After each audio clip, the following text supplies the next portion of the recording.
shine bright like a diamond. Diamonds in the sky. Why did you pre-type the ew? Why does everyone have it pre-typed? Why do you have it pre-typed?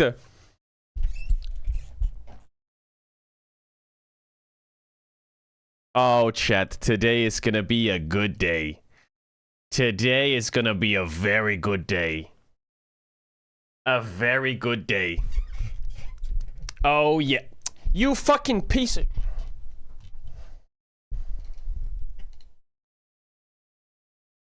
There we go. Today's gonna be such a good day. Oh my god. Are you kidding? Oh yes, we're gonna watch NA lose and we're gonna watch EU beat LCK. Oh wee! Oh wee! Chat, how you feeling? How you feeling?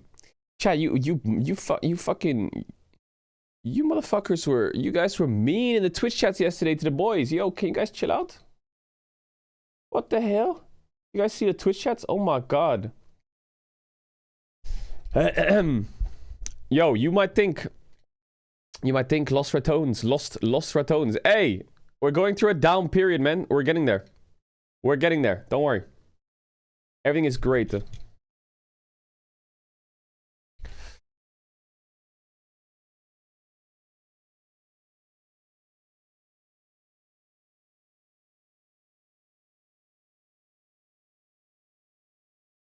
Good luck figuring out this patch, bro. I mean, I would imagine we were KC, you know. You win the finals, then you fly the next day to Korea, you land, you do 2 media days, you get 1 scrim day, and then you go into the tournament. We would be fucked. We would be fucked. We would be fucked. 1 scrim day?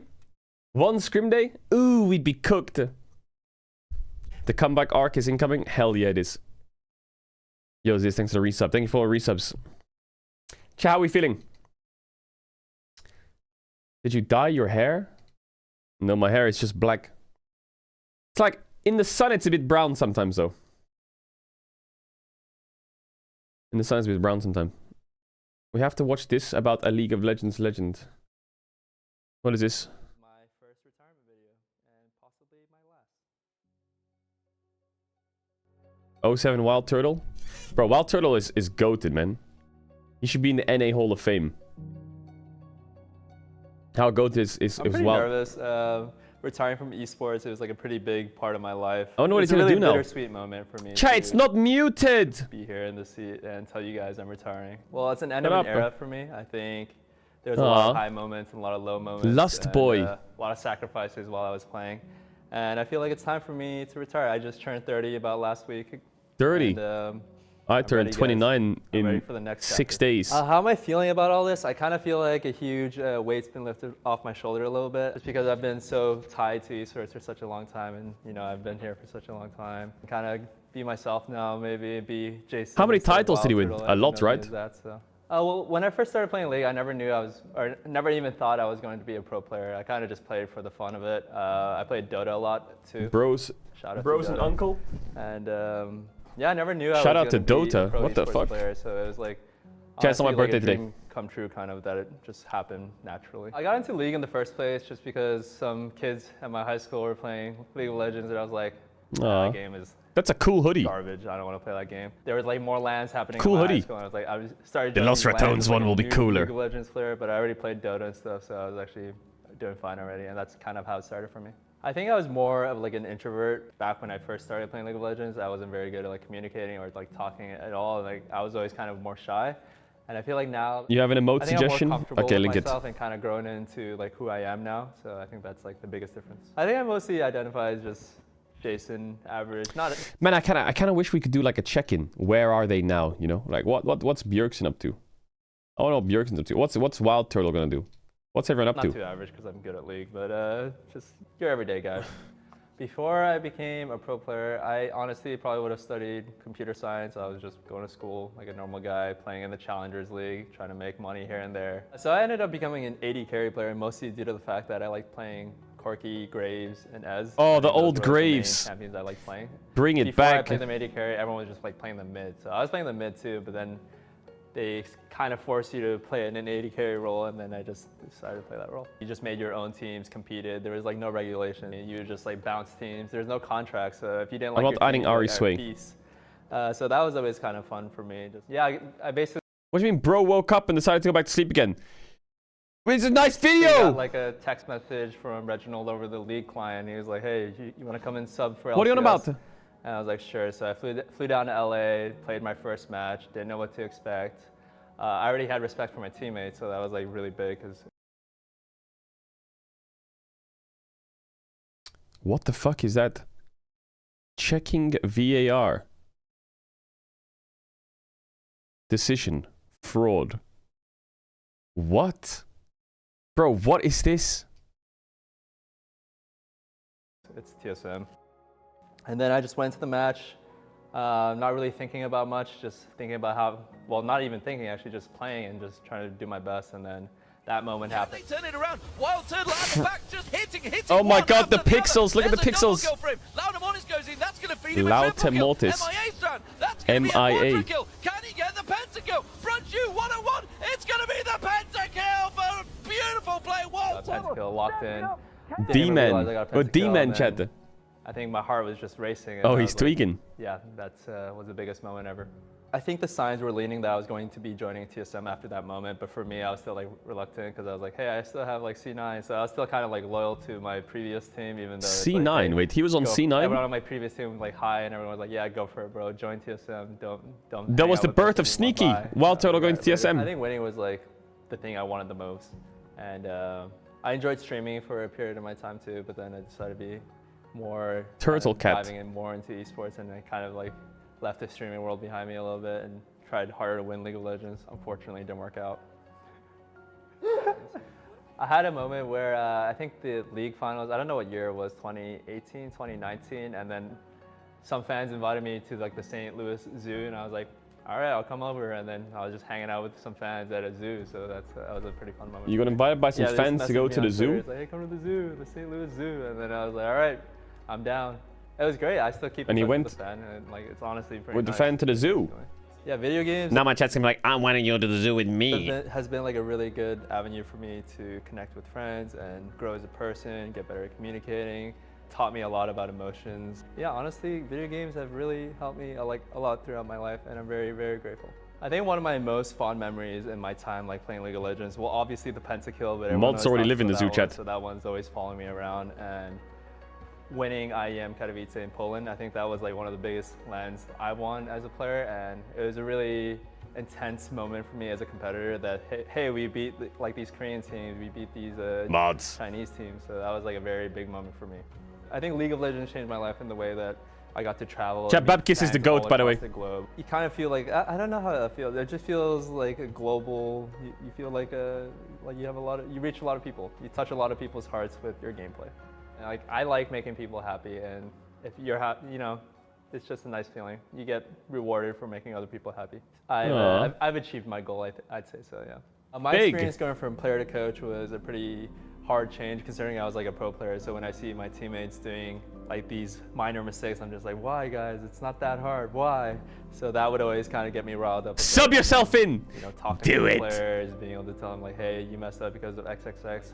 I don't want to always be like, I'm the coach, listen to me. So that was like always hard for me because that wasn't really my personality as a person. I'm always like, I'm like not like an absolute person, so that was like kind of hard for me. Coaching is very, very hard. You spend like the same amount of time as you would a player would because you're like there with the team the entire time. So coaching is much harder than it seems, which is also why I have to hang up the towel. I should sub myself in for Nime. Wait, one more thing. A huge shout out to Shopify Rebellion. You guys are the best esports org. I think this org joining the esports space is definitely much needed. It's a breath of fresh air. This org is honestly My Oriana, baby. what an esports org should be. And if you're an aspiring player, this is where you want to be.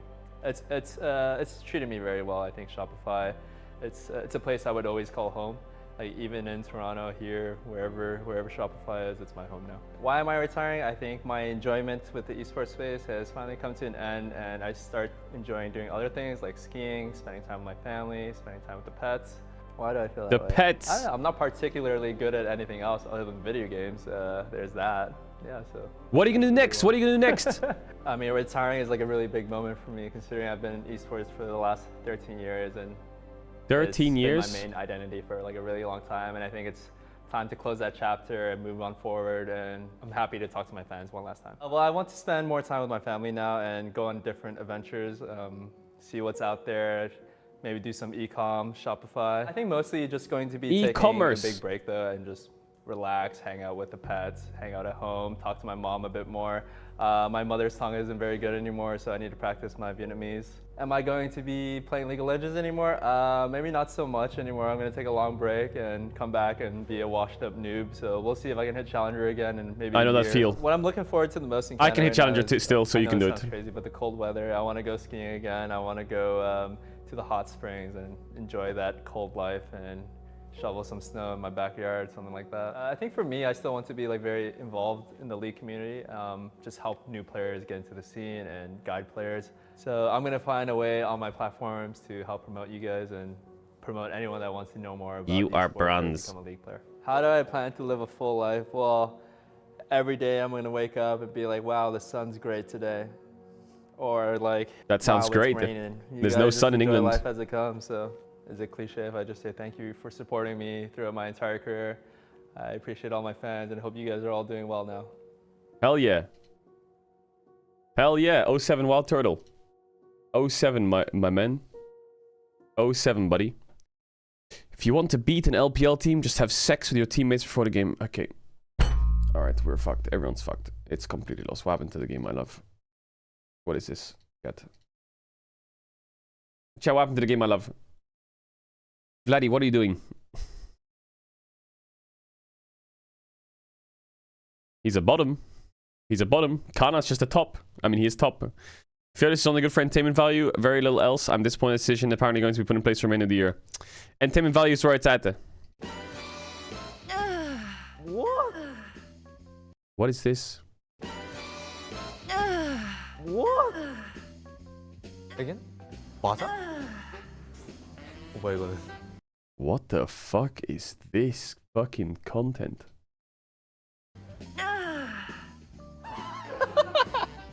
Three, two, one.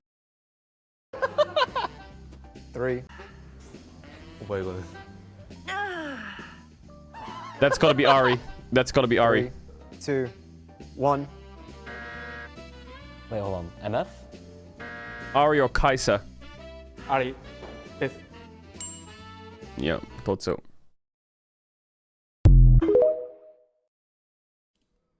So, like, are you guys into feet? What the fuck is happening on the Reddit today? Like, what is going on? It's just Goon Central. What is happening? Every post is like this. What have you guys done? I've never seen this. What is going on? Bro, can you hear his fucking alarm is going off in the background? Like, what is he doing? He just left his phone in his bedroom. It's going off. Can you hear it?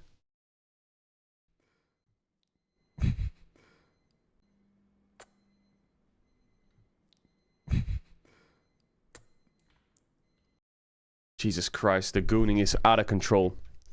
It's Baus reflects on Velia's biggest strength, bro. If this is another goon clip, we're fucked. Bro, the best thing ever is I don't know how this keeps happening. The best thing ever is when I run it the fuck down, I go 0-10. I solo lose the game for the team, and then in the VOD review, people are like, Velia. It's like I'm literally griefing the game, and every time in the VOD review, everyone is like, Velia, it's crazy. It's actually crazy. He's right. He's right. What else? What? Ah, I got that. Ari. Yes. That must be Yone. No. No? Then Yasuo? Yeah. Why? Have two swords. Fire and skull. I have no idea Wait, his English is fucking crazy. Are you kidding? with that. Bran? Correct. Really? The snake must be. And Cassiopeia? Yeah. Wow. Yeah, Corky? Mm-hmm. What is that? The color must be Dr. Mundo. Yeah. Yeah. Wow, this piece. Yeah. Orange. Oh, Gangplank. GP. What is that? Why? Yes. Castle, Sword, and Shield. I have no idea. I don't know. Job in full. Really? Yeah. Ah. Wait, his English is crazy. Wait, he's so cool. Why is Viper so cool? Why is he just so cool? He's so cool. Oh my god, he's cool. I want to watch that again. What? Ah, I got that. Ari. Yes. That must be Yone. Nope. No? Then Yasuo? Yes. Why? Have two swords. Fire and Skull. I have no idea with that. Bran? Correct. Really? The snake must be. And Cassiopeia? Yeah. Wow. Yeah, Corky? Mm-hmm. What is that? The color must be Dr. Mundo. Yeah. Yeah. Wow, this piece. Chat, when's he coming to EU? Orange. Oh, Gangplank. GP. What is that? Why? Yes. Castle, Sword, and Shield. I have no idea. I don't know. Job in full. Really? Yeah. Ah. He's got a nice voice. What the fuck? What the fuck? File says match history from the 0-5 offline scrim.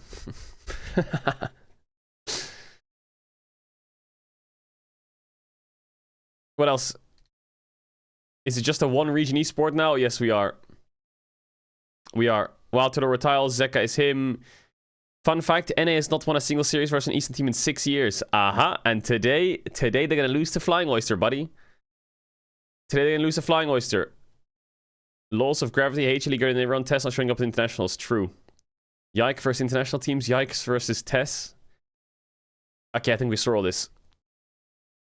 We saw all this. When Caedrel announced lost 7 minutes part of the interview, most getting here playing, I can't think of a better example of that 12-minute slider presentation. Your game before the scripting and speed roll. Assumes all of them streaming, but Rex's Twitch stream starts from 118. Useful presentation when Caedrel wrapped it up.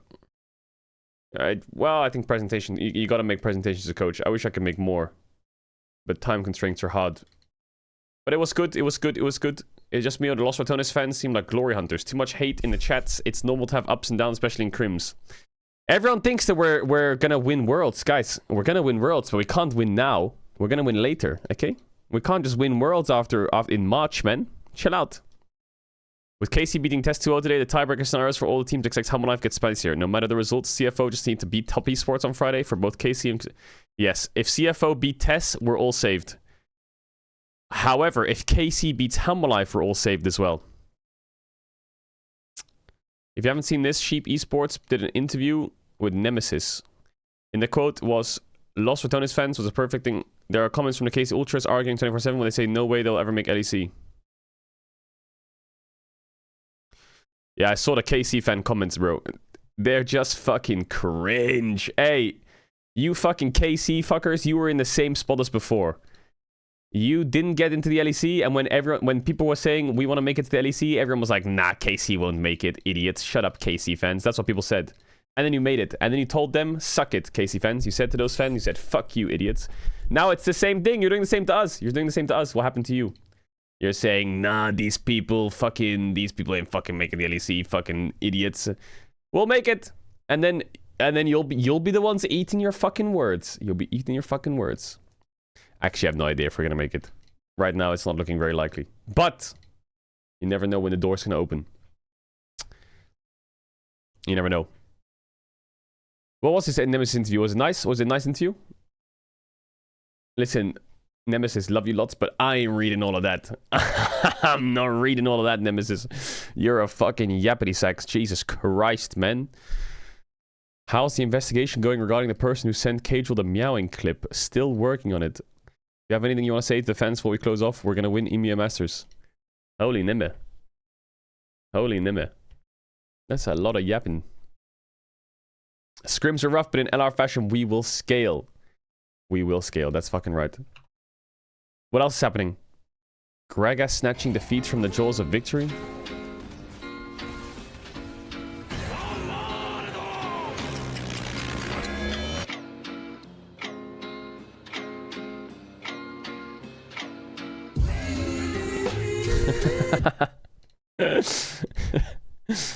Jesus. What did he... Wait, there's a video? Do you have any thoughts about 30 minutes! He said coaches are paycheck stealers.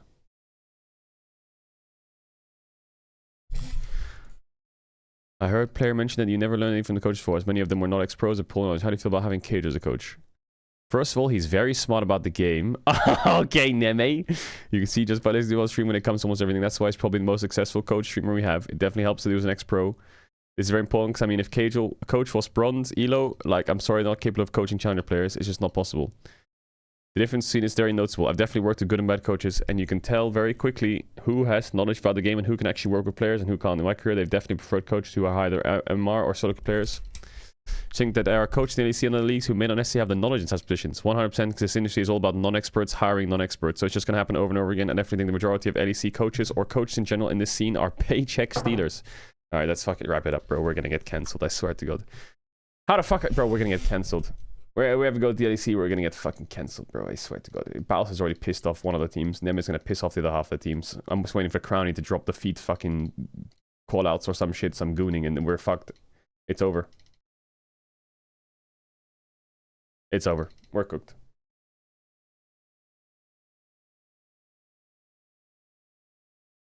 We're cooked.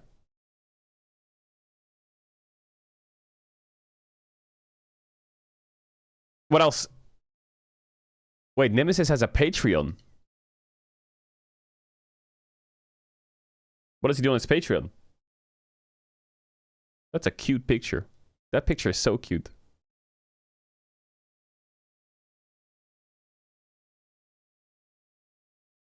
Oh, he does tier lists on the patch.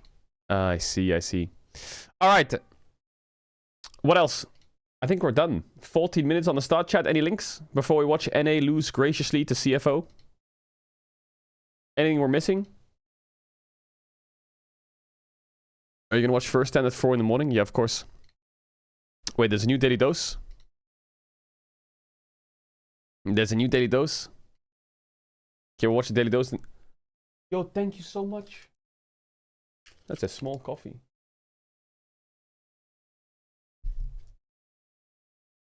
Chai got food! Chai got food!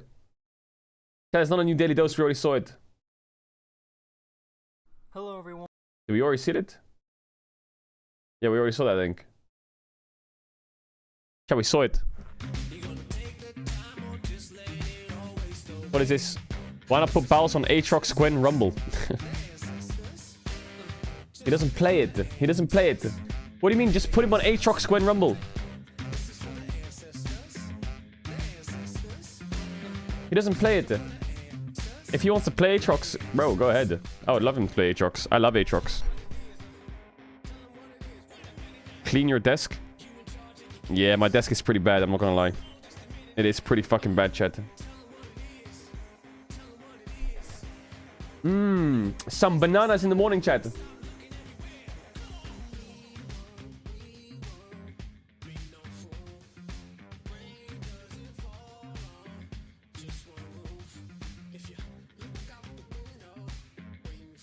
Chat, I want to watch this video. Chat, like you don't even have to even like put together, you know, like what, this is crazy, chat, you know, like.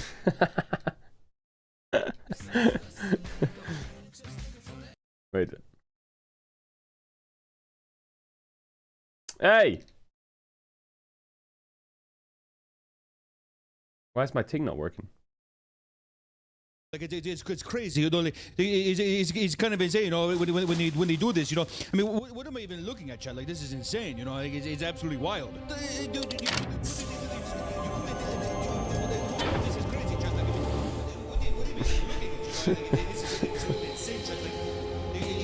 It's kind of insane, you know. Why don't we just take some here and leave? You could spot us at any time.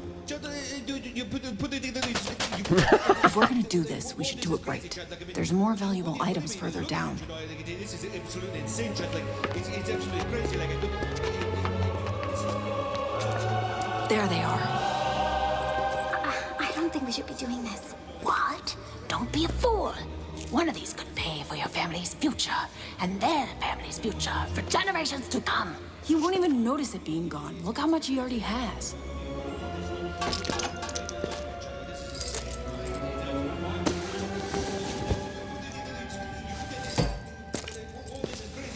Oh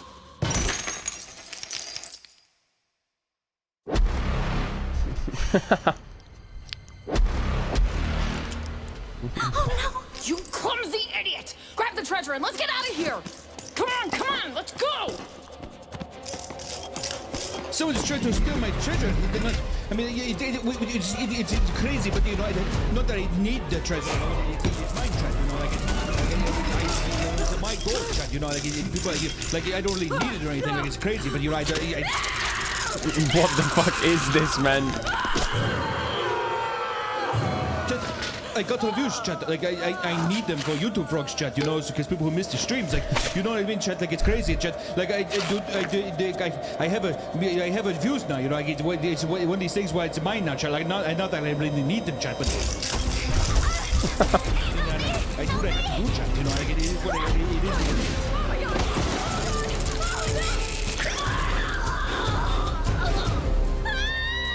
I know that there's one more person in here, chat. Like, wow.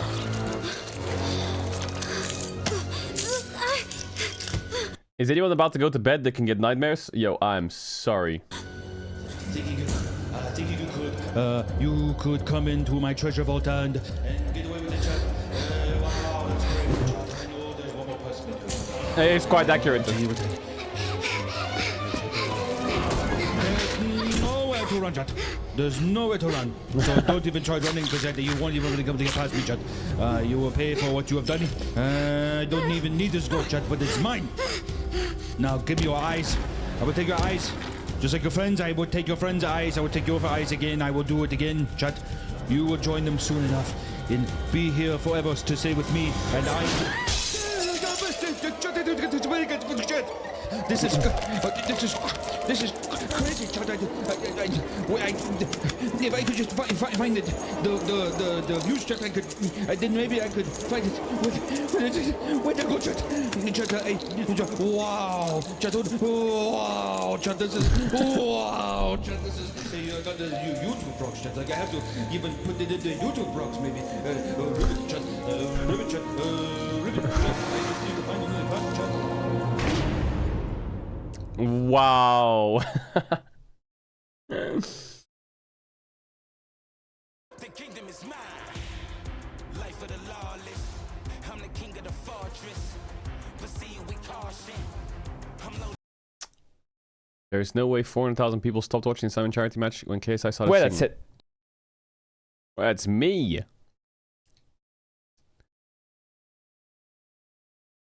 Caedrel Twitch streamer. This image contains an undisclosed ad for a gambling company. Where? Oh, it says steak on it. Bro, I've seen so many Twitter videos where they just put steak on it. Is it just bots? Is it bots? The bot accounts and AI accounts just like clip things and then put things on it and then upload it on random accounts or some shit?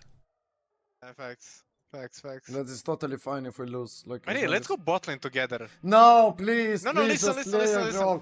Please stay away from my lane. No, Listen. No. Listen. Just listen. No. My pike No.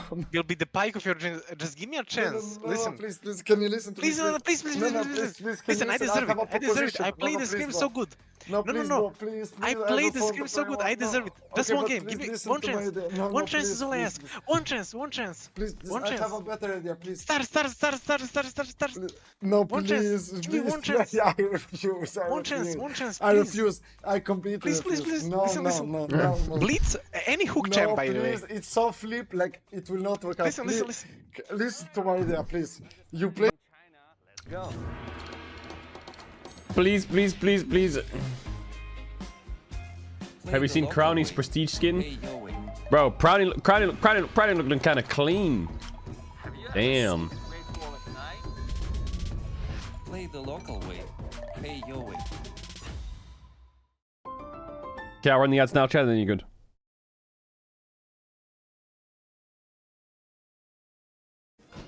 He actually queued support and got pike. Wait, did they win?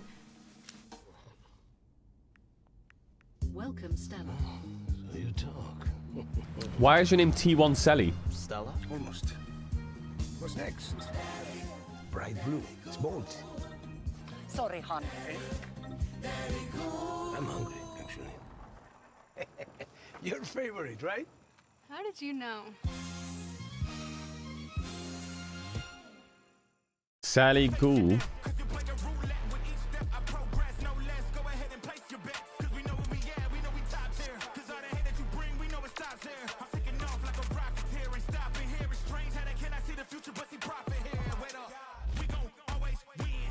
Yeah, Jam almost finished eating.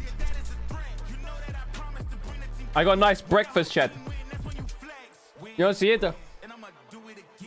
Banana, blueberries, peanut butter. That's gotta be healthy. Dominate the rift with Opera GX, Right. the ultimate hub for all things That's gotta be LoL healthy. esports. Get a browser built for Look at my diet, so good, huh? custom UI, exclusive themes, and seamless LoL esports tournament integration. Follow every play, see every result, get access to exclusive contests, rewards. and Chat, peanut butter is healthy. options. Only on the browser for legends. Only on Opera GX. You're capping. You're capping. Isn't peanut butter fats, but like good fats? Yo, I love this song.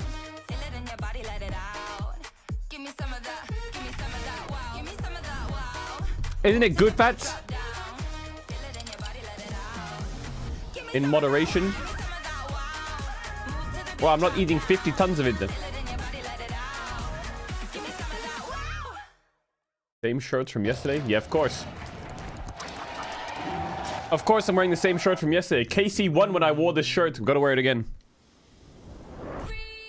Do the moan thing. Do the moan. Do the moan.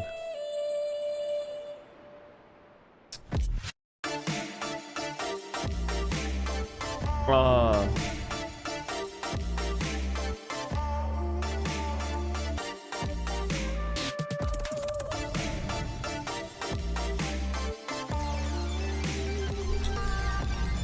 Wow, wow.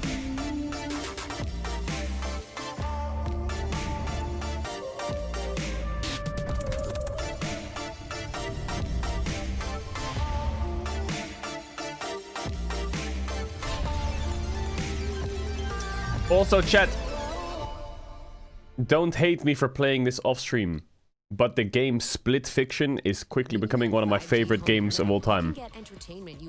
I don't know why, it just feels really awesome to play, and it's so well designed. Like, for co-op games, I think it's definitely one of the best games I've played for co-op games. It's crazy good. Split Fiction is so amazing. What a great game. I recommend you should play it 100%. Great game. Not an ad. Actually, just good game.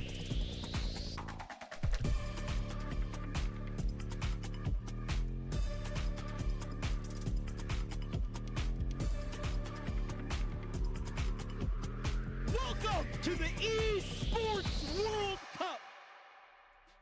I can't lose, no, I won't quit. I won't quit. Got the juice, yeah, I'm so sick. I'm so sick. I'm like no days off. Days off and going hard.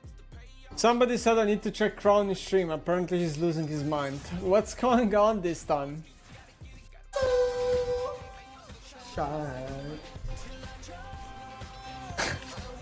This sub goal. What the f is this?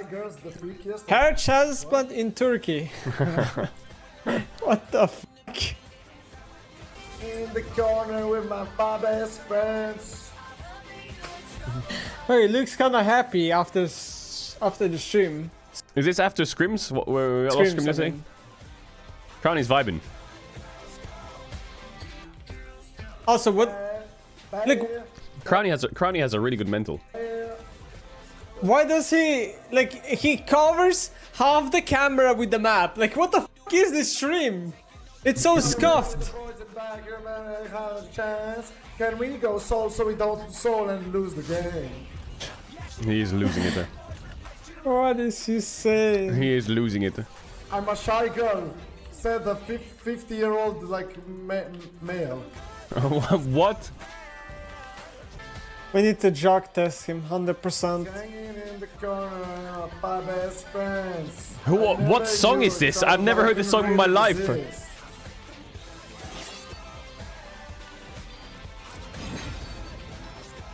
What? I He make got them. away with the boys in back. I like to do hot to dance, and he got away with the boys in back like a chance. He got away with the boys in back.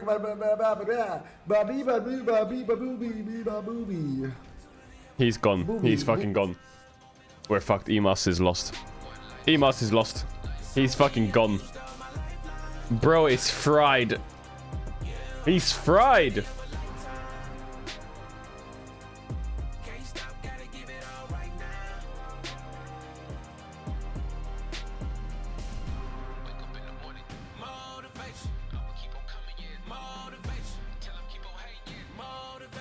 So what?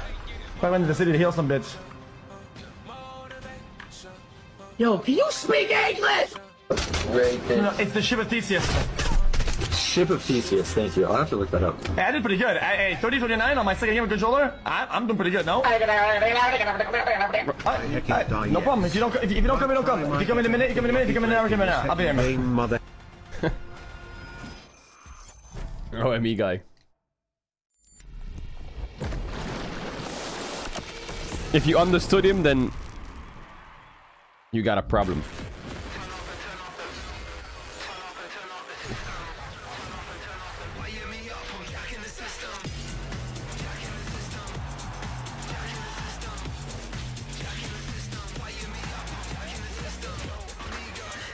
Oh, today's gonna be a great day, chat.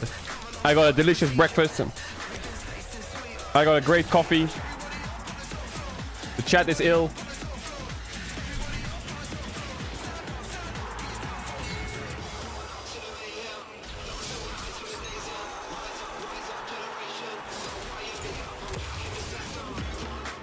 NA is gonna lose. EU is gonna win. It's gonna be beautiful.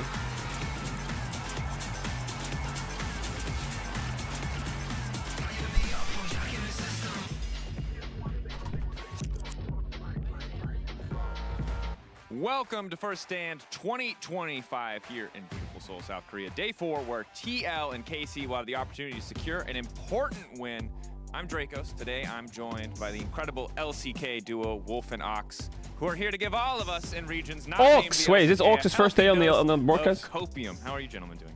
Pretty good. I mean, HLE doing pretty well, so I feel like it's been a very smooth tournament for us. Yo, Wolf is it looking has been clean. Pretty good for Honda Life Esports so far. Some eclectic picks, some Zed, a little bit of Vladimir, a lot of winning. Our region's been doing a lot of winning. It's been very nice to watch the space where we normally actually do LCK from home, but now I'm actually here doing it. Feels new, but also very comfortable. Yeah, I should ask, how's your region? Have you been having a good time? You know, I think we've gone up and down. So True. We can maybe start with just the highlights and just forget all of the lowlights entirely. Can we all just handshake on that, KC fans of the world? Look, we're more than halfway through the round robin stage, and things are getting kind of closer than initially expected. And that is because of the one KC highlight that I will probably ride. This will be my ride or die for the rest of international esports for the year. Hopefully not, but maybe. It was KC winning over TES yesterday. So looking back on that, how did you guys feel watching from home, looking at this match unfold? Is it everything that the KC fans wanted it to be? You know, I'm a pretty big top esports fan, so there was a lot of pain watching, but I wasn't too surprised. It does feel like they are the team if they're gonna underperform at internationals. But I think to say this is top esports underperforming is true, but also doesn't give credit to KC really showing up. And I think everyone was really waiting for this team that we'd seen domestically to show up on the international stage. They obviously had a rough start, but they really showed what they can do against top esports. I mean, for me, very broadly, I felt like in the first 2 days, KC didn't perform to the level I saw from them in the LEC. Felt very disappointed. You could see in some of the press conferences with Yike as well that like they were kind of not trying to make it sound like an excuse, like this is not us performing, but it felt genuine. And when we saw that top esports series, you felt like it was true. You felt like, okay, leading into that series, we weren't seeing the best of this team. They weren't playing to the best drafting. I think that Stop the Delulu shit. EUS has zero chance versus Zeus Zeka Viper. Because to bomb out of an international tournament after Shut so up. much hype would be so disappointing. It definitely would be. So at the very least, we got a little glimmer of hope from the LEC perspective. But before we talk more about the stakes today and tomorrow, which are of course just getting higher as we get further into the tournament, I do want to talk about the meta briefly and one champion in particular. We hit it a little bit yesterday. I've seen a lot of people talking about it. Kalista, perma banned, winning every game when she did make it through in the off chance. We come into this tournament, she's making it through bans finally, but she's losing every game, even in the hands of world-class players. What's happening here? Yeah, so I think there's a couple of things at play. She did get like a slight nerf, not on this patch, but the previous patch. But, you know, 4 of our regions, weren't playing on that patch, and so I didn't get to see it. But I think part of the problem is because Kalista has so much weight. Yeah, chat, you know when Zeka picked Zed? You know when Zeka picked Zed? One of the YouTube comments was like, oh my god, this is why we need Fearless. Zed picked. And as much as I'm like, you're right, we do need Fearless. It's also like, yeah, it's not because it's Fearless, you know? It's not like it's a game 5. It's just because they were fucking dunking on their ass is the reason. That's kind of why, buddy. I like the spirit, but it's kind of because Hammerlife was dunking. Side has a chance again to secure that Kalista further on. Yeah, I'd like to see a little bit more jungle pathing towards the Kalista when you do have those unfavorable matchups as well, like the Ashe and the Varus, where you bring the jungle attention down there. There's loads of different versions of draft. There's normal draft. There's Nemesis draft. There's Fearless draft. There's locked draft. And there's Iron Man draft. Normal draft is normal draft. Nemesis draft is you pick champs for your opponent team. And then the Sally drafts, yeah. This Nemesis draft means you pick champs for your other team. Fearless draft, you know what Fearless draft is. Locked draft is you can only pick champions. You can only pick for your role. So top has to pick on 1. Top jungle has to pick on 1, 2. Jungle mid has to pick on 2, 3. Mid has to pick on 3. AD support. Right, that's locked draft. Iron Man draft is whatever you ban is banned for the rest of the series rather than picked, so it's like the opposite of Fearless, kind of. Well, not opposite. And a Sally draft is where you lose the game in 20 minutes because you have 3 losing lanes, everyone's getting dove, you get outscaled, and you will lose early game. Either 1 or 2 things happen if we want to see them make it to the next stage. They either need to beat Life Esports and get to 2 series score, or they need top esports to lose to CFO and then be tied with them at 1 win. Either of those can give them the possibility to get through. Yeah, and I think that contextualizing our first match of the day is really important too, because you want to see CFO beat Team Liquid if you're a KC fan, so they can ride that momentum. Iron Man's Ben's a little bit of a shakier top esports that we did see lose yesterday. Kind of an underperformance. I think most people would agree with top esports yesterday. But if CFO are able to take that momentum from today into their final match, then it's more likely that we'll have that top esports 1-3 that KC has the head-to-head win in. And it's a very weird position to be in as anyone who's followed international tournaments, where we are once again preying on the downfall of an LPL team. But in this case, it's surprising to me that CFO and Team Liquid feel like a sure thing. They're through. It's looking so smooth sailing for them. And Hanwha is the team towering over all others. Now, an LCK team towering above. There's something we're not a stranger to. But we've just ended up in this very weird position where TES, because of that loss to Hanwha, are suddenly in very hot water as we look ahead to tomorrow. Yeah, it still feels very dangerous for every team behind Life Esports, but the thing is, CFO, Team Liquid, what's the plan after first 10 ends? 2 wins, you'll most likely I kind of want to play Squirrel with a gun. Winner of that can feel a lot more secure. But I think ultimately it's been such a short tournament, so intense. You haven't had much time to sort things out, but also these losses have mattered so much. Guys, I won't get to have you on the desk tomorrow. So quick and dirty predictions. I didn't warn you about this previously. Who's getting 5th? I think... Don't say only KC. One team going home. Don't say KC. Tomorrow's games. You know, I hate to do it to you, Dracos, but I think it might be... It might be KC. Yeah, okay, all right. Well, you know, I poked the bear. I shouldn't be surprised that I got an answer. I don't think they're going to beat Life Esports. I think Han will play a little bit fast to lose some laissez-faire drafts, a little bit of fun gaming yesterday. But even still, they were able to pull it off. So KC beats I'm not Life. too hopeful at the moment. We'll have to see. That is our second match of the day. I will hold on to my hopium. But yes, when a team picks Zed and Vladimir and it looks goofy and they win anyway, they're looking like the tournament favorites. But before we get to see them play up against KC, we get to see TL facing off against CFO and our featured matchup presented by Mercedes-Benz. Featured matchup, TL versus CFO. Why?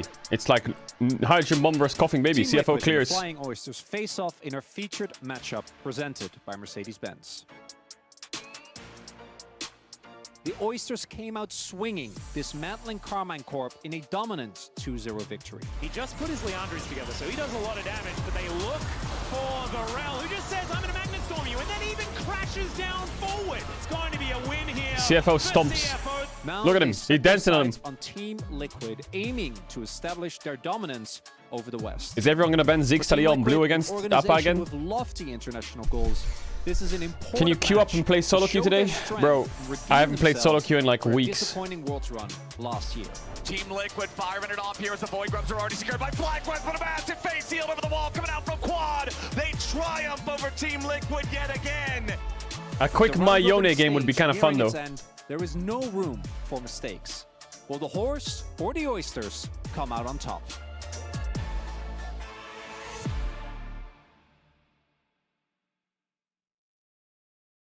I'm here with Impact ahead of TL's match against CFO Impact! in our Verizon Game Day interview. Thank you so much, Impact, for joining me. Thank you too. So first off, welcome back to Korea. How have you been enjoying First Stand so far? I mean, I went Korea at 2022 in the Busan, but still, I first time playing the roller park. So I'm really enjoying the moment and vibe. Like I can see crowd to every view, and just stage is so nice. So I was happy to play in the roller park. Great to hear that you're having a great experience at Low Park as well. And today's match against CFO is very crucial. Winning The guy in the this back one is a big fan. will put you in a very, very good spot. So how are you and TL going to approach the match today?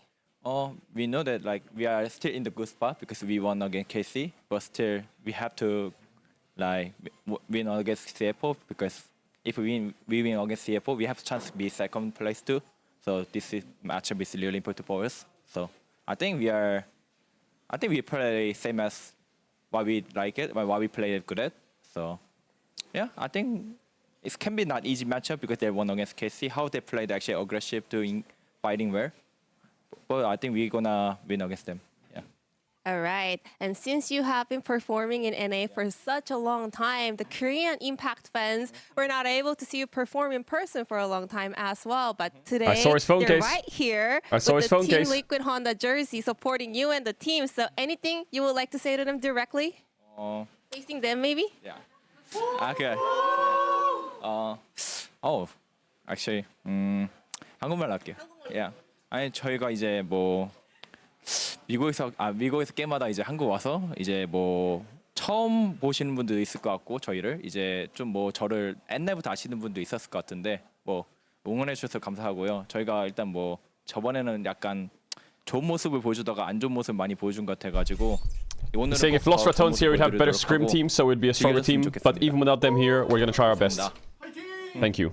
What he said. So to briefly summarize Impact, that there could be some fans first time watching Hey, me play, or also Jason, hey, an chill out. old-time Don't expose Impact me. fans in the audience as well. But last time we were not able to Don't end expose me. strong. So this time around, today we will make sure to solidify our performance and the match in a good note as well. And that was Impact for the Game Day interview. And back to you. Thank you so much and good luck in the match today. Thank you so much, G-Sun and Impact. Always nice to hear and to see that moment. So cool that he gets to come back to Korea, to have so many fans still standing beside him despite the time that he has spent in North America, the LTA. But as much as I like talking about Impact, if there's any indicator, top lane, you know, maybe it'll be crazy, maybe there'll be some dancing, but we got to go straight to the bottom side of the CFO time, baby, lock in. Taking names. Yesterday was a little rough, but overall he's still looking like a big strong point for this roster. I think North American fans will definitely remember a previous international performance when we had him at MSI 2021. He was part of that PSG Talon lineup who beat C9 2-0 C9 in a really important match. And I think that tournament as a whole, Doggo was really making 0-3. a name for himself. I Oh think a lot of no, fans will what happened remember there, him, guys? really showing up. And I think a performance like that really could make a big difference for them today. I mean, we're hoping to see the best from Doggo, right? I mean, a player who has a ton of experience, who has played in these international events and come up big.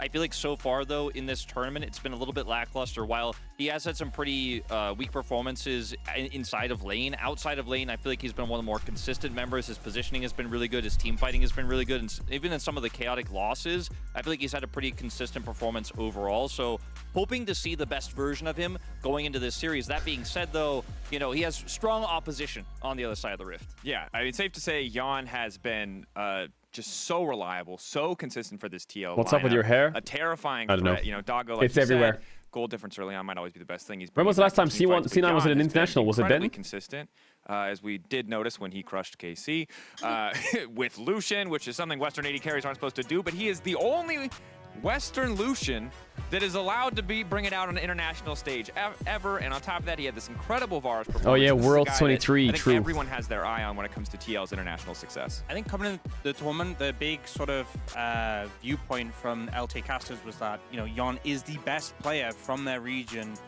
like, comfortably. And, you know, we've really seen that on display. There's so much trust given to him by the team. Yon, best player on TL chat, yeah or nay? And just completely dominating, despite even dying in that 2v2 on lane. And with how the team plays as well, it's not just like we have a good AD carry, he fills a role, we have this team where everyone does their role. It really feels like he's the centerpiece of how team He got a lot better. He is that driving force. Was it 22 or 23 or he was kind of mid? Now he's gotten a lot better. Having some middling lane stats, he has the top damage per minute across all 80 carries of this tournament so far. He's played 5 unique champions, so he's not really relying super hard on anything. A lot of people said going into this tournament that TL were super reliant on lane swaps and they might struggle in lane. That has just been completely false. He's been arguably the most consistent AD carry player in this tournament. I think for Doggo, it's going to be a really tough matchup into him. Definitely. Crucial matchup. We'll have to see how it unfolds. But for now, let's see how the fans have voted at MasterCard GG. Yon versus Masu is, yeah, it's a good rivalry.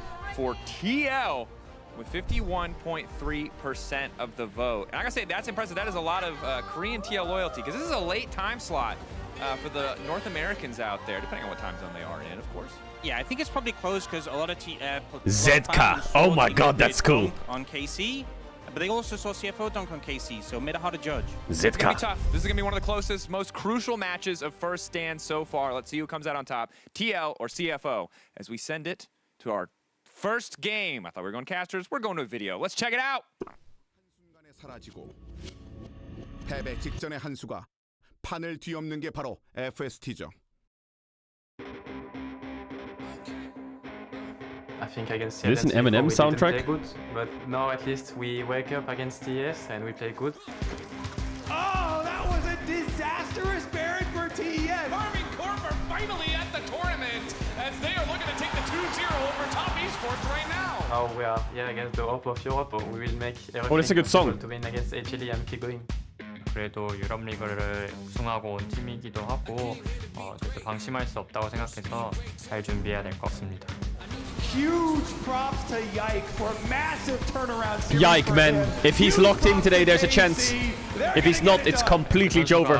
요 몇 년 동안 계속 최상위권의 정글러로 활동하고 있는 걸 알고 있고 그리고 항상 우승도 많이 해왔던 선수라 아르민 쿠프랑 재밌는 경기 치러서 An enjoyable game. What's that? You're gonna play Singed mid? 노력 많이 하겠습니다.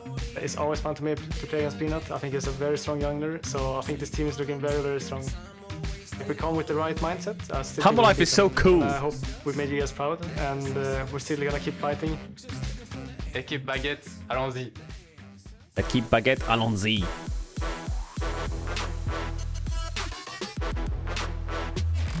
하나는 건 진짜 그렇네요.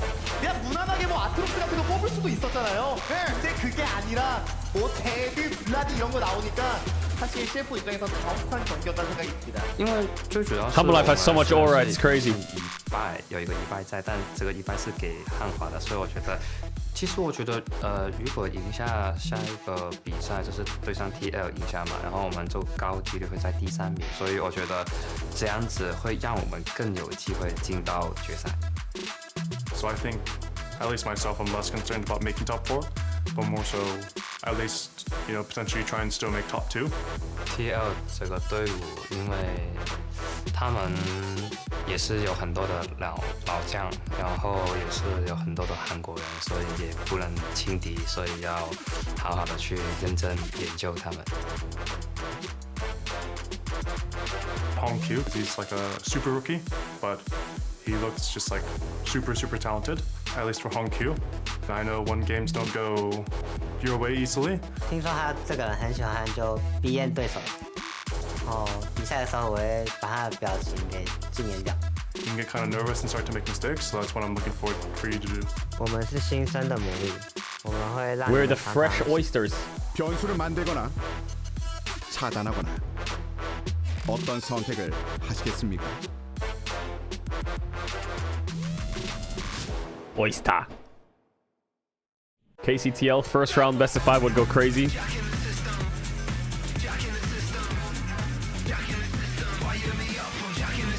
Is there a world where CFO doesn't get out? There is probably, right? I can't think of it though. They would have to lose everything, and Casey would have to win Hammer Life, I guess. Joined by Vedius today for the Flowers Vedius! Oh, hell yeah! And this first one, I think, is guaranteed to be a banger, my friend. Team Liquid going up against the Flying Oysters. I mean, how can we not be excited? I know on your side of the pond, you guys are a little bit nervous, but for me, this is going to be a great matchup because either way, it's going to deliver. The stakes are on the line. The competition outside of HLE seems to be heating up, and every single outcome is going to matter massively in qualifying for the semifinals. Both of these teams currently sitting at 1-1, going up to 2-1. You're going to feel pretty comfortable about your chances moving forward, making it to that bracket stage. Dropping down to 1 and 2. The boys are locked in. A little bit dicey. You might be sweating a little bit more, my friend. So for both teams, this head-to-head is critical because when you think about remaining opponents, CFO's still got to play top. Run. Team Liquid still has to play Hanwha. Those are the predicted top 2 teams of the tournament, so both have to be looking across the aisle right now and saying, hey, we can beat these guys. I mean, CFO, if they get a win against Team Liquid, they could be riding that This emote is so stupid. against the top esports who looked fallible. Did I actually do that? What is wrong with me? I feel like that this is going to be very representative of what we have left in this tournament, and I think that there's going to be, as you've already highlighted, a lot on the line. What is We wrong set with our me? sights on the bot side of the map.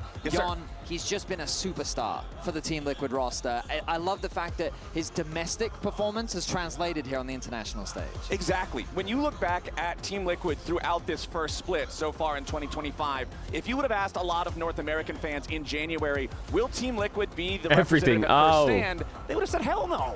It was not the greatest performance. There were some collapses on the top side of the map, but even when the team was struggling, Jan and Core JJ in the bottom lane were having a lot of success. Jan is, in my opinion, the best League of Legends pro player on the American continental landmass. This dude is absolutely smurfing so far in this year. The best League of Legends player on the continental land base of North America. Are stacked, but going up against the Flying Oysters, we've seen Doggo and Kaiwing plenty of times before. This is also a very experienced duo.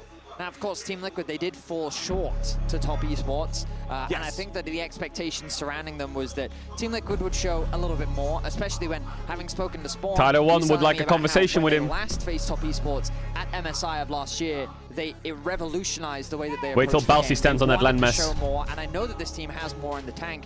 So we'll see what they prepared for us against CFO, who seem to have a true style in terms of their team fighting. A roster that is traditionally built around Junja in the jungle. The carry player that loves to get given resources and utilize those to initiate. I feel like He's been showing TL being on blue side helps him a lot because it's very hard for CFO now to just ban Ziggs Talia. So Appa will get his champs. Last night, Appa will get his champs. And watching through some of the VODs from the games that have already happened so far here at First Stand, just to refresh my memory, get things. I think TL's prio is Varus. I think they will high prio Varus. Of the Oysters game so far is they want to scrap early. They are not afraid to get in your face with only a couple of minutes on the clock, and Team Liquid will need to be ready to answer that aggro. In the domestic LTA, the mustache goes crazy. Won't be able to pressure them early on like that, so I want to see if they're prepared for the CFO aggro. Let's go ahead and jump into it here. Team Liquid on blue side here in the first game. Skarner, Braum. Yone banned for them, Callista and Rumble banned so far for CFO. So they are So Appa has his champs up. He's happy. He's really happy. He gets Talia or Ziggs on 2-3. Or Azir first pick if he wants, but I feel like from watching TL, they love Varus a lot.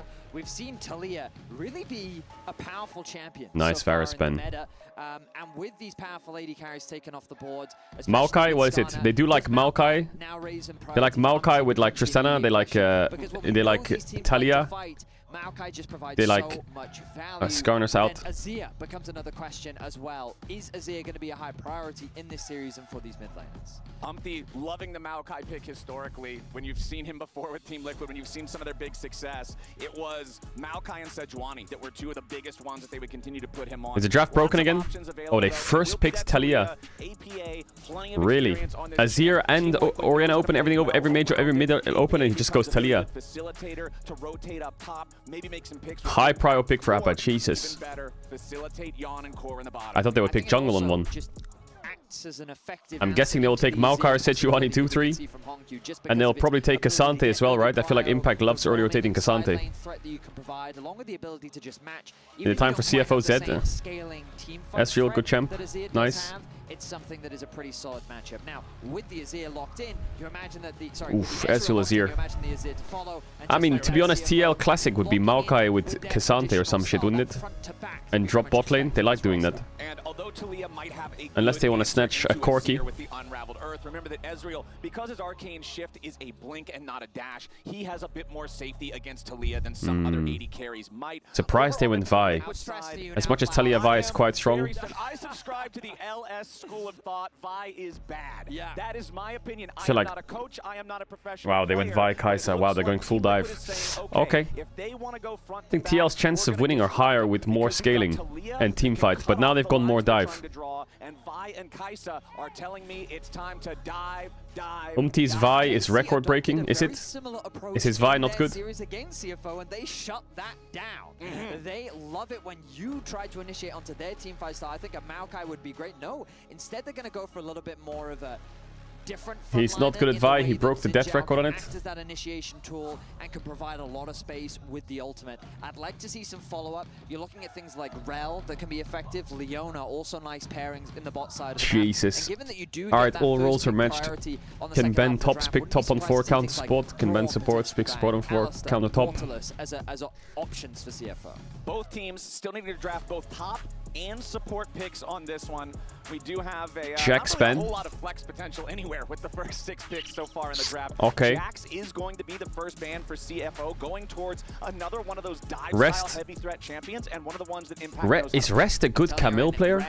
When he comes in the first game of the series, Cassante is normally the champion. They like to put him on. He's a very good Cassante player. We know him for a lot of his carries. But with the Jax ban, definitely leaning towards a Cassante. He's probably picking Cassante then, yeah. And then they can counterpick with their support as well. The Leona going to be taken away. I wonder if TL will consider Leona ban. I think TL's probably looking for Rakan. CFO's probably looking for Cassante.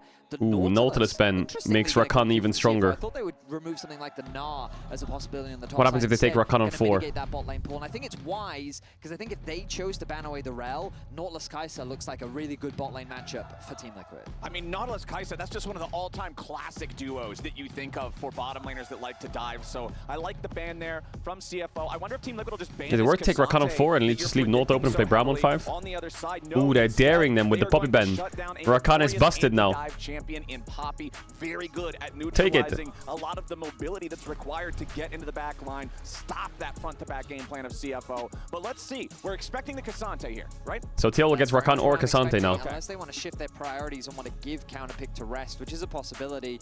But he is a player, like, they often put him in game 1, even though he's more of the carry-orientated player, the one with the slightly more different picks. Okay, they took the Cassante CFO. Trust him to play the Cassante. I mean, Impact wouldn't the TL Classic here just be like Ornn Rakan? Are they too heavy AP though? The champion away from him, but he's finally going to get his hands on it. Well, Team Liquid will. You can play Mordekaiser into Cassante, but I think they're also too heavy AP. But what will that answer be here for Impact? I don't like Aatrox that much into Xin Zhao or Cassante. I think Cassante is fine, but Xin Zhao, AD top. What AD top can he play? Ambessa? They could play Ambessa, but I just don't like it. I don't like it. I feel like if you're Humble Life and you're drafting this, I would appreciate it. I think these teams shouldn't play these full dives. I think they should just pick a tank top and enjoy the game. But then they're gonna get out damaged on the front to back. Maybe they do have to go full dive. Maybe Gnar? Does he play Gnar? I feel like Gnar does a bit. It's like a balance, gives them good side lane. It's just easy pickings. Ooh,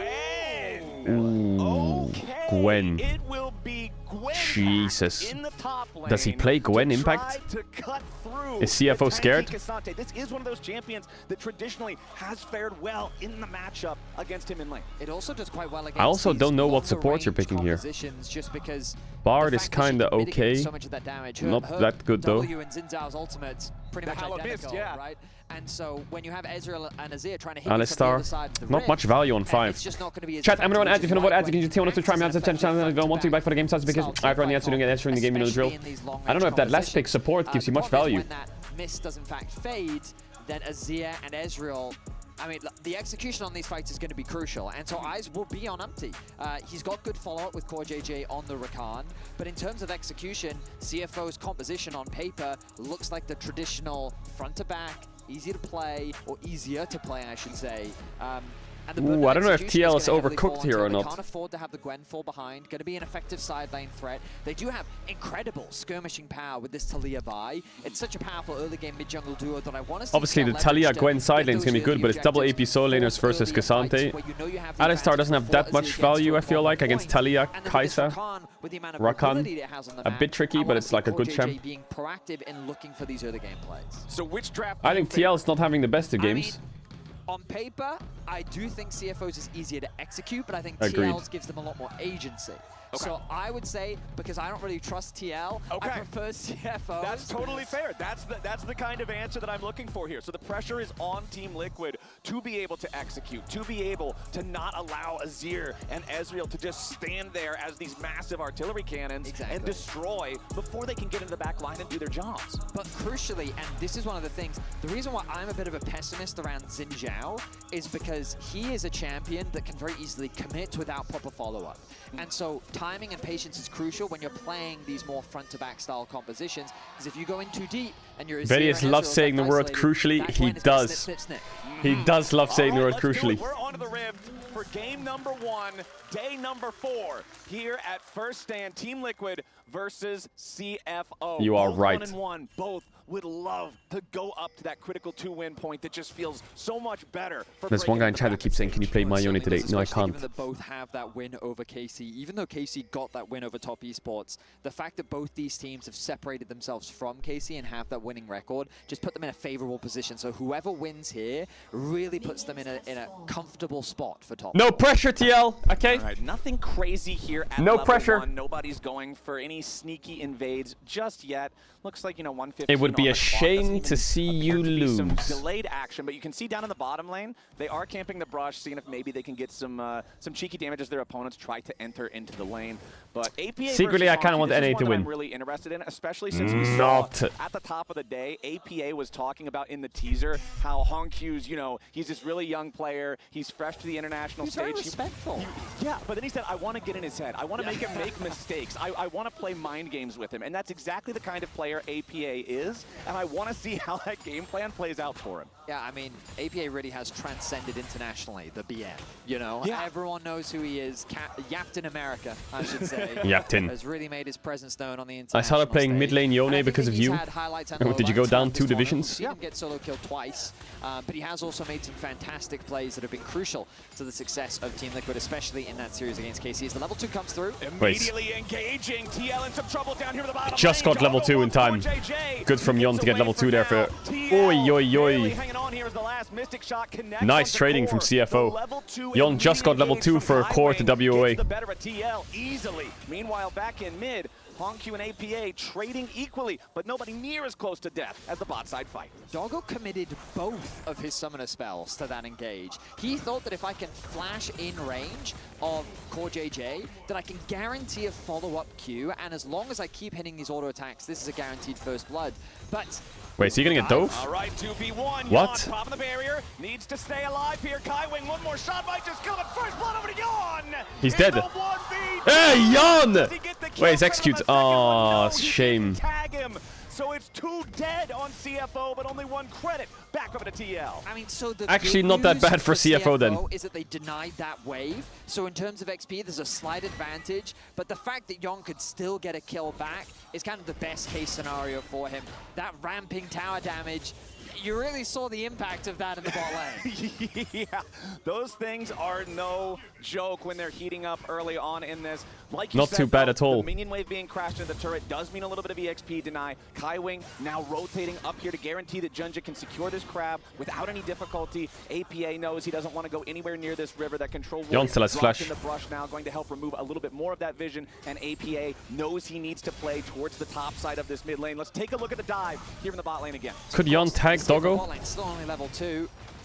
Doggo connects the Q, but all he can do is auto attack. That final auto coming in. Oh no, he pressed E, so he couldn't auto attack. The ramping tower damage. Very little to break down as CFO, I mean, the good news is that the tower did get the execute. If Yon had gotten 2 kills, that would have been much worse for CFO's bot lane 2 versus 2. But with this stacked wave, there is the threat of a dive, good vision coverage on the bot side of the map, and now they'll spot out Umpty, which means that information will be known and they should be relatively safe. I like the Demon Vi skin. All right, Jinja doing a good job there. I don't like the Arcane Vi skin. The chicken camp before Umpty can show up, try to steal any of it away, but Umpty will continue pressing all the way forward. He wants to yoink the Krugs. Doesn't Xin Zhao win? Jungle, and Umpty's going to start up the Krugs here, but Jinja wrapping the long way Doesn't Xin Zhao murder him in the 1v1? But I guess Gwen is here, right? Also left the top lane as he's ready to rotate over and help his jungler. Umpty's still sticking around a little bit longer, fighting for the baby Krugs. But despite the fact that it looked like we might get a scrap there, everybody just decides, hey, Krugs are gone, nothing to fight for, walk it off. Umpty. Oh, nice trade, Yappa. Okay. Just a bit of damage will come through. The mana relatively low from Honku. Oh, he missed. Auto attacks. Hang on, APA. Whoa, whoa. Wait. APA Oh my god. Really Overcooking. his hand there. If he hit his Q, he's fine. Bait Honku into a bad spot, but that's just a free summoner spell now spent by the Team Liquid mid laner. That was definitely a misplay from APA. He was so close to getting solo killed. I imagine mana was the reason why Honku didn't commit to the play. He gets the flash out from him. But I was about to say, I love that Umpty is playing really well around his prio. Impact's doing pretty well. And APA are doing a good job of keeping the waves pushed in their respective solo lanes. I don't know how much he's played Gwen, but it looks like he's doing well in this lane. Some camps. He gets the top Krugs. He also gets his full top side. But regardless, Jinja still finds himself with a camp lead. He's going to secure the Gromp on the bot side of the map. He's going to be pathing this way. Flash still available for Yon. And I wonder if there will be an angle. Oh, look at the roam coming through from APA. The ping's already coming through from Honku. Now they're thinking about it. Nice. Doggo doing a good job there, utilizing the buffer capability of the Arcane Shift. Even though C9 always bends going against him, right, ready? He can still move out of that knockup anyway. As Jinja hanging out in this bot side river. They know that APA is 6. They know that Team Liquid wants to look for some type of a roam time or some type of a play to make here with the Weaver's Wall, and they want to shut that potential down. I play for Grubs. I think Grubs with Gwen is good. Okay. Also, taking Grubs away from Azir is nice, I think. The bot side river. Let's go for the top side. Look for the Void Grubs. Keep your eyes on the minimap and notice that CoreJJ is moving on the map, whereas Kaiwing is actually staying.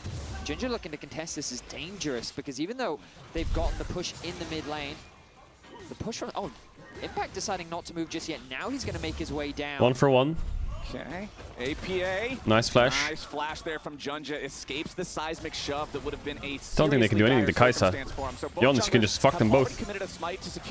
Oh, the W hit the minion. Otherwise he would have chunked him so hard. Now being taken by Umpty. So no credit towards feats on this first pack of the Grubs, but still a slight advantage almost had him. Good job again with the buffer through the seismic shove to dash away from that one. Yes, he still got hit by a little bit of the stun from the Unraveled Earth, but it does not matter. Yeah, I will say that the Herald was definitely... almost a 20 CS lead, top, chilling. The Grubs was a little bit of a mess because I think that TL had the numbers advantage, but because Impact decided to move so late, they couldn't really leverage it. So that meant that because they were able to get the push in mid... As a KC fan, who should I root for? In the 2 versus 1, force Umpty back, and they still had it doesn't really matter who wins this so it will deny one of for those KC, I think. Objectives that contribute to the feats of strength, which ultimately, considering how hyped up they were at the beginning of the split, have because they both have the head-to-head against KC. Their ultimate value is not as game-changing as I think that we initially believed, especially after the nerfs came through. For mental, it's good if CFO wins, because then they'll know that CFO is actually a good team. Yeah, feels good for CFO. Should be able to pick this one up with no contest. Umpty just going to utilize the opportunity, steal away the red buff from the enemy jungle at the same time. Wants to be up here towards this top side of the map. You can see as Impact had that big wave that he was pushing up to crash it into the turret. They want to make sure they can get that crash. The biggest individual gold lead in the game does belong to Impact. This is the nature of the Gwen versus Cassante lane matchup. Gwen can zone him away from a lot. You can see first item, Negatron Cloak after the D-Shield, purchased for rest just to endure some of that damage. Map score does matter. Very oppressive for Cassante to deal with. So I guess that means that if CFO 2-0s, KC is in a little bit, tiny bit better spot, but it doesn't change much, I think. Now, Vedius, I have seen this play many times. Is this gonna work? Many times I have seen it that guy has a Negatron Cloak. A tough champion to dive, and Team Liquid's going in for it. Raz doing a good job buffering oh my god, he just completely smoked them. Holy shit. Is made to play the full rest, puts them to sleep. Holy shit, they just got smoked. Broke their ankles. He played that perfectly. He buffered the unstoppable. He connected the ultimate onto APA, and then the flash in from Kaiwing to provide that support. Now he's cooked though, I think. Welcome the TP coming through. Yep, Umpty and Impact trying to put the work into him here. They need to use the last cast of the This TP is taking forever. Now the TP from Honk Q. Impact doing a good job to just Jesus, man, TP these days takes forever. So TL does get one in return, but man, Rest was so ready for that tower dive. Now some of the lane swaps have come through as Honkyu moves his way into top lane. He should stick around to catch that wave, but we'll look back at this play and notice the timing here from Rest. So the first thing he's going to do is create space, so he dodges away from the Vi. The ulti from Vi actually goes into the Unstoppable, and then he connects the ultimate onto APA. It's unfortunate that Kaiwing ends up getting the kill, but the fact that he was able to outplay that is only kind of usurped by the fact that he then tries to push in an extra wave. He should have had support from his jungler to escort that wave underneath the tower. Look at the minimap, man. Look at the TP, how long it takes. I feel like mid laners and top laners still think they're like, oh, I'm TPing, and then their teammates like, oh, okay, I'll fight it. Oh, wait, hold up, you're not. You're still not here. Diving the Cassante could end in disaster. The North American fan in me is sad that I predicted that ending in disaster. Hey, the good news is Impact still gets a kill. You have a 700 gold lead on the Gwen. And ultimately, Impact is in a great position to be a carry. And you kind of look across the map. That could have been very bad, mainly because not only did APA die, but Honkyu had an opportunity to push in that mid wave, get an extra plate. More farm would have been lost, but he TP'd to top. And then APA even went to top himself. So in terms of the gold difference, the carries are still in a good spot. So even though the dive looked a little bit sketchy, it's still a very good position for TL to find themselves in this early game. Well, we've got about 25 seconds until that second set of grubs makes its way onto the Rift. This one, I feel like, is one of the objectives. It's almost always CFO's spot is not that bad. They're kind of fine. They have a 0 escrow, right? With some good frontline, they'll always be okay. Minion secures it for him. Back down in the bottom lane, Impact with a slight EXP lead over Rest, but Rest also is about to hit that level 9 breakpoint. You can see the teleports are ready for both of the top laners. If this does turn into a full battle up here in the topside river, they will be ready to join, but it is still a pretty slow channeling time. So we'll see if anybody decides to commit early to that, because right now it's CFO with control over the river. Spotted out Kaiwing on the flank. Gets some good they could TP in with Gwen here. He's awkwardly separated from his team. Here comes the ulti from APA. But he wants the base first. There's no fight here. Maybe they can fight actually now. TP. TP is going to get committed. CFO. But I think CFO can just right-click away now. Team Liquid trying to go in for some kind of a play. Yes, they knock on Q up into the air, but what else do they even get? Nothing. Team Liquid, they've lost the grubs. They're trying to CFO is really happy with that. CFO is happy. 3-3 in grubs. No TP Gwen, no TP Cassante. Nicely done. Yon going in further after Hong Q now. Goes for the Killer Instinct to cut off the escape route. Yon has found the enemy mid laner, but he does not quite have the damage he needs to secure the kill. But Hong Q can just use the shifting Saint I saw it. A heavy commitment, but I don't see it. You know what I'm saying? Flashes in to apply the autos, knows that he has the ultimate to cut off his escape route, but then he just changes his route. He creates a space where he can just glide over the wall with his EQ combo, and he's able to avoid any potential kill being picked up by TL. There's no dive here. So critically, they just have to wait. They have to go play Drake, I guess. In the grub fight, there was one grub claimed by Team Liquid in that one, so the grubs do end up being 3-3 overall. Though again, like we mentioned earlier, no credit towards the feat since it was. Stop saying EU lost to this. EU lost to both. So those are all not going to shake out to any Void Might spawning or any major impact, really. I mean, I feel like the HUD was trash, then they made it a little bit better, and now I still think the old one's way better, but it's like this HUD is like usable, you know. I just don't like it. Maybe APA gets a little bit too greedy. See if maybe they can force a play onto this Taliyah early on. Kaiwing waiting around just in case APA steps up, but the Taliyah will not give them that opportunity. Yon needs to clear out these last couple of minions here in the mid lane, but it is CFO, again Vedius, who are first to the objective. Certainly are. And with this 24 spike on Doggo, the CFO also have the first Drake. Fight to take. I mean, this is second Drake, right? Oi, Doggo. Nice damage, but the tower shot combined with the W from Yon is able to trade back fairly evenly. 2 Drakes to CFO and 3-3 in grubs. Contribution to the feats of strength. CFO is in a really good spot. Wise from Team Liquid. They don't feel Gwen being ahead is annoying, sure, but it's not the end of the world. Right now. Umpty will be spotted out, but I don't really think Kaiwing can punish this. He stole away some little chickens. That's something. Maybe get his flash or something. Cook a bit. First Mystic Shot gets blocked by Play the chicken. Yon and Umpty still need to run away from this one, I would have to think. Doggo trying to fire him. Oh, nice Q flash. Oh my god, well played by Kaiwing. Beautifully done from CFO. So well played. Q flashes Q. I did not think that could be punished. He had flash up. His Q did get interrupted, but he still had the ultimate if he really needed to kind of utilize some kind of CC Jeho's in a really good immunity, spot. he just gets flashed on. He just gets punished. The collapse comes through, and it's a kill handed over to CFO. They will get that 3 kills. They find themselves 2 objectives up, and the gold is dead even. So again, like, I look at this and I'm thinking, okay, well, the team is very far away. Kaiwing might be annoying. Q interrupted. So at this Stun. point, like, he can just ulti the Alistar, but okay, he chooses to just walk away from that point. Q flashes Q. Flash, Knock. Ezreal clean. Doesn't respect the flash engage possibility, and he just hands over a kill. So CFO happy to pick that one up. Can see the frustration on his face with that one. Just giving away a free kill in a game that is this close really feels bad. They don't want to just have that extra gold injection. I really need CFO to win so I can call Dom afterwards. I mean, you're talking about a game state where you've had the surrender, the first 2 Drakes to the enemy team already. You don't want your jungler falling behind. Lane economy snapshot presented by MasterCard here. You can see, yes, the biggest advantage is still that of Impact up there in the top lane 1v1, but a lot of the other bars are looking pretty red, Vedius. But I will say that if you're a TL fan, And in EU competing for 4th best region in this game. Because Impact is going to be a problem for CFO. The great thing about these carry top laners that have been largely reintroduced thanks to the lane swap meta dying is that it becomes a side lane threat and a potential team fighter that who really Nice, they cover home Q a bit. CFO can leverage their range, they can outpace the Gwen, and they have tools, but right now CFO setting up for a dive. They have a TP ward behind. They need to be careful of getting TP'd on. As APA is ready to ride away. CoreJJ with the grand exit, but it's not A really nice play. APA needs to keep on No flash on Talia. CFO wants to keep fighting. A nice seismic shove to knock Junja away. Oh man, Gwen would have loved to have TP down here, but I think Cassante was fighting her.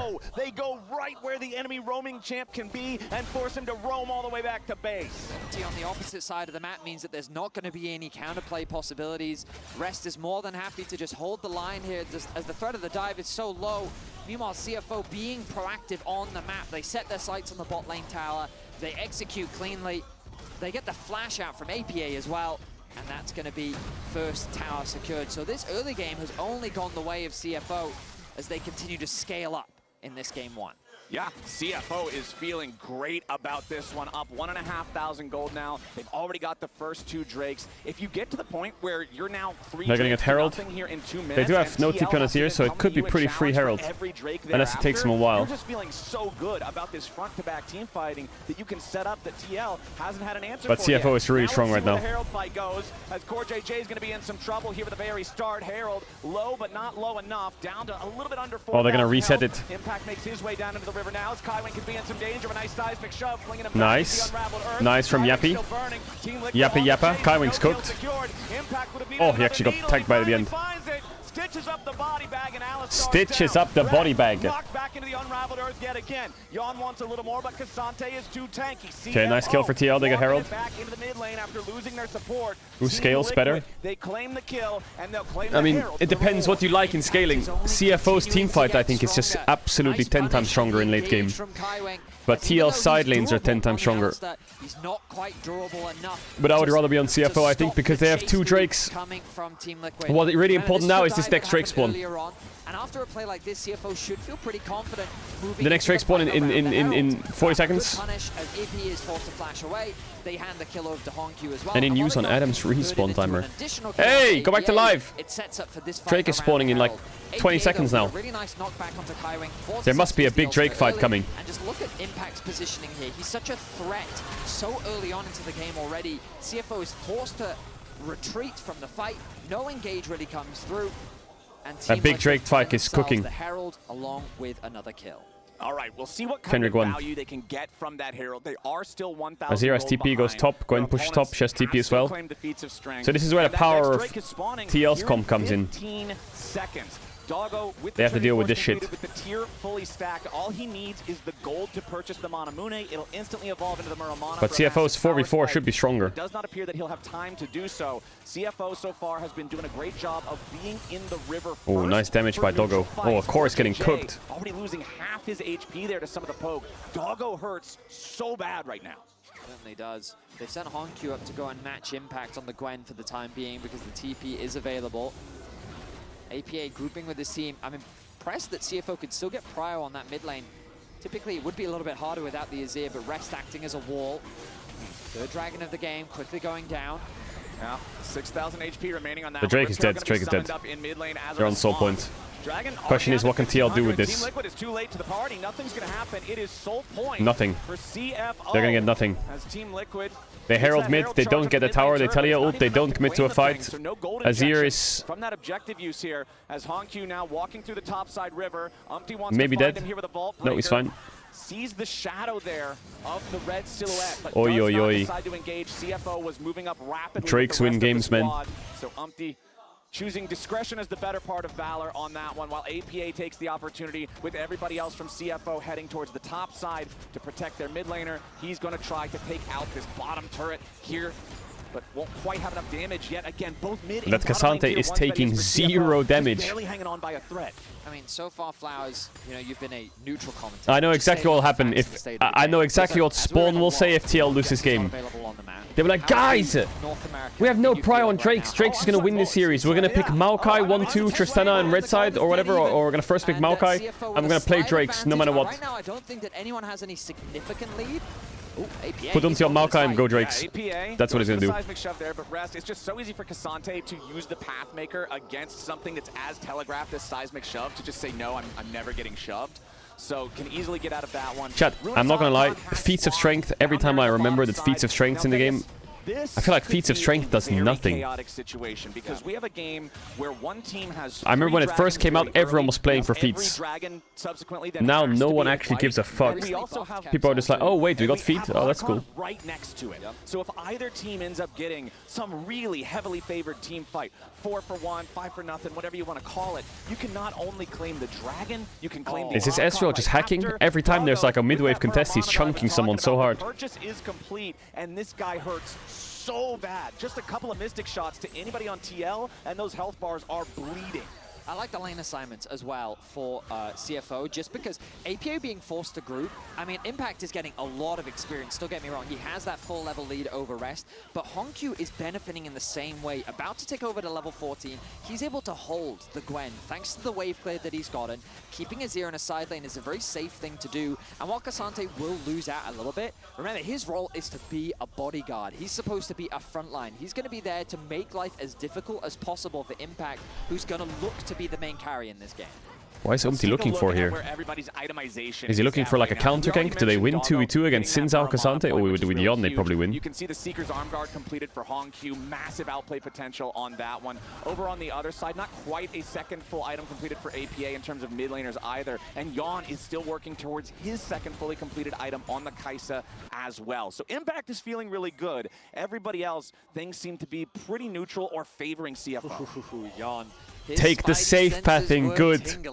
Take the safe pathing. Feel safe, and he was right. There was a Viper sitting in that brush, waiting to strike, and he will now not a Hammer Life Viper though. To safety, catches that mid wave. Actually, just a You guys doggo. on the top lane though, I notice a bit of trading happening between both Honku and Impact, but again, it's that slight range advantage that is really benefiting Honku, and you'll notice on the HP bars at the bottom of your screen how he's able to just get those Drake in 130. trades. Man, I feel like the Gwen's not been able to do anything on side lane. No real threat, which is why I love these lane assignments that have come through from CFO. The TP, they're committing to this. Umpty spotted on the top side of the map. It's gone. It's a full send.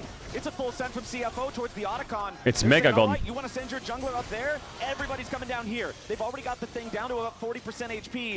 Nobody from TL is Okay, TL need to fuck them really hard now on tempo. They need to jail them, take, and then somehow retake Drake. Unaware, CFO takes the Otacon, no challenge. Just a fantastic play from CFO.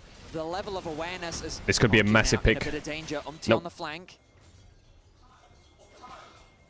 Ooh, Doggo clearing out the control ward here. Junja jumping over the wall. Umpty, Umpty instead of finding Oh my god, he's fucking cooked. a grave. Junja jumping right back towards him. Another Vault Breaker is going to be needed. Oh my god, nice charm by Core. He saved it.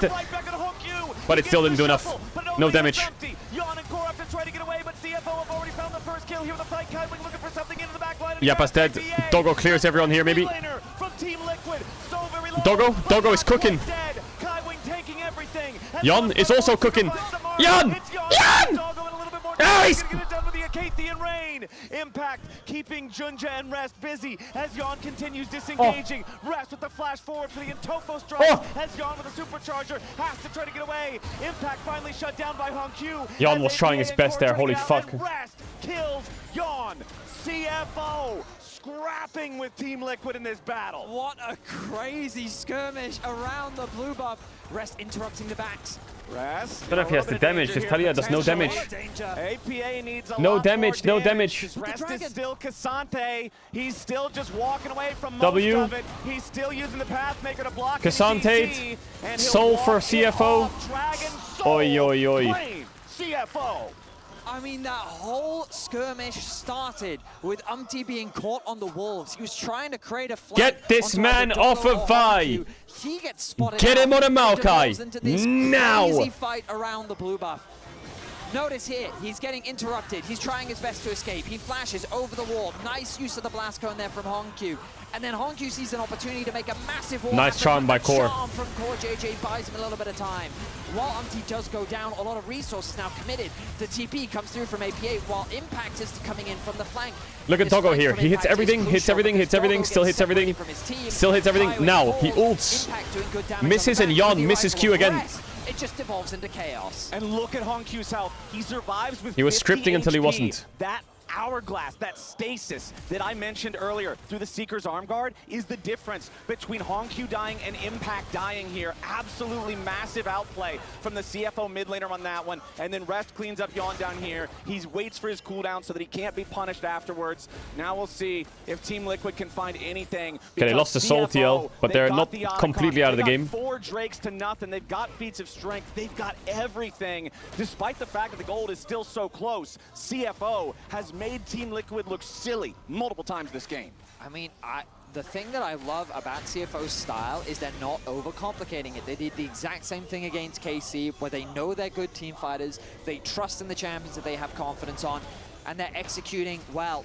Team Liquid haven't been able to find good dives. We haven't seen any dive combination coming through from Yon and Core JJ. We haven't seen the picks from this Vi Talia combination. While Impact continues to get leads, so far they're not really converting it into any significant presence on the map. So Team Liquid only continues to lose more, and now with the Soul gone, Elder becomes a massive threat.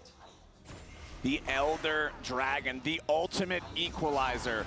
For Team Liquid, it could be a way back into the game, or it could be their I just think this Talia has 0 damage. Needs a Void Staff now. Such a good job managing the threats from TL. And I go back to the draft and what you were saying, Vedius, where the burden of execution is on TL, and that burden has felt very heavy this game. Certainly has. John, you should be safe. As CFO set their sights on the mid lane tower. Good damage comes out from Well played by Doggo. As that tower is sure to fall now. But the Otacon How is it that EU and NA struggle versus CFO, but Humble can just play Zed against him and smash him in 20 minutes? How big is the gap? He's above Impact now after being a full level down, and that was the value of How big is the gap? Otacon from earlier. So much value in that thing, man. And CFO now, Hongq level 16. Remember, this guy is such a young player, man. Only 17 years old. And going back to what APA was saying about, oh yeah, he's a rookie, he might get nervous. We're just trying to try to get into his head.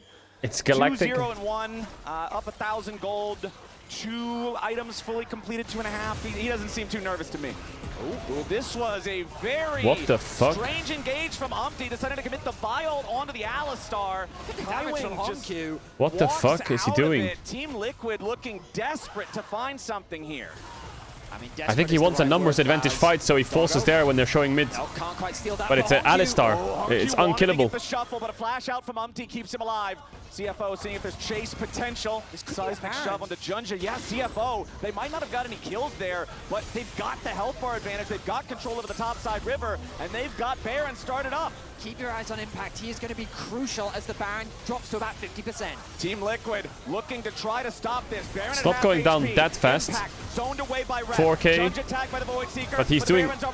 It's dead, Baron's dead. But they got the Z here, maybe? Oh my god, he's out.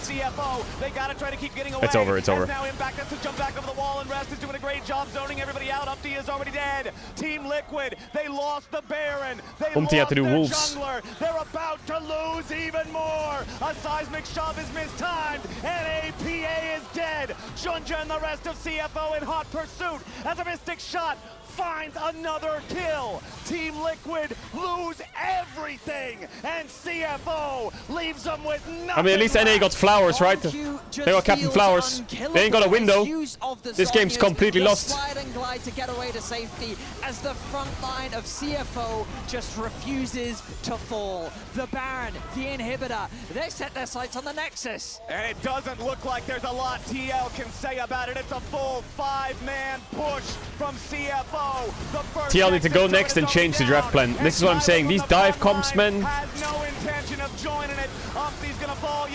In scrims, it probably feels good, but I feel like in pro games, sometimes these dive comps are just AFK and they just get outscaled. Again, they stick to their game plan. They execute effectively. And in the team fights, they just play it better. CFO looking strong. You said it back in draft. How does that feel, NA? How does that feel? How does that feel? Losing to the LCP. Oh, you made fun of us? Oh, wait, hold up. Where are the people that made fun? Mods, check the chat logs. Check the chat logs, mod. Check the chat logs. Check the chat logs.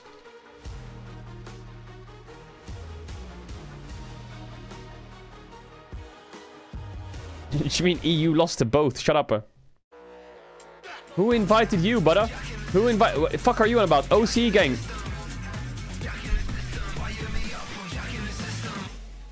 How the fuck have they rocked up here? How is OCE coming to start dunking on EU? You motherfuckers are last place in the LCP. You rat. Browser built for League fans.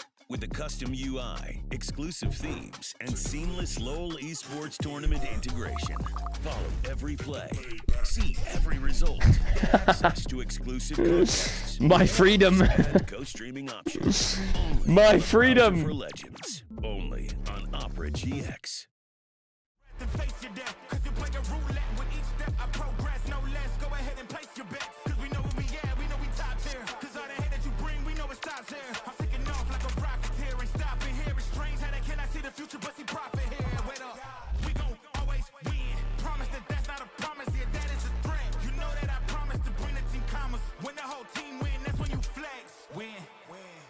Do it again.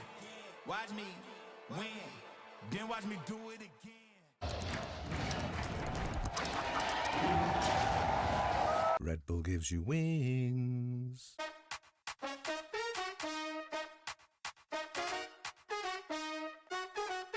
Give me some of that wow. Move to the beat, drop down. Feel it in your body, let it out. Give me some of that. Give me some of that wow. Give me some of that wow. Tilt to the beat, drop down. Down.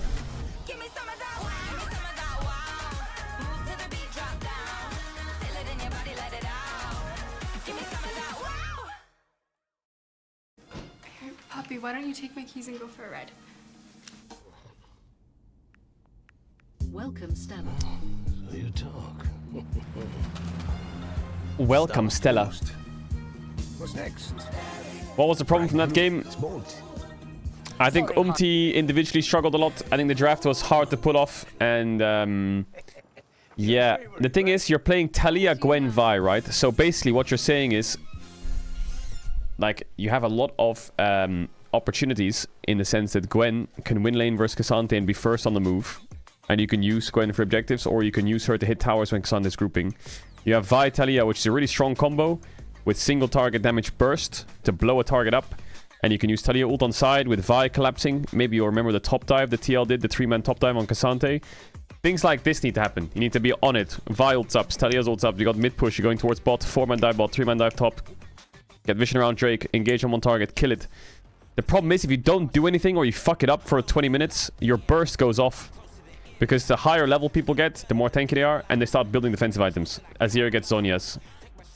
Xin Zhao is getting tanky with Sundered Sky. Alistar is no longer a target. Ezreal's 2 items and he's super far back.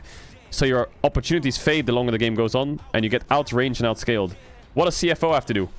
Well, Xin Zhao just has to find Vi, and Cassante and Azir just have to farm and try not to get disrupted. That's it. All they have to do is sit back, relax, and grab themselves a beverage. And just kill Drakes. And as much as TL, their comp is super winnable to play, they didn't contest any of the Drakes properly.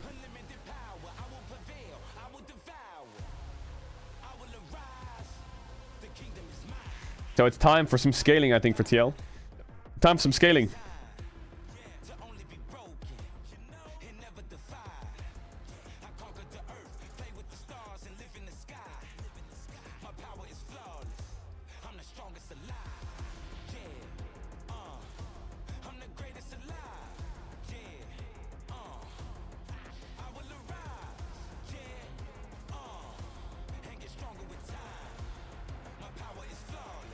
Time for some scaling, I think.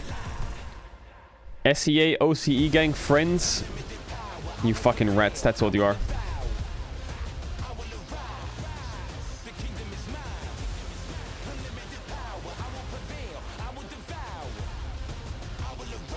Wait, chat, what was I gonna check? I was gonna check something.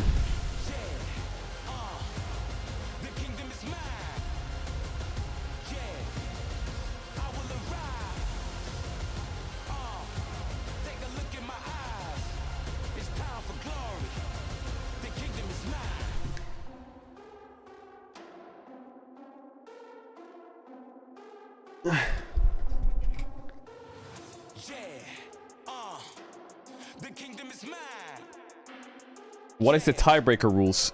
Chat, what are the tiebreaker rules? I swear I didn't really check it out properly. I just thought it was head-to-head. Is it not head-to-head?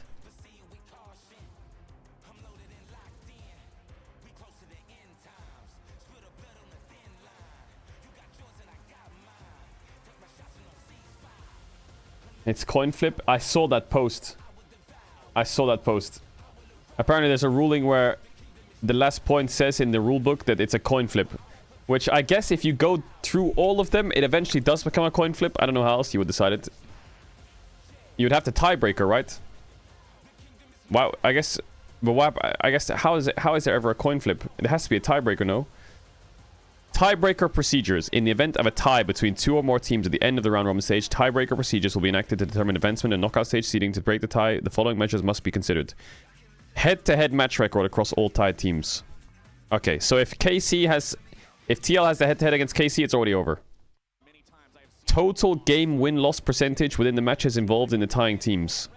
But is this the order of thing that they choose? So if you have the head-to-head, it's over already? That's it? Total game win-loss percentage, full event. Average game victory time.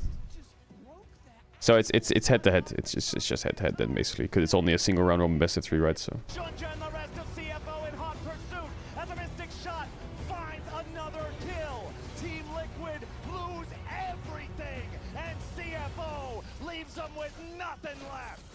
Respect to Captain Flowers, a true professional, casting with so much passion as he watches the light fade from his region. I'm kidding, they're still doing better than KC. They're having a fine time. Guys, that game was absolute chaos. That mini roll summarized it pretty nicely, but kind of messy from TL from start to finish. Yeah, I feel like TL really needed a lot more, to be a lot less indecisive in that one. They had a composition where, you know, you're very... If CFO wins against both... Not easy targets to get on, and yet every time there was... And KC beats HLE, like yeah, if KC beats HLE, everything's fine no matter what.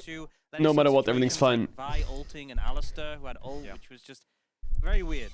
So let's take a look then, Wolf, at this sequence of play, which kind of summarizes the chaos nicely, I think, from start to finish. A good start to the Otacon, we must call out. Yeah, I mean, Honkyu ends up teleporting in. There's no one to stop him from coming down here. They just kind of dupe TL, and TL decided to all in on trying to push and get turrets. They get the turret on the top side, they get the mid turret as well. So ends up being at least they got something back. But remember, this is a Drake stacking CFO, so the Otacon value is going to be much higher than those turrets, especially with TL being this far behind. And then TL don't actually commit to a single target here. They kind of just trickle in after getting those turrets, which gives a huge opportunity for a team fight win here for CFO. And honestly, it starts to go a little bit more towards TL from when it initially started. But NAEU friends losing to Seafood. And as the fight goes on, you still have this Ezreal pumping out damage. Eventually, Yon has to overcommit to try and take him out, but there's still 2 full health members on the side of CFO hunting down exit kills. Yeah, unfortunately for TL, it felt like this moment was where they were hoping to try to win a decisive team fight and punish that Otacon take. They losing to Seafood. More happy backing away and taking those turrets and looking for opportunities elsewhere. For example, moving into Baron or the upcoming Drake fight. Really over-indexed in this. Why are we losing to fucking CFO? Piloting needs so No much blame on coordination. CFO, We've they're a seen this good from team, TL but in the come past, on, where man, if our KC just beat coordination is CFO, tough to if pilot they, into the if Azir, the KC Ezreal, had just they beaten have CFO, the we would be know-how through. to pilot these types of And even drafts. if they They're gonna lost to play around TL, the it wouldn't matter, bio of because we'd Gwen watch on the TL top lose to side. CFO, and they would have beaten Coordination just Tess. really was quite Everything would be lackluster fine. around it. So I think Spawn gave them solid draft here. Unfortunately, the execution was really the main issue.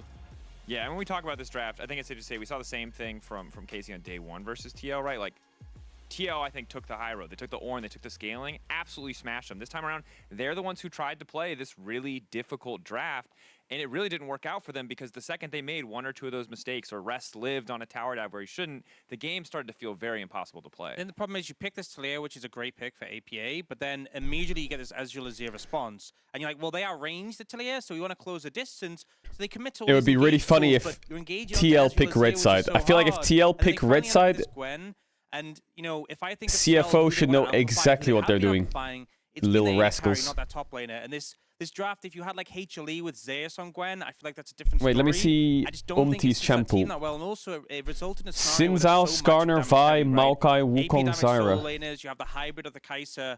So like when you had like the Azir with the Liandry's with the upgraded What did he mid play in their threat, finals? it just felt like you Maokai wouldn't have come Sejuani. through the Azir Ah. quick enough, let alone the Cassante was just immortal. I think, you know, we talked about Yun so much. And their how comps are so successful he is and toxic. how Like, they well are so toxic. Their comp in the first game of the finals was mid-jungle was Maokai Ziggs. Ew. Ew, what the fuck? Make a big impact on Kai'Sa unless you're set up to do so. So I'd like to see Disgusting. this type of drafting, putting on something that scales really well, can have a powerful mid game where you can be the main character. Because in this one, he was just following up or trying to in the chaos. TL, though, will get to return to blue side, right? We'll see how their priorities shift. Talia, notorious APA champion, didn't pan out that time, but you saw in the post-game breakdown, right?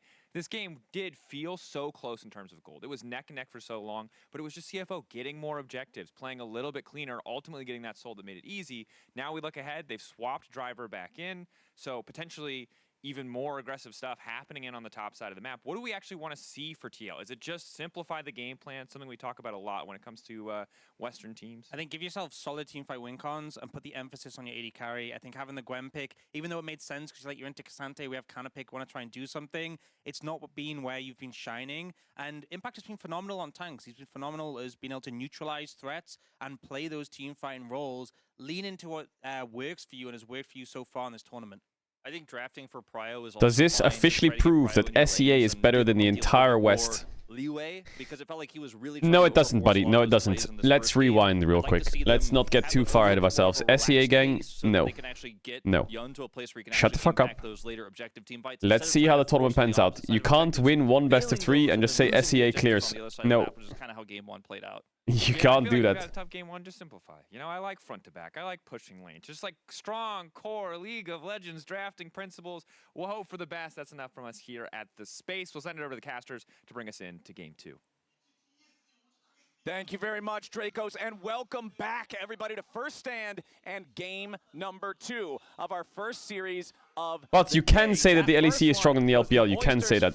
That is very valid take. I think that was actually a good one. I think that was actually a good one.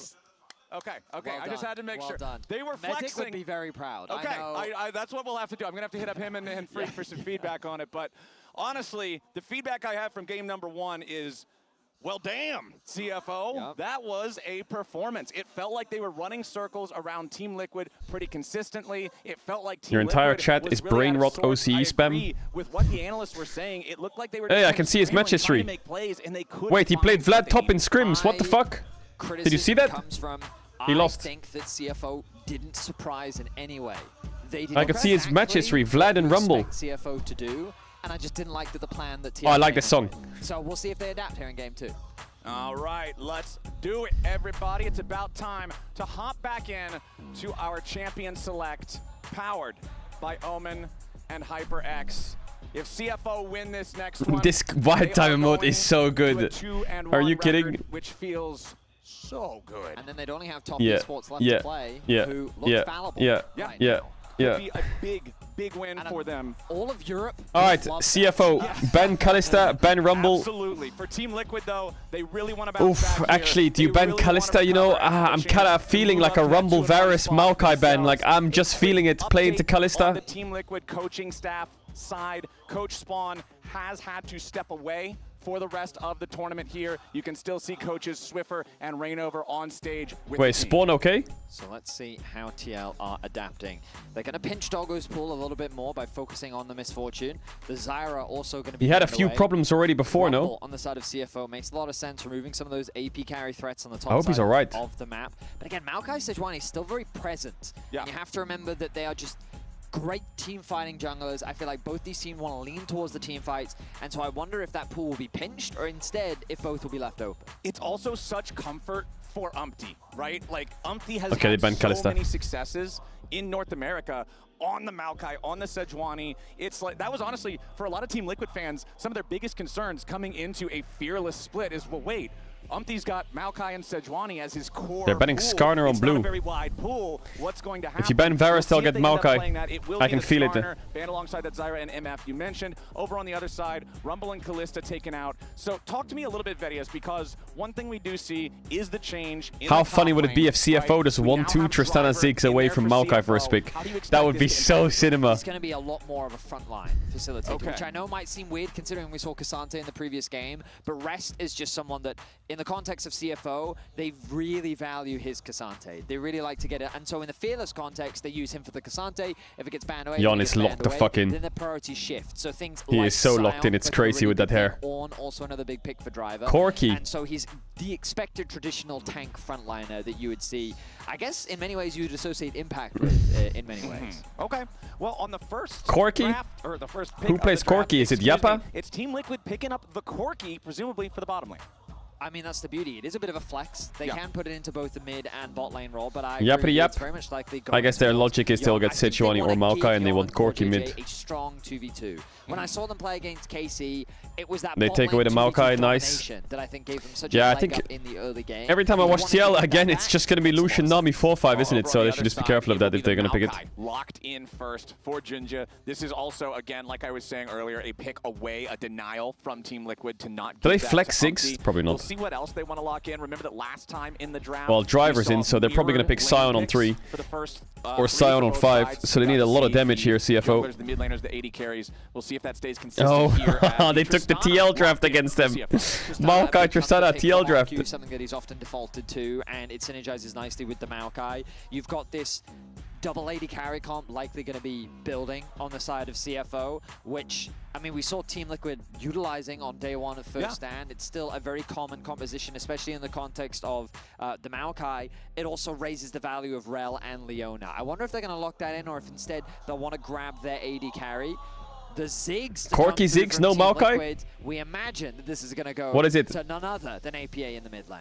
This is Are they really the double flexing Ziggs or APA Corky? pick. When he first came into the league, everybody was talking about how the guy was a Ziggs and Aurelion Soul 2 But by that logic, isn't it better for them to first pick Maokai? Because they will get Corky or Tristana and they will get Ziggs. Whenever he wins on this champion, he tweets out, "Wait, didn't they know that you're supposed to ban Ziggs against APA?" Maybe they think Corky is just key. The most synonymous champion with him, I feel like, from all the games that I have seen. So that locked in. Because I doubt CFO would alongside take Ziggs. Sejuani If they for did, Umpty. then I guess he Again, would just go I like, Team Liquid's composition I don't know, so what are much the more fucking when champs are there that Umpty he is on plays? these frontliners, on these hard CC champions like a Maokai or a Sejuani. So far the draft for TL looking good. Very much turning into a front-to-back teamfight style. You know, it would be really disgusting if CFO started playing like Seraphine bot into Ziggs or some shit. Like, we discussed this a little bit can you imagine if they pick Seraphine on 4? That would be actually vile. And then they pick like a tank top on 5 or some shit. And Rel could be good bans from the side of CFO, given that... Yeah, brown ban is good, but the enemy team is playing Ziggs. The thing is, like, I like what they're doing. They're taking away Leona. They're probably going to ban away supports or whatever. But that's definitely going mid and that's definitely going bot. So they're probably going to find a support, no problem. All right, let's see how they want to approach it here. I agree. So they should ban Braum. Taking out some of those supports that can be that. I think they're frontline crazy extra if they don't power ban would be Braum. Great. The Nautilus, we saw this as a second half ban from CFO in the previous game. In that situation, it would have been paired with a Kaisa, which is one of those all-time combos. In this one again, though, being able to set up for the damage from the Corky could be a scary thing. Also, the lock-on potential with the ultimate is one of the few tools that can be very good at locking down the normally very mobile Tristana. So the only caveat I would throw in that Team Liquid need to be cautious about is that Doggo, for those that remember when he debuted on the international stage, Tristana was one of his go-tos.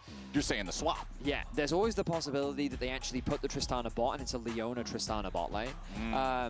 Doggo. Just something to bear in mind, because obviously they expected the AD carry pool. Is to that pick, SK Swiffer? which is Yeah, it normally is. why in this situation. Come on, Ben you would Brown, traditionally please see do the it. AD carry locked in as well, because if you're already locking in an AD in mids, your pool is going to get very narrow very quickly. So you can then save. Ooh, that's gotta be a blunder. Save your support pick for later. But by locking Aatrox on 5 is delicious here, though. If they are gonna play like Ornn or some Sion game. Oh, okay, they're not going to get rid of any more AD carries. Instead, they want to ban out. No, I think Braum or Poppy support is delicious. I actually think Braum is good if it's Corki bot, I guess. For a lot of teams, this could be focused towards different roles like jungle, right? I guarantee you when you're banning it against Team Liquid, you're banning it against CoreJJ. Yeah. CoreJJ was the it is Tristana of the bot. pick in North America. He plays a lot Yone of goes it, kind of nuts, but actually. The answer for CFO is exactly what you were talking about, Vedius. It's the old switcheroo. It's Tristana going into the bottom Let's spawn leave. I have no idea. And Honkyu is picking the Yone. Could go Jax, could go Braum, could go Sion. Sion maybe not the best. I think Jax with Gregaspan, but Poppy's open. Do they want to go for something a little bit Hey, more? it's lagging again.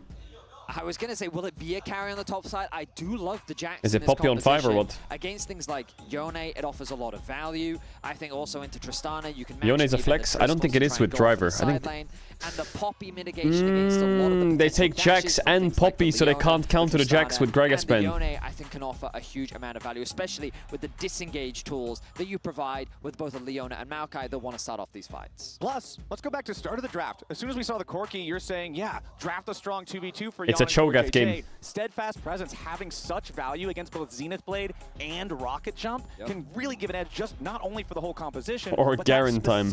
Chad, did you see the matchup. nerfs they did to Garen? Oh, GP! Okay. Driver is not going Holy shit, GP is disgusting. Chat, I'm gonna run ads. If you don't want ads, you can just see on Twitch. I'm have special on video. Want to be back for the game starts because I have to run the ads. You're gonna get the ads during the game. I'll see you in a sec. Impact to me is one of the Gangplank players. You know what I mean? Like, historically, he's someone that should know this matchup really well. For Driver to bring out the Gangplank, that is absolutely crazy. I'm super excited to see this back on the competitive stage. I've heard rumblings about the champion returning to pro play, but I wasn't sure if it would actually come through, but we're getting to see it from Driver and GP top. Gangplank. So, the ultimate value that you have in terms of your ability to cross Actually, that GP pick is so nice. Split push threat that a Jax can provide, the team fight value, the things that both the barrel and the But I ulti thought that Driver was provide just a are tank player. absolutely monstrous, and also the fact that level 6 skirmishes. Oh, you want to fight us in a 3v3 on the bot side of the map? Bang, bang, bang. He has 11 The ships games have of been GP in his called, and career. the support is going to be coming in from the GP ulti as well. The ulti just provides so much value. Not and bad. what is a very map-wide meta. I'm excited to see his impact. And I also want to see how well Impact can play the barrel minigame of shutting those down with the trading in lane. Because you talk about someone who is a Gangplank player, they are much more familiar with the timings and when they need to outplay those versus somebody who might just, lane against it occasionally. It's a question of how good at whack-a-mole are you? And we're going to find out in this game. A lot on the line for Team Liquid as CFO find themselves one game up. We're jumping into game 2. Can the LTA squad bounce back and bring us to a game 3? Can they bounce back? Gotta do if they want to keep themselves with a positive record. I actually like this GP pick a lot. 2025. Let's rock and roll. Let's get into it. This GP pick goes kind of hard. APA's playing Corki, Yon's playing Ziggs. I missed that. Yeah, I didn't call it out because I didn't know if it was Wow, a they put graphical Ziggs error. bot. Sometimes I've seen the draft just have characters in the wrong spot. No, it's APA on Corki, Yon on Ziggs, Team Liquid switcherooed into the switcheroo. Wait, I gotta check the seats. Hang on. No, Yon's still in his spot. He's definitely playing the Ziggs. Yeah, I mean, that is a surprise because traditionally Door and when shield, I saw top. the Ziggs locked in, my instinct was that it was going bot. That was kind of what I thought was going to happen. But of course, then, you mentioned it. Impact's a GP main. Team Liquid game, so you would imagine it's going to go in the hands of APA, the Ziggs player himself. I don't know how I feel about them swapping things around like this. My forehead's got a lot of sweat on it. I'll just be realistic with you for a second. Oh my god, Appa's using this Corki skin, really? It's one of those things where, Yon is such this mechanically talented player. You expect to see him on an AD carry that has the opportunity. He does have a bit of history on the champion, though, doesn't he? I swear, maybe I'm misremembering.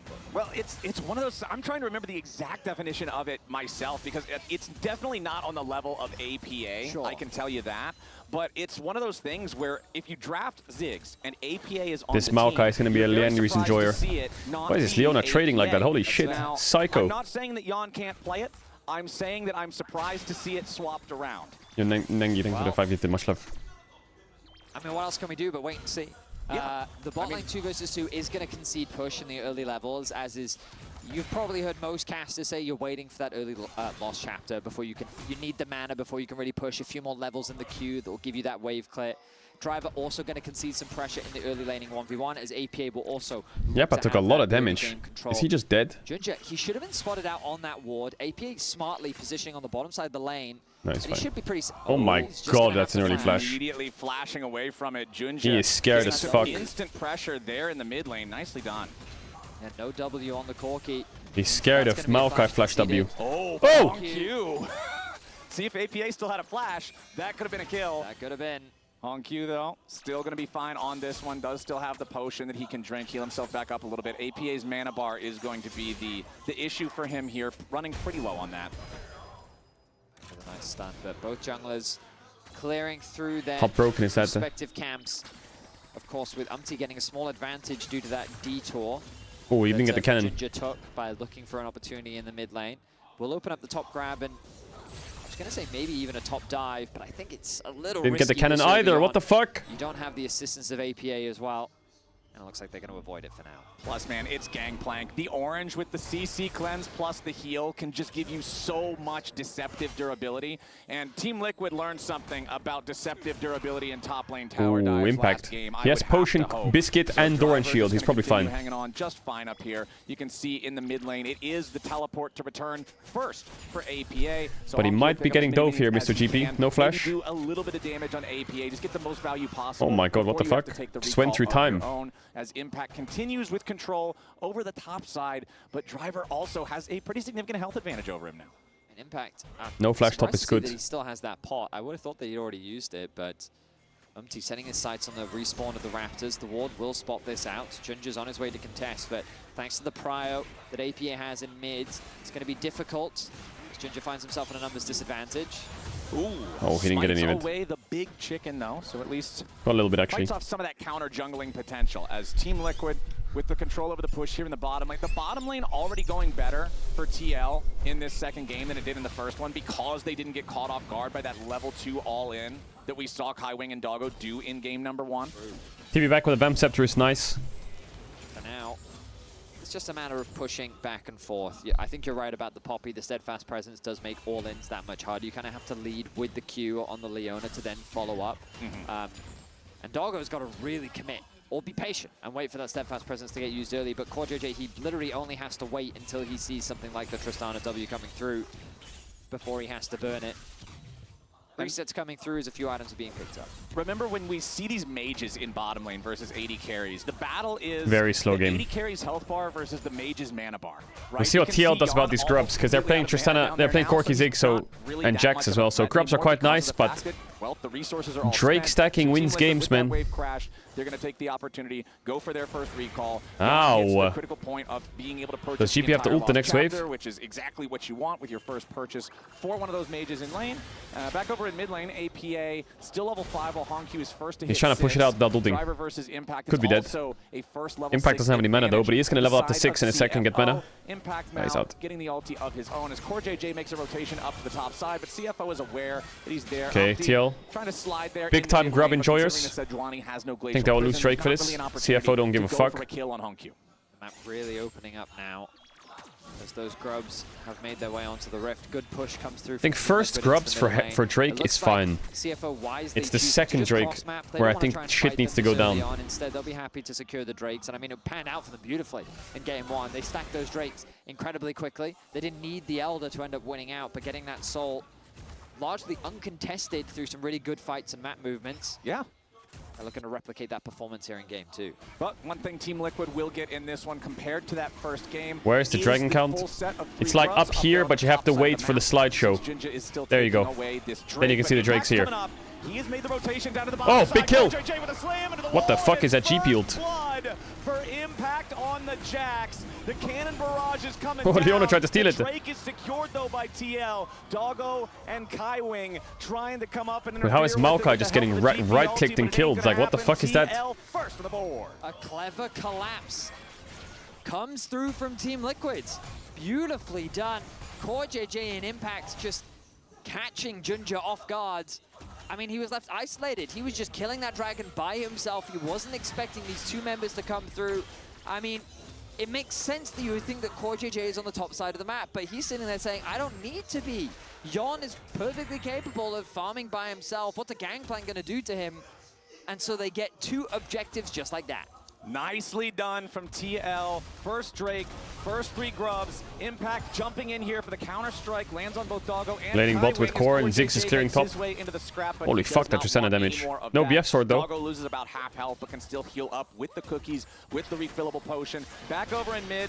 I feel like this is what happens every single time you jump mid in a Yone matchup, is he's just away from his soul, stab, stab, stab, immediately jump back. You don't like that champion, do you? I think I drank from a coffee from it yesterday. Ew. But we do have another engage from Impact here, just trying to keep Doggo and Kaiwing away, but they will secure the plate before their first spec. Ooh, Nice ult engage buffer. there in mid Nice from ult from Omti, but Hongq. that was a Yone moment, Vedius.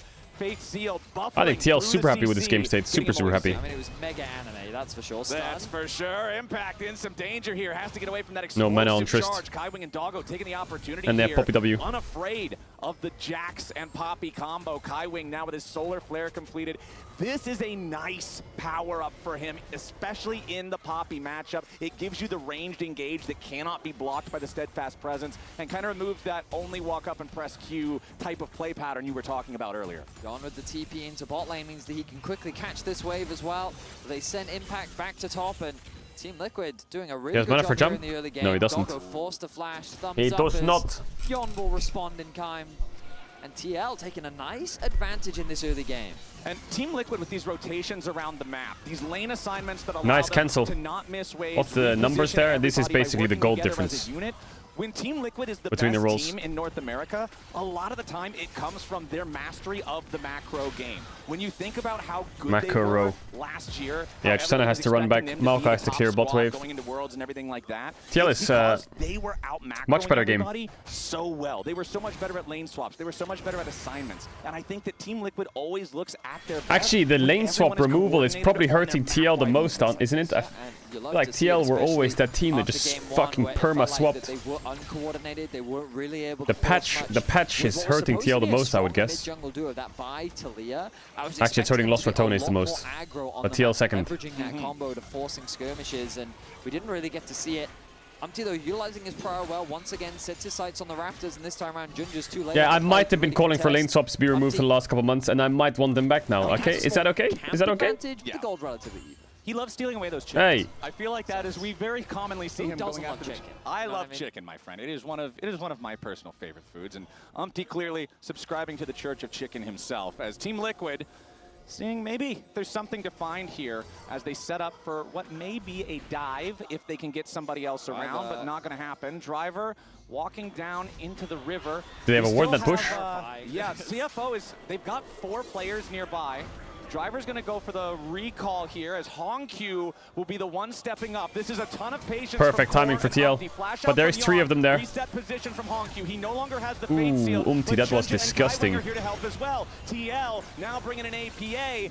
Everybody's come Nice to TP from party Mappa. as Hongq and Junja Covers have them to off try to quite run. They've nicely. already secured the Scuttle Crab though, so they'll have that if the fight continues over the grubs. We did have quite a few resources spent on that one. Umti ulti, Core JJ ulti. Over on the other side, Fate Sealed is down, as is the Cannon Barrage. Meanwhile, Doggo just trying to get another wave crashed into the mid lane turret. Oh, nice flash by Core, slams GG. up into the wall with a ton of damage coming down with a Mega Inferno bomb. Team Liquid's already found the first kill, but now Umti's gonna I think be in Appa danger. fat fingered his W maybe. Providing I didn't see what he was fire dodging. As the Yone barely escapes back to his own body. Hongq What is Doggo doing going for that wave? HP, and Doggo Is that legal? could be the next target for TL. Core JJ Fraud immediately check. tackling into the Tristana, but he's got to be careful. Core survives with Dead. one hit Big kill. left, and Doggo Oh my god, put Kaiwing, what the down. fuck are we Core doing? JJ Why is he E-flashing to kill their support? What is he gonna get gold? Is that fine?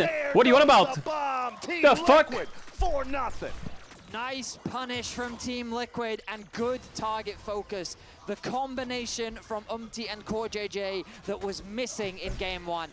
They recognize that Junja, while he does have the flash, they don't give him room to move. He gets knocked up, he gets slammed into the wall, and you mentioned it, Flowers. Yeah, no Casey did lose to it, shut up. It's very difficult to follow up. That interrupt from Yon's W is just made even cleaner as this collapse comes in from Impact.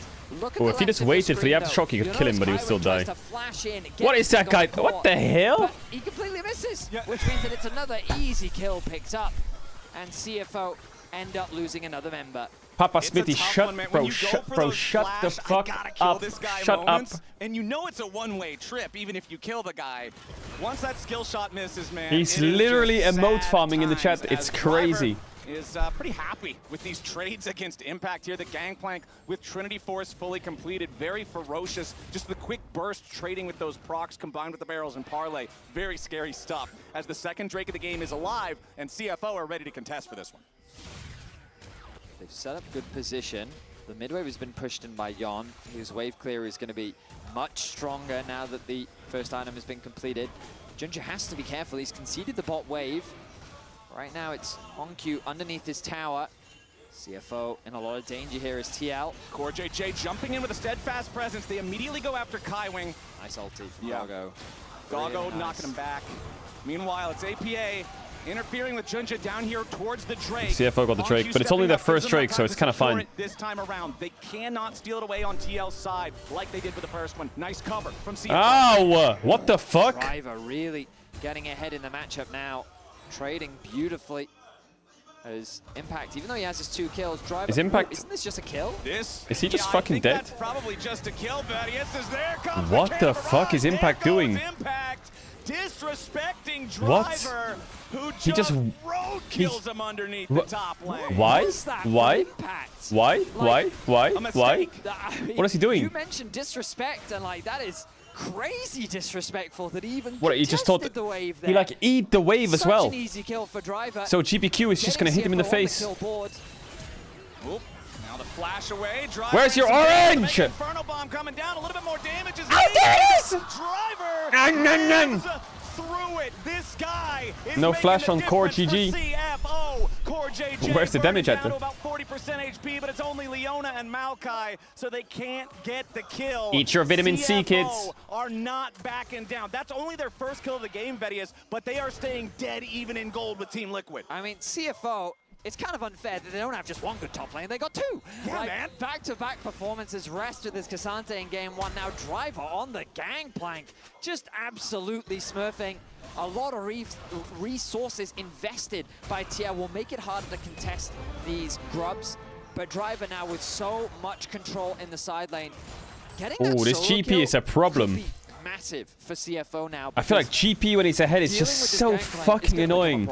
Yeah, this guy is absolutely out of control right now. You love to see it for CFO fans having this trump card Big problem. up their sleeves, just ready to go. Beautiful stuff from him. Yone is also in a decent state. It's just Georgia that's... What the Oh, what? He W'd into it. Vas! APA getting dove by Honkyu, and there's no way out. They made it look so easy, man. Junja. Come on, TL. What are the side lanes doing? Lock in! Lock in! The words right out of my mouth, Flowers. I mean, that was just clean and simple. Why does he W into the Maokai ult? Maybe he didn't see it or what? And the kill score is closing. TL why is there 4-0 after punishing CFO in the mid lane. The fuck is that username? Now, they find a solo kill, they find a pick. And we look back at this and, like, you look, Impact, you got a base, man. At this point, you have to base, but he sticks around for the wave. He thinks that with his E. Oh, he failed the E on the Q or what? The ultimate into the Q cooldown. Don't you immune the Q damage if you E because it's an auto? It was nothing but a tragedy. But he mistimed it or what? That top side is now a TP coming in bottom. Impact staying alive this time. Wants to keep the pressure on Driver as the rest of his team shows up. The recall about to complete. That can't be half damage. That was like 15% of his health. You could see that channel about to complete as Driver ready to get himself away with a defensive TP. Just, it takes a little while for Sejuani to kill somebody, even if they're low HP, but he gets it done. I think this is worth it for CFO, though. Yon doing the wise move of setting his sights on the mid lane tower as the Herald is being started off. There's no one to contest it. First tower likely going to go in favor of CFO, unless Ziggs has something to say about it. Nope, not quite. Nope. Barely in time, but barely is enough. But if CFO didn't drop that Drake and let Maokai die, they would actually be in such a monstrous spot. Going over to CFO, Team Liquid wanting to get another turret down here in the bot side. Remember, they do have 4 grubs, so they get a little bit of void might power. But TL just side laning on his astronaut Corki here in the mid game as CFO finds some advantages in both individual micro fights and greater map movement. Now, securing that bot lane tower is big. Is he going to be the target? Kaiwing just ease forwards, no matter what. I would say. Yeah, would like to at least be able to smite this crab away. Does get it before Ginger can show up and try to contest that. Lets him have the Team Liquid logo there, so still feeling The it. thing about that tower is Honkyu got a lot of gold securing that top tower, and he was starting to build a pretty significant lead. But APA getting a solo tower of his own closes that gap a little bit. That's not going to stop the fact that this Yone is really starting to get rampant. And we talked about the solo laners of CFO. They're continuing to get stronger. And it's a question of CFO. I know them to be a team fighting team. They love to 5v5 you, but this composition is very much about being able to play the side lanes. Oh, Yone damage, was. Those numbers advantage by going 1v1, 2v1 across the map rather than fully committing to the 5v5. But that's not to say that they don't have team fight tools as well. How are they ahead in gold? I don't know how much gold did GP get from his passive. The Gangplank ultimate as well. CoreJJ getting jumped on here. Wait, is CoreJJ just dead here? Doggo just pouring the damage into the Poppy. Oi, oi, oi. Core got Doggo getting it done. Beautiful from CFO. And again, I feel like if the players knew the cameras were like next to each other and like Driver gets a solo kill on impact, he can like look to his right and just go like this, and he can like, likely to go in favor you know what I'm saying? But APA and Umti here to try and contest. Q does so much damage here in the Yone. Umpty wants to lock him down. Fate Seal gets him away as the Glacial Prison will be spent on the Leona. Flash out from the CFO support. Okay, they get their second Drake. The arms of his AD carry and jungler means he will not die there. So again, TL gets nothing. Yes, they might claim a couple summoner spells, but it's another objective going the way of CFO, who have now once again earned. Wait, hold up. Strength. Wait, chat. I have a question. At least they're putting a bit of pressure on the map. You'll notice that by stopping these backs, if TL lose this game stealing away these camps, and KC beat Hammerlife, is TL out? Yon actually stay mid, push in one more wave. Because that would put nice damage there, but not nice that would put enough. A couple of these CFO KC on 2 wins, TL and Tess on 1 win, but Tess has the head-to-head. Chasing them down, but you kind of look at the map state, and it's Doggo that actually got the push in mid. The bot wave was abandoned, meaning that APA had to go back and catch that wave, so they can't really convert it into much tower pressure or enemy jungle pressure. They were able to steal away the Grom, but aside from that, unless TL then beats Hammerlife. Much. So I think a bit overzealous from Team Liquid, and again, a bit of desperation trying to force a few kills. There's also a world where, okay, hear me out. TL loses, CFO go to 2 wins. KC beats Hammerlife, goes to 2 wins. TL beats Hammerlife, goes to 2 wins. Tess beats CFO, goes to 2 wins. There could be a 4-way tie for second, right? Doggo's still hanging around in this side brush here, ready to protect if Team Liquid overcommits onto one of his frontliners. Doggo with the Yuntal Wild Arrows already completed, still working towards that second fully completed item, as is his counterpart in Yon. The Rift Herald getting summoned up here in the it would be a 5-way tie, actually. You right. They're going to need a little bit more on top, and they're bringing everybody in to join the party. Driver right behind it. Misfired the parlay, I think, into the barrel there, so got it just slightly early before it would explode. But Team Liquid clears the Herald away before the turret falls, but it's so low now, all it really takes is one wave crashing into the turret and one player nearby to tap it once or twice, and that thing falls. I mean, you gotta remember Tristana still a tower-taking monster. Yes, sir. Use of the E. Now, this is a good lane assignment from Team Liquid. They want that Jax into the Yone. That was the idea behind the pick. The problem is, how do you deal with the Gangplank? Because you'd think Corki would be good, right? Range matchup, but the barrels, man. Barrel, barrel, barrel. I guess that's what you do. You hit the barrel before it 2-item GP. Again, that game of whack-a-mole. APA locked in. Yon in some trouble. Oh, Doggo. Jesus, man. The counter flash from Yon.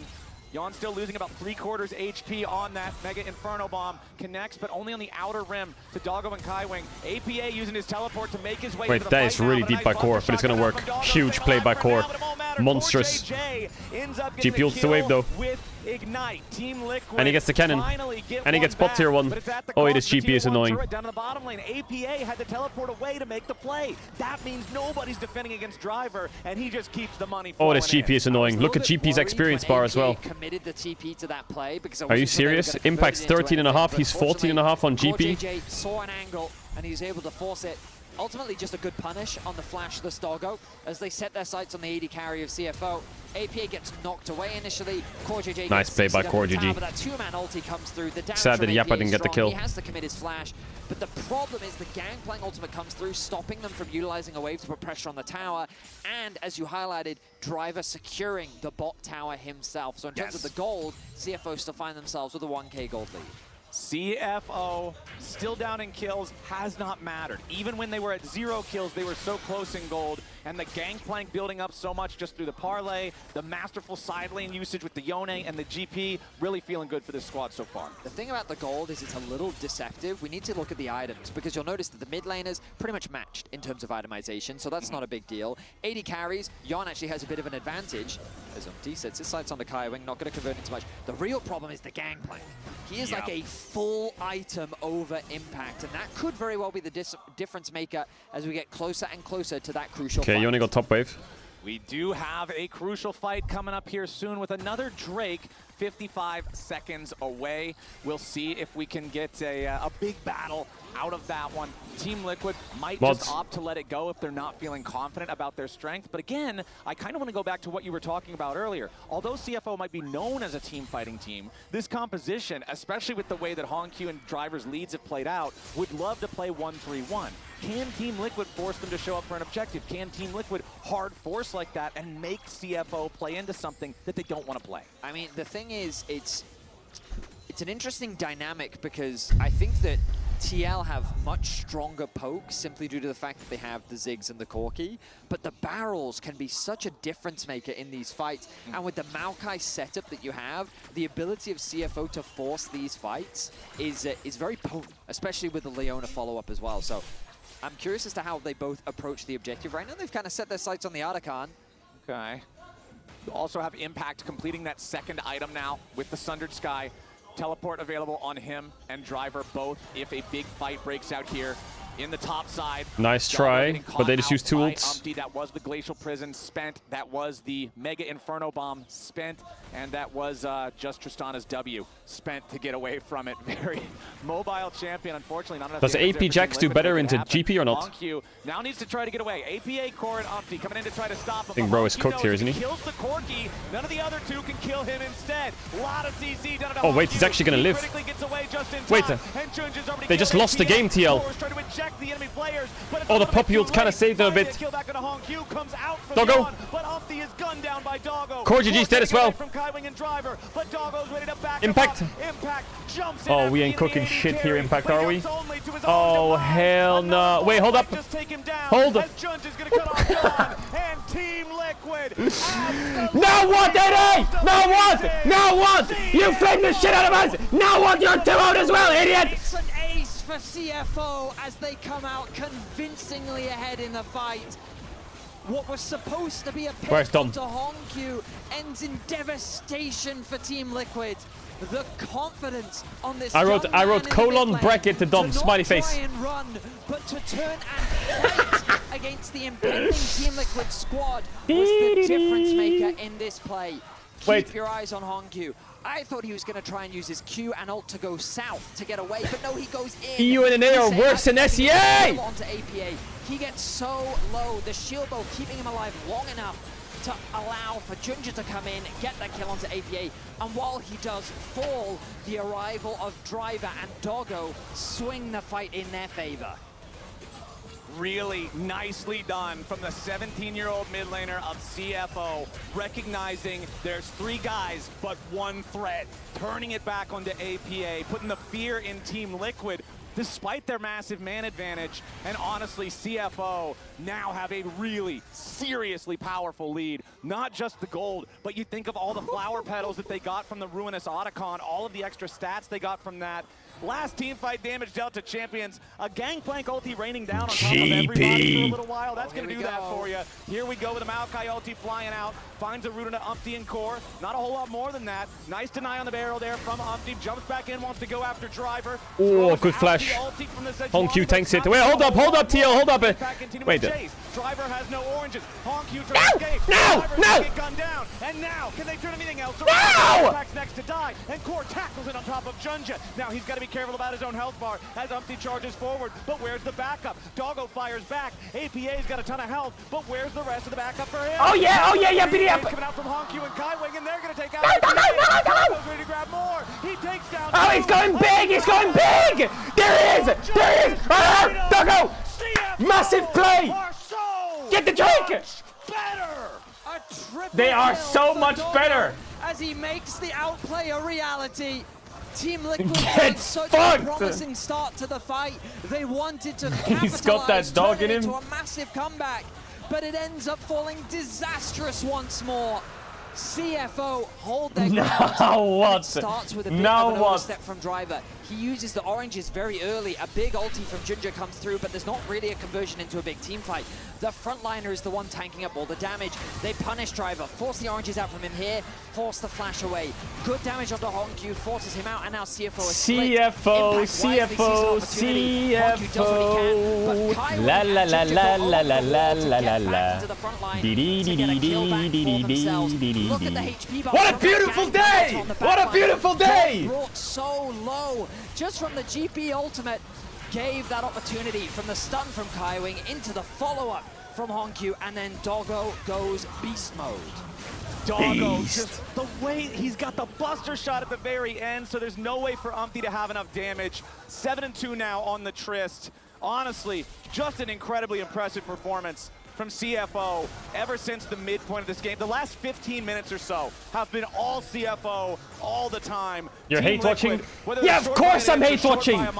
They are coming up short as another Maokai in. Another death for AP. Another one! Another march down mid for CFO. And this game might be close to the end, and we might think You motherfuckers unleashed on EU and we lost to CFO. But the ulti is a win. That is karma! That is karma! Doggo jumps over the wall. Impact can't do anything to stop him. And CFO, they've taken the tier 2. They're going to march it up to the Baron. And who's going to stop them? Doggo flashes the icon of the Flash Wolves.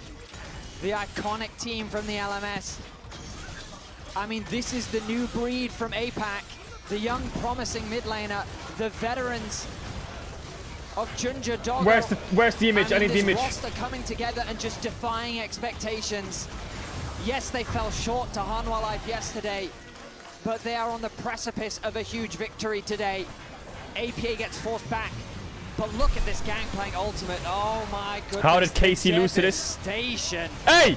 If NA fans, stay up. You're about to watch a miracle. Casey's about to 2-0 Hanwha Life, and you're about to witness that shit. Tear Team Liquid apart. You're about to witness that shit. Team Liquid are living in a ghost story right now, my friends, and they are the only ones who have any. Actually, there's probably some NA fans in the chat that are so mad at me. CFO are 10,000 gold ahead. Their carries are absolutely massive, and they're just running into the enemy jungle, setting down vision, choking Team Liquid out of the rift. Umpty has no choice but to retreat, because you never know how close the rest of the team is right behind. 10k down. Putting the work into the tier 2 in the Where's Papa Smithy? Where's Papa Smithy? Honq and Doggo now ready to threaten under the tier 3 bottom. APA can't do a lot to defend, and now it's Umpty caught out, burst down before anything else even happens. CFO 5v4 for the next 45 seconds. They can keep playing through these 2 lanes, splitting Team Liquid up. I'm here, brother. I hate TL. They're our rivals. All good. Sets his sights on the mid lane.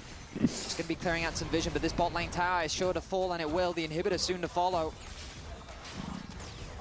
There it Wait, goes. chat, did Team Liquid beat FlyQuest? Mid about to be treated the same. Did Team Liquid beat FlyQuest? Looking to just end the game here. Doggo jumping forward, completely unafraid, has the life Okay, now right, to trade and heal right back up. He wants to keep going in. May have gone a little bit too far. Shut down over to Impact as Team Liquid now at least has a chance to continue the game a little bit further. I mean, Doggo was feeling himself a little bit too much. That was a wild Doggo right there. Oh, it certainly was. Team Liquid, they find the punish, but Don't really, even cope. I don't think you realize how the gap was between CFO and KC though. Lamau, don't care. Parrot, this is the same loss. Stop coping! So, what do you mean? What is that guy on about? And Doggo says, hey, I think I can play this. We might have lost, but it wasn't as bad as your loss, bro. Mike, shut up. Back in. Nice knockback from Yon to set up into the sun onto the wall. A big shutdown. Heading over to Impact. You ulted CFO? No, I didn't. 6k gold difference between the two top laners. And CFO right back out onto the map. I think they should set their sights on the top lane, but it makes sense. The soul is what they want. And with the Baron soon to follow. I say that they still have the Baron. What am I saying? They are locked in, man. They are ready to go. That Baron timer, you can see 2,000 gold right now on the Red Bull Baron power play with it about to expire. Feeling good about that one. 15 seconds until the Drake spawns. The TP already committed from APA. Soul time, baby. Soul time. Knows that the clock is Why does that GP look so tanky? Sterex, Aegis, Shojin, Triforce. And CFO are about to close this game. APA collapsed on with a twisted advance. He's dead before he fires a shot. Core, Umpty, and Impact all scatter as the Mega Inferno Bomb hits Doggo. But again, it's not enough. Umpty's gonna die to the explosive charge. Impact locked up by Junja, Kaiwing, and Driver. He'll fight for a second, but he's not getting away from this one. The stasis won't save him, and Junja's gonna erase him. Now Hong Q back in the enemy base. He knows they're ready to end this one. They're ready to end the game. They're ready to end the series. They're ready to end Team Liquid. Yo, Lost Rat donates Peanut. Shut up. And getting it done clean. Core's the only man alive. And what is support Poppy gonna do against the Yone and the Gangplank that have been running the show since 15 minutes? GG CFO, 2-0. An impressive performance from CFO. After getting stomped by HLE yesterday, they just brush it off. And it's just another day at the office for them. They convincingly defeated KC, convincingly defeated Team Liquid. And APAC looking to make a name for themselves here on the international stage once more. And you already said it, Vedius. Their last remaining matchup up against a top esports squad time to that is go looking very mortal. This is a team that you should be scared of here with CFO, as they have proven to be monstrous versus everyone except the tournament favorites. And hey, have you heard? You can subscribe to LOL Esports on Twitch right now to support your favorite teams, use custom emotes, and go ad-free on Twitch. Regular subscribers are also rewarded with the buy, have you heard? In-game emote. We're taking a quick break now. Don't y'all go anywhere. He's not replying, chat. He's not answering. What's up, bro? Hey, wait, what are you laughing at? You guys lost 2-0 to these guys as well. What happened? What happened, Dom? Bro, they put it right up in you as well. What do you mean? I thought you said that you've never seen it. You've never seen a pile of shit lose to CFO, but now you have. Now you've seen 2 piles of shit. Yeah, and dude, you're one of them. And you're one of them. We'll see. And you're one of them. And you're right here with us, buddy. Hey, you're right here with us. We're on the staircase, all right? You're right next to us. None of that big man talk no more. Look, okay, I have to admit, APAC is just the 3rd best region in the world, like, comprehensively. It is. Okay, deal. We'll agree on that. Like, APAC is just way better than us. Like, whatever, bro. It just is what it is. Our regions are just fucked. Like, we just both we got 4-0'd by APAC, bro. I mean, I don't want to be that guy, but with that logic, that would mean that LPL is the 2nd best, and we beat Top Esports. So we did go up the staircase. We might have fallen back down, but at least we got higher up the staircase than you, buddy. No. If you guys don't advance and Top Esports beats CFO and we advance after beating you guys don't get to play the at least we beat Top Esports card and then pretend like you guys are a better region. Dumb. Hell no, you can't do that shit. Dumb. What time you is lost it? Dom, what time is it in however Texas? Bad we looked. Dumb. What time is it in Texas? You lost to that right Dumb. there. What time is it in Texas? 4:41. 4:41. Stay awake. Get a coffee right now. Go to the toilet. Take your fish for a walk. Do whatever you gotta do. Okay. You're about to witness history, okay? KC versus Hammerlife. We don't need none of that pussy shit where we need CFO to beat Top Esports or whatever. We're not a bunch of bitches. We're just gonna take out Hammerlife right here, right now. Clean head off. And then we can call afterwards and we can discuss who's the better region. Deal? I don't know if I'll make it to that call. I'll be honest. my stream might get banned. You might just see feet in my camera if that happens.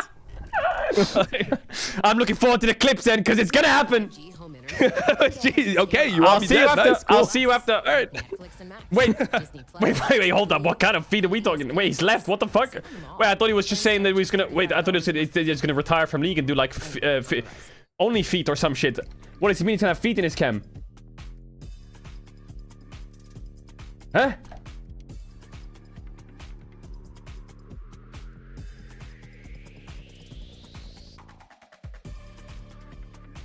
Okay, well, let's move on quickly, chat. Next game coming up. Look at Dom's chat. Welcome to the eSports. Wait, what is that?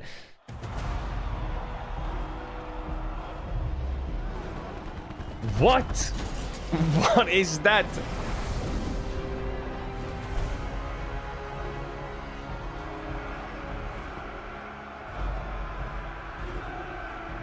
Noxus, you honor me this day. Can I fill up my water, BRB?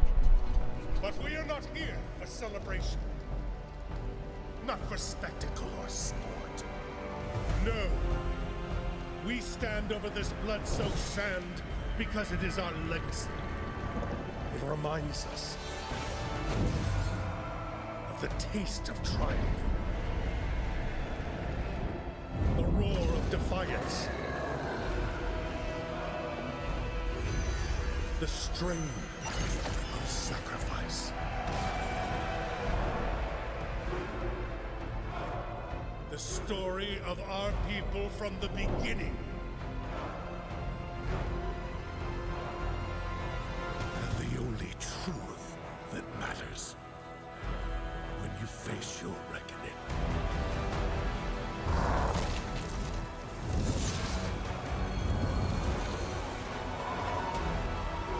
Strength above all.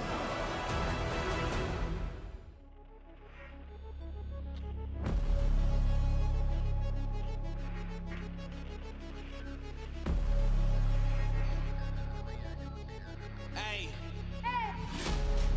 Better lay down and stay down. Where I come from, we don't play round. Yeah, I'm the one. Even at my worst, I'm the best. Give my all till it ain't none left. Don't sweat, I'm the one.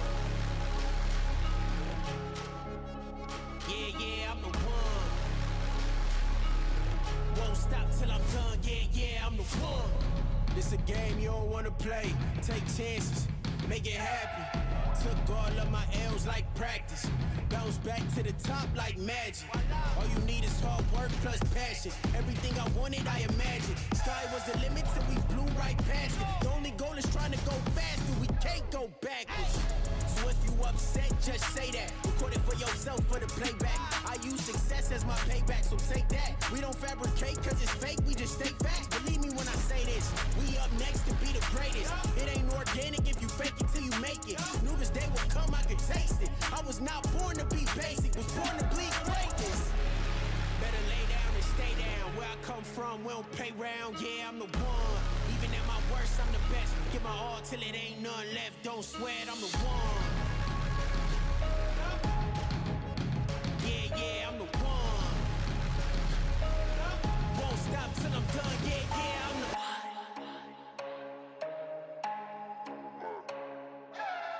Young Leo, Craig to your Debo. Calm at the line, it's a free throw. Talent God given this divine like a cheat code. Multiply grind, bottom line, we ain't equal.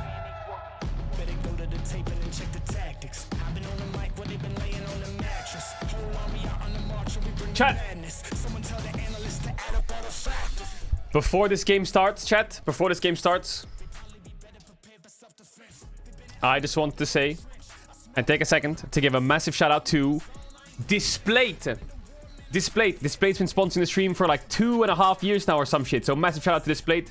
Displays are high quality metal posters that you can get to stick on your wall and decorate your rooms and decorate your house. They're very sturdy, metallic posters. They've got a magnetic mounting system where it's really easy. You just put the sticker on the wall and you put the magnet on and it just sticks onto the wall, magnetic, with the protective leaf, and it snaps right on. You can go to displate.com/@Caedrel, and you can find loads of different displays from loads of different games, movies, TV shows, and more. From League of Legends, Arcane, to Cyberpunk, and tons of officially licensed artwork. There's a bunch of cool art. You can just do !displate in the chat now, or you can click the link below on the panel, and you can check it out. Just don't forget to use code Caedrel at the checkout, and it'll automatically apply the best discounts and offers for you. So check it out, displate.com/@Caedrel, or do the command in chat.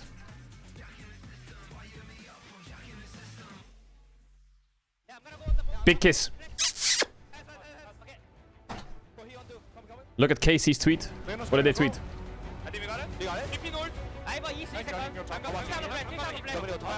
I'm not gonna lie right now, I'm kind of tweaking a bit. What is that?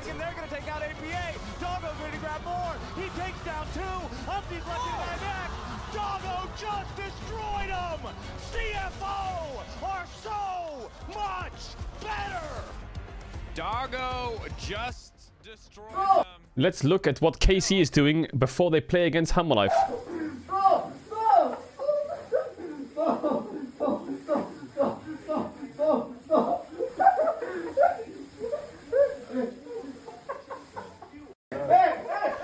What the hell?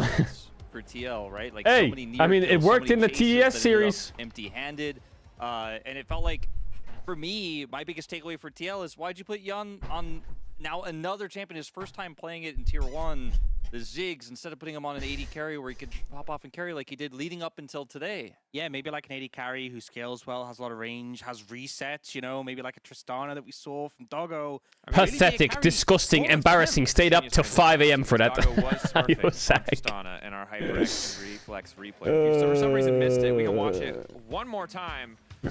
Very long, drawn-out fight, and at the end of the day, a lot of heroic moments here from a lot of different players. But The only thing I have to say is that I'm so thankful Soju is cheap here. This is when CFO were ahead, but the fight didn't start super favorably. We saw the GP going down, but in these messier fights, a champion like Tristana really has an opportunity to shine, and it becomes so close, so many low health bars. But it's this moment here where Kaiwing turns around onto APA. He's the only one with a significant health bar. They manage to burst him down, and then he goes for the play. The terrifying thing against Tristana, too, even when she's low health like this, is all these low health bars means Tristana can... Cohesive. What is this? On the Reddit. And but we got time. Old school. I kind of old school. This was like, when was this? When the year starts, it is easy to get This stressed. this is after the Red Bull event. You want the results right away. In the moment, it feels so important to win these games, and if you don't, then everything is over. True. But over the years, I've learned that actually, if you just like keep the mental in a relatively good place, Mental is everything. and focus on the process and not so much on the results. True. The results are coming. You know, True. if you do things right day by day, because of True. how many people are not doing things right, the results are coming. True. So if everyone's keeping a good mental and we're scrimming and being productive and we're talking about stuff, draft and other things, because other people don't do it right, you just surpass them with a few weeks, a month maybe. For real. And then all of a sudden you're like on top of the league, and all of the games in the beginning have no point anyway. So I always try nowadays to like not get stressed. For real, for real, for real. Be able to dispute Big that. for real. Now, though, we need to take a look at our upcoming matchup. Casey We versus grind the through it, chat. We go aforementioned through downs, we go HLE, through and ups, Casey we grind fans, through it. Sweating. But ultimately, after yesterday, Bum, they have been bum. instilled with a little bit more Bum, confidence. bum. I think Bum, this was such a bum. huge series for them. Bum, It was a lot of bum. doom and gloom after the Bum, first bum. two matchups, but managing to take down top esports, getting this big upset, was just huge when hope seemed to have gone away, and we saw a level of play. Caedrel, we what's really your missed favorite from them. food? I think ultimately, Chat, my favorite food.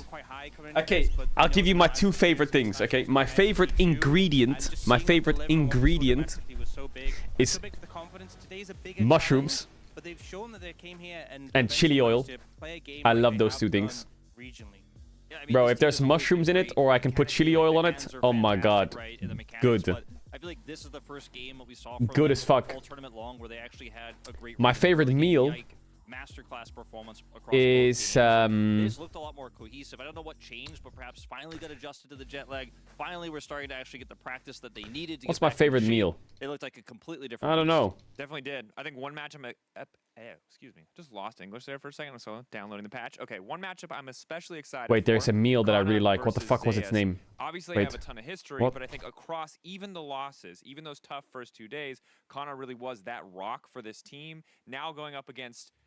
I've called him the best player in the world a few times, and I have yet to Wait. regret that statement. Like this My man is 2 a favorite monster. dishes are Remember, Zeus nasi goreng and chicken katsu curry. Went into Nongshim, right, and was one of Nongshim's worst years, one of Kana's worst years. Those I think two a are lot of people were crazy like, good. Kana's done, right? This guy's not going to recover. Came back on KC, main character for this team in a lot of big moments. So far in days 1 and 2, felt like the only character, the only one getting relevant things done. You look at his stats here across the tournament, really strong. The problem is going to this matchup, though, that the strongest top laner, the guy who's called the GOAT of top lane, has stronger stats than by far the best top laner in the tournament. So your strong point has a stronger point on the opposition. I think ultimately, though, to play safe, to play a more defensive pick, to try and neutralize Zeus might even be a mistake. I think as much as Zeus is a phenomenal top laner, and I give him the edge in this matchup, you need Kana to challenge. Seafood is Kana to take disgusting. shot. If you pick like a tank, we've seen KC not really work when Kana's on these picks.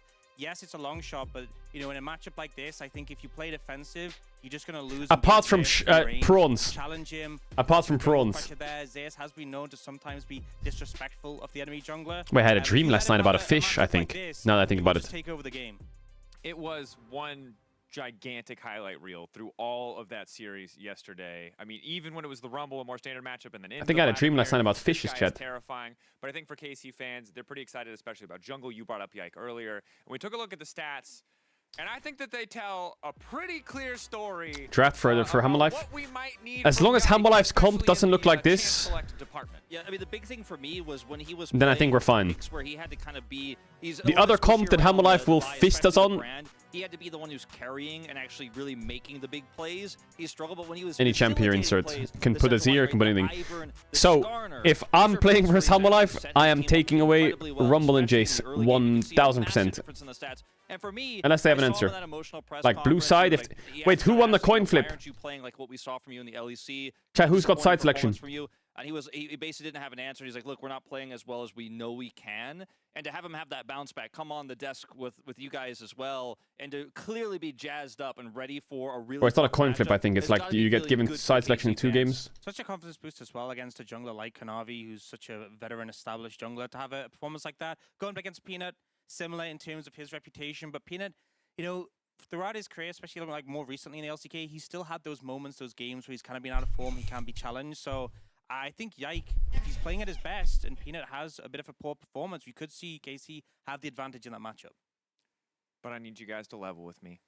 Someone says that TL didn't draft the way they should. Appa is not on one of his 3 champions. Impact was playing a carry. And Umti was inting. Those 3 things equals TL lose. And I don't need you to do this out of pity. And I don't want you to hold back. I'm here. I'm the European pundit. You're not punching down. I just need to know. I need to know the truth. What are we looking at here? I don't think getting a game doesn't matter. Series win will make a big difference for KC. I put it at like 10%. It's rough. It's possible. We've seen crazier things, but it's still a hard matchup against the best team in the tournament. I think it'll take a best team in the world. Big mistake out of Humble Life for that to happen. It's definitely a tall task. Best team in the world now taking to the stage. Look, we're getting ready for this one. Loose optimism for me. You know, I don't want to say anything crazy. I don't want to hype this up too much. But I do think KC, after yesterday, European fans could use another dub. It could be okay. On n'en a rien à foutre, l'analyse. Écoutez-moi, de toute façon, croire en l'Europe, on a bien vu que de toute façon, ça ne marchait pas. On va essayer la counter curse pour une fois, parce que de toute façon, ces clowns, hier, ils croyaient pas en vous. Ils en avaient rien à faire. Je ne veux voir personne s'exciter aujourd'hui. Si les choses se passent bien une game, on se tait. Si on gagne une game, on se tait. On n'a pas besoin d'espoir ici. On a besoin d'un putain de miracle pour que KC arrive à le faire. Donc vous allez faire comme miracle. Vous allez vous taire, vous allez regarder les games et on va attendre que ça se passe. Holy shit! I agree. We can win! I agree. Don't you, Flowers? Voila! Exactly what I like to hear. We're getting ready. Yes, sir. For what will be, well, I'm hoping an exciting matchup. Chat. And it will not just be Let a him cook. beatdown. That's what I'm hoping Let him cook now. Well, Vedius, HLE are Let him currently cook now. not just the only team in the tournament that have not lost a series, they are the only team in the tournament that have not yet lost a game. They had two games with top esports that were close for 25 minutes or so, and then they weren't. They had Oh two no, games Peanut's with CFO monitor is that not weren't right. really No, close. no. So this is a squad. Everybody's Oh shit, we gotta start. Come on. They're super elite, but on the other side, KC, they started off struggling big for the first 2 days, but yesterday's series was an amazing tournament.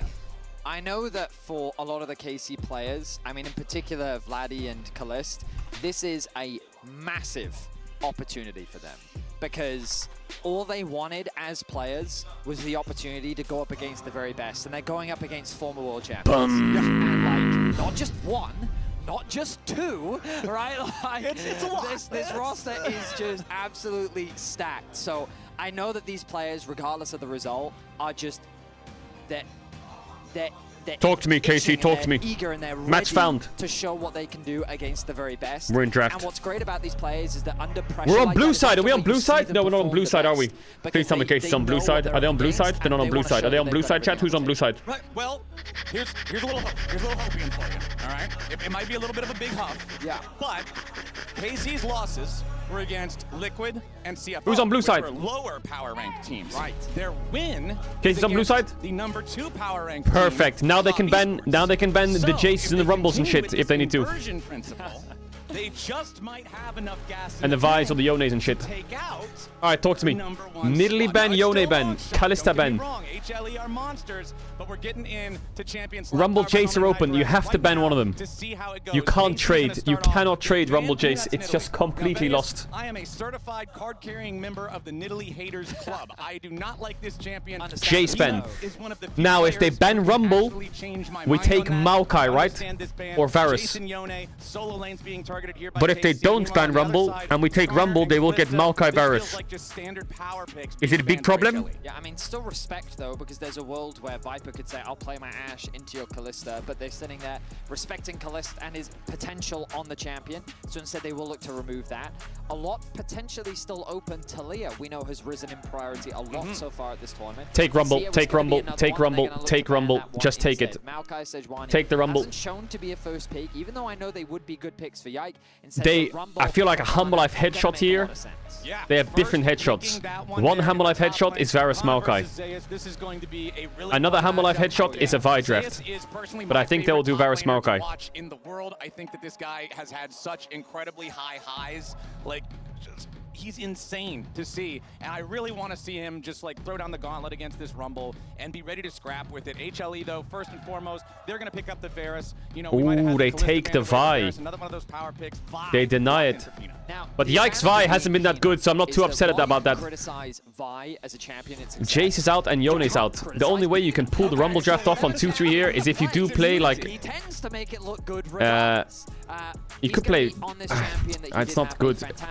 I mean, they could pick AD and make life easy, but they could go like Maokai plus Smolder Tristana, but it's not the best. If Yone and Jace are open, it's much easier. Ezreal, yeah.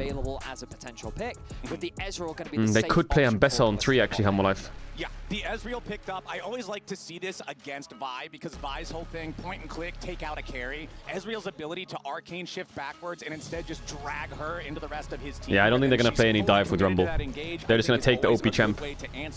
But this is pretty good for KC actually. Xin Zhao is good into Vi. Sure, this is pretty good for KC, I think. They're going to get a winning top matchup. The Yikes in has not done it. I think it's not too bad so far. I feel like his performance yesterday on the more supportive picks, like the Ivern, like the Skarner, was so much more. I think they can pick Talia here, or they can pick Ahri, or they can pick Aurora. I'm surprised teams are still playing Aurora. Against the Vi, against like But I guess it is kind of a flex. To play safe and concede, you have to be willing to meet them where they're going to fight you. So Xin is an important pick in the context of giving Casey some Delight, really yeah, good Delight will get skirmishing counter pick, power. which is quite So scary. when you think about Rumble plus Xin, that's a tough 2v2, right? Now that doesn't mean that Zeus can't pick a strong top laner that can help support the Vi, but what Casey is laying the gauntlet down and saying on the top side of the map, we're ready to skirmish, we're ready to Brown fight. ban is good. Okay, it looks like HLE does not They can start banning tops here, Casey. I think Galio and Bessa, yeah, Galio and Bessa good. Maybe Galio ban is also just useful. Depends what they're playing mid. I feel like Vladdy would love to play Talia. They don't want Braum blocking that as well. the ban from KC, Move your pencil. Sorry. targeting that Mbessa that you already mentioned that was still up, that can be a dangerous combo with the Vi. Well, not this time. Wondering if Poppy... Oh no, Braum Karma Ben. Denying that away from Targamas. Braum Karma Ben. A powerful 2 versus 2 Like the Braum signals that... Viper and Delight have that winning. I mean, are they surely they're picking support on 5, right? Or are they going to flex Aurora till 5? From the top lane pool. Maybe a potential Aatrox. And blind support on 4. With Karma, Braum ban, what can he blind? Rakan is like... Rakan Renata is this, and then this is like North Leona Rel. There's a lot. There's a lot. But the good news is that Rumble is a difficult champion to play Galio Ben, into. nice. Good bends on top, I think. Makes a lot of sense. Something that we've seen used as an answer. I feel like Zeus, what does he play? He plays like Jax or some shit, no? Or he could play Kennen. Since Vi gives you the thing to immediately ult on top of, Aurora can go between worlds and just create that massive area that it's hard to escape. So really like that ban from KC. But what will the pick be here for Hanwha? I still need to see a support. I still need to see a top laner. Hanwha Life, I imagine they're going to lock in their top lane pick here. They go for something safe. And Poppy support. Of course, the beauty of this still a flex Poppy pick. support again. I know you're not getting a huge amount of value. Just blinding it. Why? Because there's only really the Xin I guess it stops Rakan, but Bard is pretty good for KC, isn't it? Like Leona and Rel. Not to say that they can't be played in this. Like they could just go Talia Bard here, and I think they're enjoying the game a bit. Right, Rel into Poppy is pretty much like Crashdown can never be cast unless Steadfast Presence. Don't think that Poppy has a lot of value. We'll see what they want to go with here. There's a Yeah, Talia that you mentioned earlier that has risen in popularity, has risen in priority, and is going to be the pick into the Aurora of Zeka. I did consider... They could go Leona. Yeah, they could go Leona as well. I think Bard goes kind of hard though. Leona, Bard are both good. I think Bard goes kind of crazy. There's no way they would flex Poppy top into Rumble, right? And pick Nolt on 5. Now they want to round out with support. Leona safe. And it's just going to be the Leona. So nothing too surprising. So where is this Aurora going? It's a perfectly fine matchup into the Poppy that I expect to be played. I think KC's comp is strong. It does give KC good setup on the bot side of the map, a potential early game gank opportunity for Yike. Now, what is Aurora top or mid? I'm guessing it's going top because of the flex. Like, why would they pick support on 4 otherwise? Silas. Ooh. Okay. Wow. Chat, I'm gonna run ads. If you want to ads, can you tell us to try and have sub to the channel if you don't want to. You'll be back before the game starts because I have to run the ads so you don't get the ads during the game. I'll be back. We'll be back soon. Zeka is the Silas player, right? His Silas HLE comp is... Wait, it's Silas top. They became world famous for What? World Finals for being a world champion at Worlds a couple of years ago. This was just so much of what this guy could do. And whenever I see Silas Vedius, I always immediately look, what kind of ultis do we have? The Leona ult can be so powerful. No, it's to Aurora steal top. away. The Xin Zhao ult also, those defensive type of ultis for Silas can have so much value in keeping him alive as he dives in. Crescent Sweep can make so much space. And so it looks like that the Aurora top is going to be the answer. I think it can be a really good matchup for the Aurora just because you have that range. You can get those short burst trades into the Rumble as well. AD Silas top. And it just facilitates No. the I think KC's happy with this, you know. I think life is good. Hanwha Life. They've got a lot of skirmishing power. They've got a lot of AoE. They do have that team fight strength. I think their engage is a little bit lacking, but they can compensate for that given the amount of ultimates that can be stolen on the side of the Silas. So KC have got a lot of comfort pick for themselves. I think that game 1 is going to be a strong indicator because if they can have a strong performance on comfort, they can showcase that Hanwha Life are mortal. And that is the first step when going up against the first seed of the LCK, proving to yourself that this team is beatable, that you can overcome the hump that is one of the best, if not the current best team in the world. And it's going to be an exciting one. What can the European champions do against the Titans of the LCK? The question on everyone's mind, you talk about proving that they're mortal. Well, HLE have not yet dropped a game here at First Stand. KC coming off a 2-0 smashing of Top Esports, recovering after a rough first couple of days here. The biggest individual performer, I think, in that third series versus the first 2, for me was Yike. I thought that in the first 2 series, he had so many plays that were just head scratchers, so much trouble dealing with their opponents in those 2 series. And then yesterday, he was all over the map. He was where he needed to be. He was constantly making the difference. And I feel like against a squad like HLE, he's going to have to be the same guy he was yesterday. 100%. 100%. He's going to be super important in this series. And of course, he is no stranger to the international stage. The last 2 years on G2, while he has seen some positive results. Ooh, Zeka. This is really good. Yeah, Zeka. Ooh, if they got the Leona Q, man, he would have been cooked. Immediately goes for the abscond to get himself back out of danger. Ward, and he will get it. Viper, though. Got a bit of damage down. Yep. You know, that comment I made earlier about those nameplates, right? It's got to be a crazy feeling where, remember, Kalist, only 18 years old himself. Second youngest player at the tournament, yeah, right? I mean, he was supposed to join the LEC last year, but the age rules ended up changing, so his arrival was delayed a little bit. But it's one of those Varus things Q where missing is big. His age is something that always kind of gets, like, we're getting old now, Flowers. No, we're not. We're still we young. definitely We're only are. twice as old almost as he is. But, like, he wasn't even playing the game when Viper was already Nice top mid and push. stuff, you know what I mean? And now you're in a game against him, and you have to imagine what that feels like. And that's why Viper that is first murdering game him. is so He's murdering important them. to kind of get over that mental boundary of He is who murdering is them. playing against. I mean, when you Mods, think about help. it, League of Legends came out at the end of 2009. That was 16 years ago. Yeah. So what is it? Honky was 1 and Kalist was 2. So it's definitely been a long It's been ride. that long? The game's been around for a long time. What? And we'll see how well Kalist can do into this one as Zeka does get shoved back by Vladdy here in the mid lane. They didn't even spawn when Lee came out. The HLE mid laner. We're all Again, cooked. going back and kind of talking about Zeka a little bit more, because you did mention, you know, he's famous for this Sylas. When you think of Zeka as a player, you think of him on these powerful melee champions like Sylas, like Akali, like Yone. And He's gonna get pushed off here a bit, maybe. In this first game, I think is a very Is strong it move just Delight's for aura? He HLE just right clicks him and he just has to give up the red for a makes his bit? way into the enemy jungle. Yes, he doesn't stop. That is just pure aura. How is he getting away with Puts this? a little bit of a road bump there on Yike's tempo. Zeka with a long range of ducked. First blood solo kill over in the mid lane. Knocks the rock out of Vladdy's hand. Wow, catching Vladdy off guard there. The electrocute burst Really? doing wonders for the Sylas. Really? And we saw this before from Cream, but just that surprise burst can be so massive for finding advantages in the mid lane.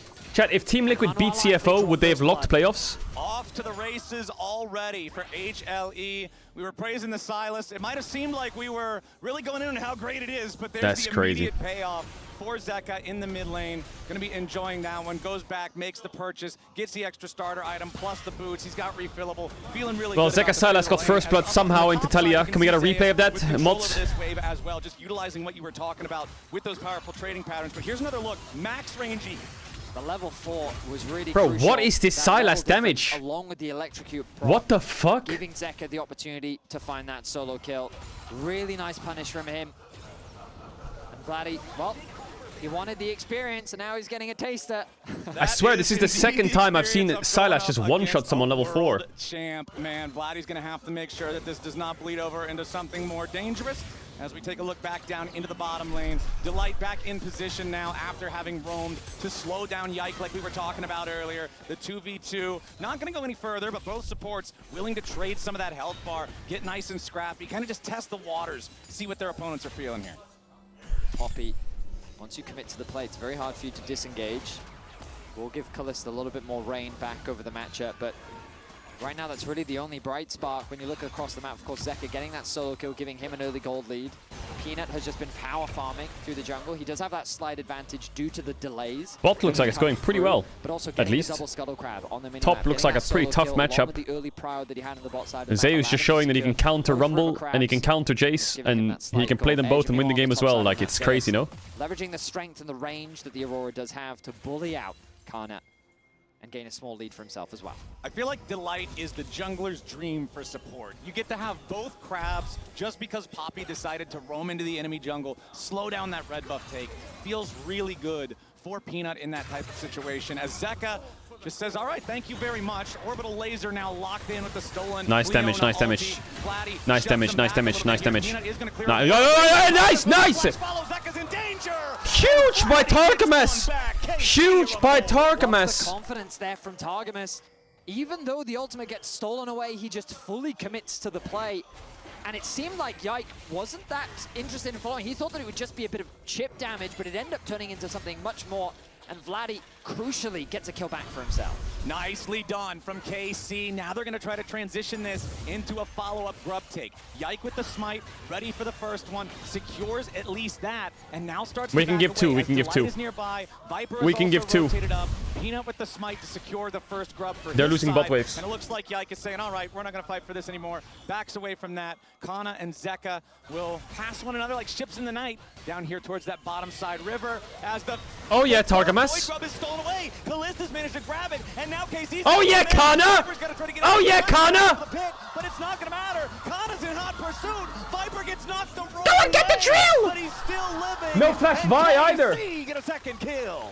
Big pace! Victories there for KC as they not only get a kill onto Viper, burning both of his summoner spells, but they also secure 2 out of the 3 grubs. We go back to the play that happened earlier in mid lane, and again, you kind of look Yo, at Yike, he's Targamas is passing away. smurfing. He has to move backwards towards the mid lane. Are you kidding? That comes through onto Vladdy.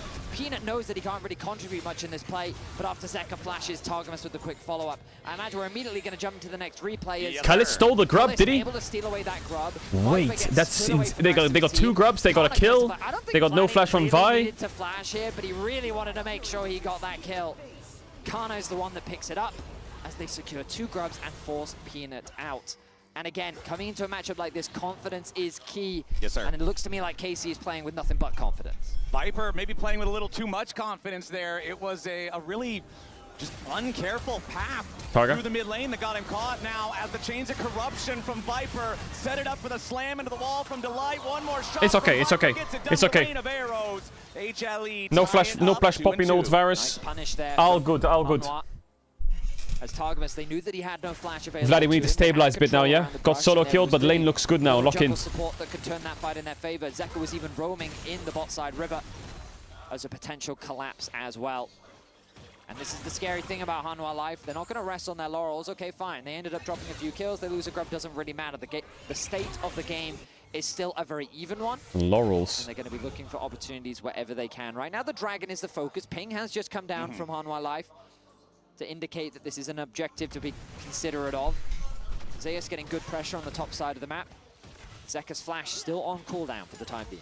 Yep, Zeus does have the minion advantage up here in the top lane by about a couple of waves, but it is Kana who is slightly ahead in gold thanks to the kill that he was securing earlier after they caught Viper out of position.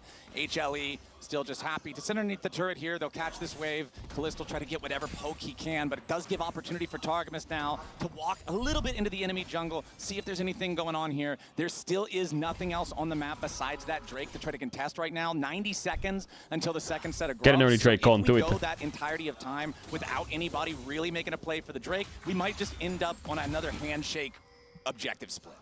Something I'm noticing that Targamas definitely has to be careful of is he's roaming a lot, but he's conceding a lot of XP. Notice that Delight about halfway to level 6, and he's going to have that available at the Targamas next is doing the scrub Sally. spawn. Targamas is still a full level Roman go behind. down 50 That levels. ultimate is crucial, especially as people are ticking over to that level 8 mark. Delight going to be sharing XP in the mid lane as well. Targamas now ticking over to level 5. And as the grubs draw closer, both supports making their way towards mid. Do we really need to fight these grubs? We could just do Drake and smile. Yep, Zeka left down here to deal with him. Low mana here on the Silas, but not in any danger of anything. You can see, though, a move towards the top lane. Kana gets caught between worlds. What is Zeus however, doing? Missing a little bit of the follow-up damage, but does tag him. Kana with done at the Bearding. wave crash. A teleport showing up as HLE. No flash on Delight. getting back Get him, away. Targa! Delight in some danger. Gonna get cooked up by Kana as Peanut heads all the way out of town. Ball breaker ready to charge up. Go right back in against him, but Vladdy Look, has Peanut. the vibe here with the Weavers. Kana run. Kana still in danger. No damage from Zeus. Another Someone help Targamas! Where's the team? But the feat of warfare is going to be claimed by HLE as Peanut holds There's no way HLE got away with that, right? I can't believe Hanwha Life got away with that. They collapsed so quickly as 5 onto the top side of the map. The bad news for Hanwha Life is that they ended up losing the Dragon. No, there's no Testing rumble the ult. waters here. He's still at a numbers disadvantage, but he's making it harder for Second to get back into mid lane. Kalist looking to try and push this wave in. Zeus wisely pushes in the top side of the map to make sure the KC don't really have that many lanes to play through. But they end up getting a kill onto Targamas. Wait, hold up. Looks like Lost the they're gonna have to kill. concede at the very Get the least some grubs a of the bit. grubs. All right, first grub secured by KC. Peanut One more hanging and on out, the maybe backside out, of the out, pit. Any outs? Second one, Yike should Okay, have this all of one them, taken all of care them, of as big. well. That's already 4 for the side of KC, and it looks like it's going to be a 5-to-1 grub. All of the split. grubs. 5 grubs. And a Drake. So, Wait. grub secured, Dragon secured. Worth. They might be a little bit behind in the kill score, but losing Targamas, not the end of the world there. I think the bigger thing is the fact that where the kills are sitting, Zeka and Viper. Mega worth. Once they've been able to pick those up, The gold advantages they found, nothing too crazy for the time being. But you're seeing the skirmishing strength, and honestly, KC were close, and I think it was wise of them to disengage just because of how quickly Hanwha Life collapsed as 5 on the top side of the map. Zeka stealing away another Leona ulti. Again, the power of this thing, I'm pretty sure it has a 1.0 AP ratio or something very similar. Zeka with the abscond to get away. Wind becomes lightning, does not hit him. Critically, just the very tip of the spear, not connecting there. As Kalist is left here out the wave in mid. Still about minutes left to try to farm some play for either side, as the gold Vedius really super close 12 minutes in. Certainly is. I mean, you can see the CS discrepancy in the top lane matchup as... Don't dive, Bloody. Face rush. Nice flash. Wait there. Oh, if the angle was a bit better. From it, but does force the flash out of the KC mid laner. Crazy that Zeka can play with that kind We need of some HE just cover as he on knows top. that Delight has his back. Delight wisely shadowing his laners to help them get the push in so they can go back to base. Meanwhile, Peanut stealing away the Krogs on the bot side of the map. And in terms of the farm, across the board, HLE have those advantages, and it's starting to mount in the gold as well. We look back at this skirmish that happened on the top side of the map. Delight looks like he should have been killed here. Yeah. Kana doesn't have the ultimate available, which is crucial because they don't quite have the damage. Peanut going back in, gets the ultimate off. If Rumble had ult here, we could cook. With that ulti, but then the TP comes through and KC is just saying, you know what, we have to disengage. Vladdy's thinking to himself, maybe I can get that kill. But then the arrival of Viper Kinda missed his E. Wait, did he? away, and they know that they can't stay any longer.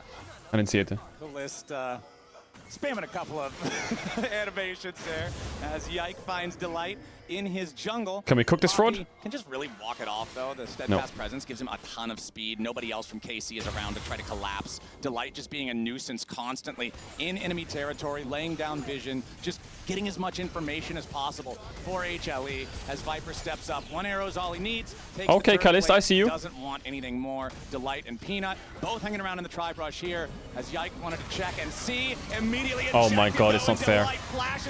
Oh, no, it's not fair. It's not really that fair, is it? Is it fair? Is that fair, really? Is that fair?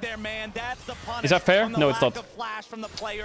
That was just phenomenal in terms of execution.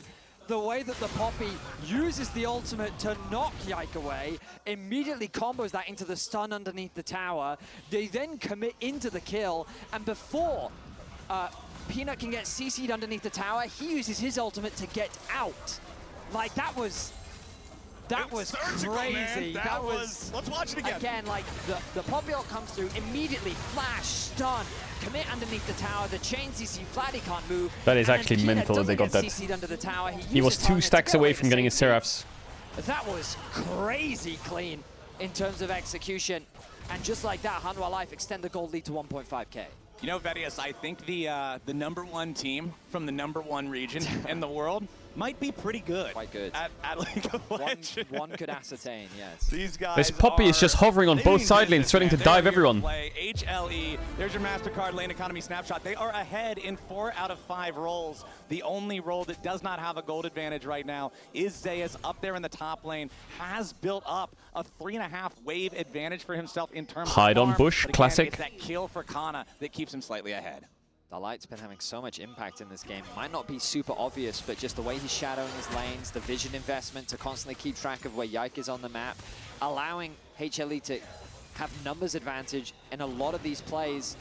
The Dragon going to be started off. Silas still in How the does top KC, side. how does Hanwha Life have such insane vision? Where is Delight? How is Delight getting all these wards? Has the TP, doesn't have the TP available. I stand corrected. I think that HLE are just going to have to concede this one, and instead they'll trade it for that top tower. Not sure exactly how low that tower is, but given that KC Nice, 2 Drakes. We like that. We like that a lot. They have to set their sights on this bot tower themselves. Yeah, Zeus and Delight will be assigned to try to defend it, but they are backing away now. It is a 4-man effort from KC moving towards the Is this a play? Targamas dropping everything. Oh, I like that Yike. Yike is ready to jump in immediately. Oh, I like that Yike. Oh my god, he smurfed it. No flash, Poppy! And they're gonna get the second. They overload the bottom lane, and it's too much for Zeus and Delight to Big handle. Yike. KC That knock, walking I away think with Delight 2 got caught more off guard kills, there. tying the game up in that Yo, Kana, come regard mid and ult the wave, as quick. Zeka takes the top lane tier 1 turret. Zeus still had his flash available, but he thought that with his ultimate he'd be able to get out. But the Can we Talia ult and Rumble ult on someone here? Thoughts and feelings? Kana going to invest the Rumble ultimate Okay, let's get the wave. that tower Nice. alive as Vladdy was sent top. Nice! Respect flashing. Whoa, Vladdy's locked in now. Resetting back out onto the map. Ultimately, the reason why that play was so good because on the top side, the tower Bro, this Xin's ult to cancel Poppy ult was fucking clean. And you'll notice here the chain CC makes it very difficult. Yike wisely holds on to the follow-up before the steadfast presence is gone, and that ulti, because Zeus was stunned up, he didn't have HLE is a way too to cocky. move We to the gotta other clap side, him. Getting him to safety. Doesn't commit the flash. KC get 2 kills, and now the Herald being started off. I think KC are a little too late to contest this play, and I think wisely, because you think about all the time they spent on that last play. Yeah. Committing to this would just be a little bit too much. Yeah, I feel like trying to go to the Rift Herald at this point is just conga lining in there when it's probably already been claimed, so a wise decision.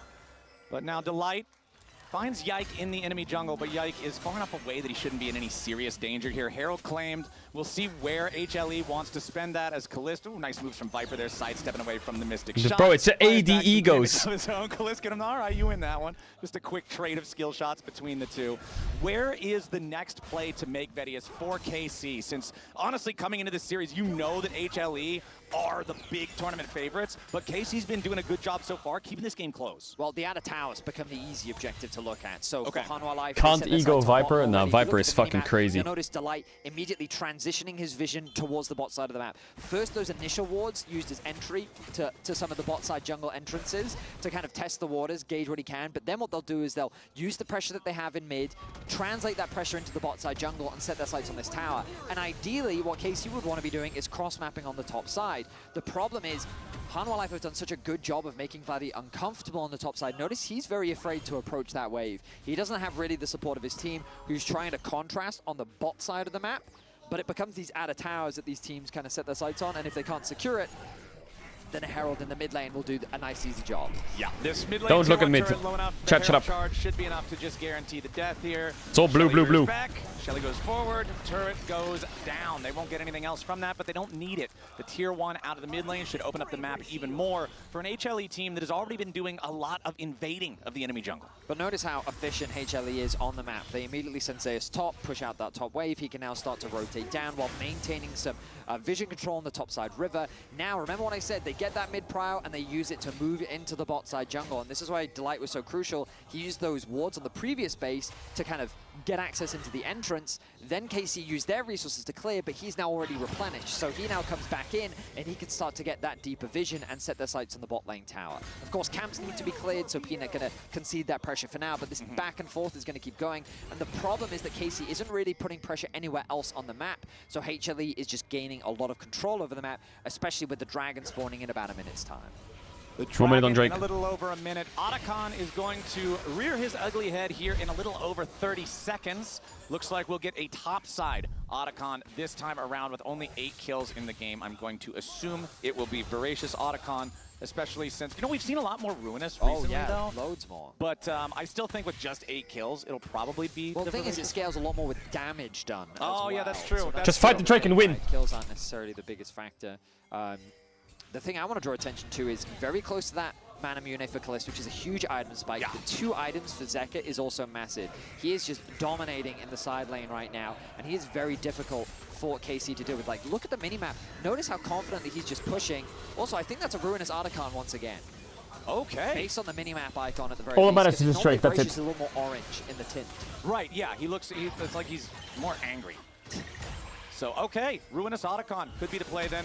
Let's see here if we're going to get a fight for the Drake. Targa no, Targa no, Targa no, Targa no, Targa no. Low amount of damage, man. Leona with the with the Oh, yeah, shield Kana? plus the aftershock, just so difficult to put any meaningful hits into. As Kana wants to defend this tier 1 turret here in the bot lane, Zeus would much prefer the opposite outcome. Needs a little bit more damage to fully secure the kill on it. A bit of pressure through mid, Remember, nice. the first 2 this game have gone KC's way.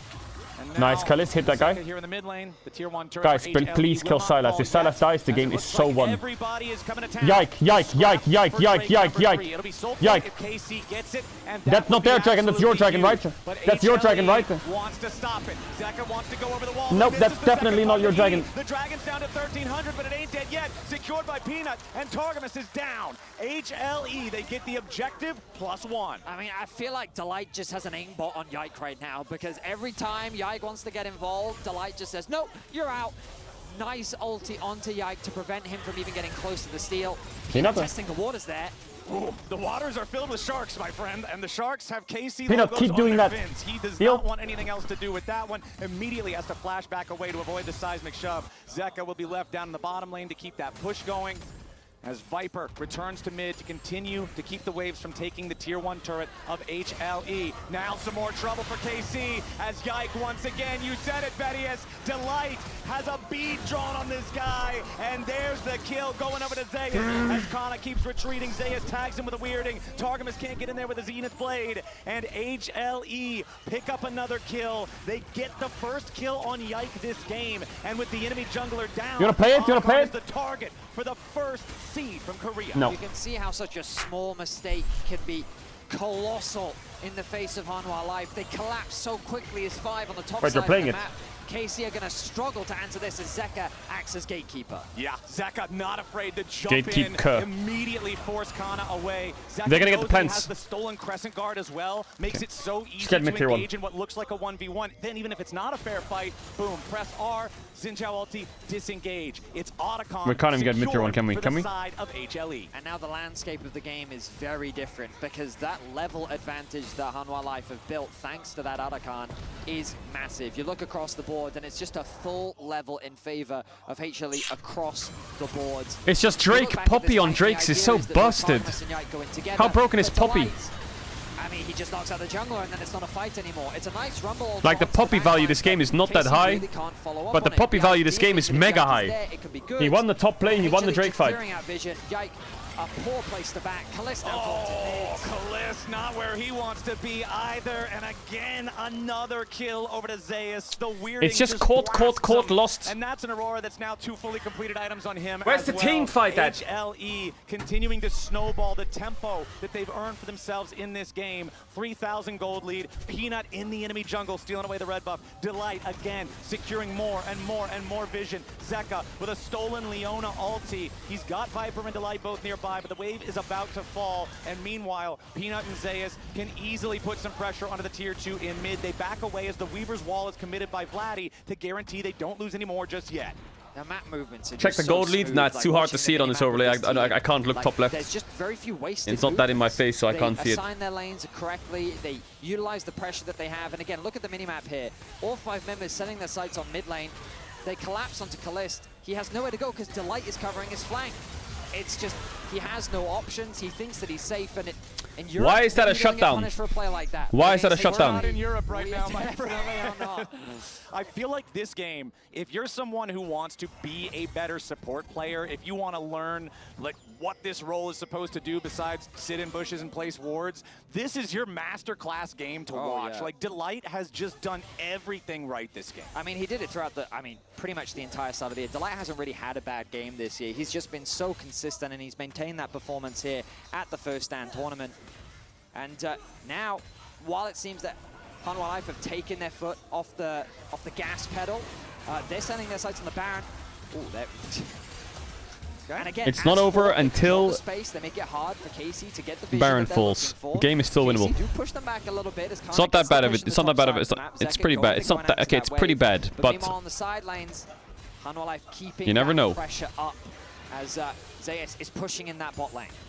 KC trying to get the mid lane wave pushed up because, Vedius, we are less than 60 seconds away from our next big battle. It will be the 4th Drake of the game. Remember that number 3 was claimed by Hanwha. Meanwhile, it was KC securing the first 2. Delight just takes the Hex Gate to get right on out of that one. No harm, no foul. Zeka continuing to push the wave up in the top side like you were talking about. Wants to create No, these you don't points of know. pressure. Don't say I If think they I know. wanna You never dance know. around Baron, or not around Baron, excuse me, dance around the Drake, you want to make that dance awkward for the side of KC. Make them feel the pressure in the side lanes at the same time. And there's Doesn't he Vladdy just dive you? immediately committing Or the get the Weaver's tower in his Wall up face? into the top side to try to save the turret, but it's not going to matter because Zeka has already claimed it. Now back How to the long on bottom Rabadon? side How long on river. Rabadon? So we have it for Drake. Zeus Thoughts and cleared feelings, feelings and Peanut thoughts. Jumping right back over to where the rest of his team is. Nobody doing anything too crazy just yet. Still 15 seconds until the Drake spawns. Zek with the abscond duck, jumping in right on top of Vladdy. Vladdy, talk to me. Hits him with the chains. Vladdy with a flash out. Zeka with a flash in. A little bit You're more dead. damage required. Stasis from Vladdy ain't gonna do a damn thing. puts Is- him in the ground. Oh, yeah. But the follow-up from KC, Targamas wants to try to stop the recall, at least get something from the HLE mid laner, but Zeka's Not bad. gonna stand for that. If Kalis gets the kill. He wants to stay and fight because he knows the rest of KC is coming to try to stop him. The Absconder Nice. not Not getting away bad. that time, and Not Kalis that ends bad. up getting the revenge Lost kill, Drake. They but got it 2 took Drakes. so many Lost tier 2 top and for bot. KC Pretty to bad, make but that an even trade. The yeah, it's Drake cooked. goes the way of HLE. The bottom lane tier 2 goes the way of HLE. The top lane tier 2 already went their way to start off the entire fight. What if we rush Baron with Talia TP? Thoughts and feelings? What if we rush Nash with Talia TP? How do you feel? Zeka no TP. He tried to TP out there or what? Pressure that Zeka's putting out. He then knows that in the 1v1, Vladdy I think a Baron rush smells good for me. But the follow-up flash from Zeka results in the kill, and now KC looking for a bit of a fight. Yeah, they Oh yeah. dive in on top of Oh Peanut, yeah. do a ton of damage, Oh but yeah. killing Oh Jesse yeah. really burned Oh down. yeah. They're Takana on the rumble. Viper forced a flashback over the wild belt. No, no, no, no, no, no, no, no, no. Oh yeah. Get a base quick. Oh, Kalis first Viper. Kalis, lock in. Lock in. Lock in. We got a winner. 3 dead bodies. Is it a Baron angle or not? HLE jerseys. KC roared a life. Is it a Baron angle or not? They would love to start the Baron right now. Please start that shit. Zeka and Zeus that are still alive. The TP gonna have to come through from Kana as he quickly goes back to base. No! No! How is he getting one tapped? Attempt. Zeus just walked up. How is he one shot? Yike out. You can see the hesitation because of the HP bars. KC were wary of the positioning of Zeus, but he walks out of the But it felt like one of those anime fights where like it looks like they have a chance and then the villainous goes and it's like clicks his finger and one taps him. What is that? Kill turns it onto Viper, who also burns his flash. They almost get that kill onto Yike, but he's able to just buy enough time for the rest of his team to support him, and then Kalis ease over the wall, knowing he can win out on the 1 versus 1, and is able to get that pick. The fans loving it. KC unafraid in the face of an HLE squad that has been taking over for the past 10 minutes or so. But then, like you said, Betty, the HP bars are low enough that this is scary. That is not legal. That is not legal. Yeah, he's just... yeah, I'll take Come on, Kalis, this is you, baby. Easy, just pick it up. But honestly, I'm not going to blame KC for trying it. It feels like... the Baron was for sure the play. Like, that is your moment. You go for it. If they can manage to pull that off, then damn, it doesn't work out. But that's what you gotta go for. No, no, no, no. Kana trying to take his own red buff. No, no, no, no, no, no, no. No, no, no, no, no, no, no, no, no. When I watch Zeus play Aurora, the champ just does more damage, Betty. Yeah, it's funny how that works, isn't it? Meanwhile, you look at the side lane again. Zeka pushing in the top wave. The bot camp's falling in favor of HLE. They know they have the numbers advantage. Kana still does have the TP available, but it's 30 seconds till he's alive. Oh no, Kalis caught out by Zeus a little bit there. Hold the phone. HP, but he also returns Yeah, Poppy, don't forget. the health bar of Zeus as the cost. The Aurora finding his way all the way out.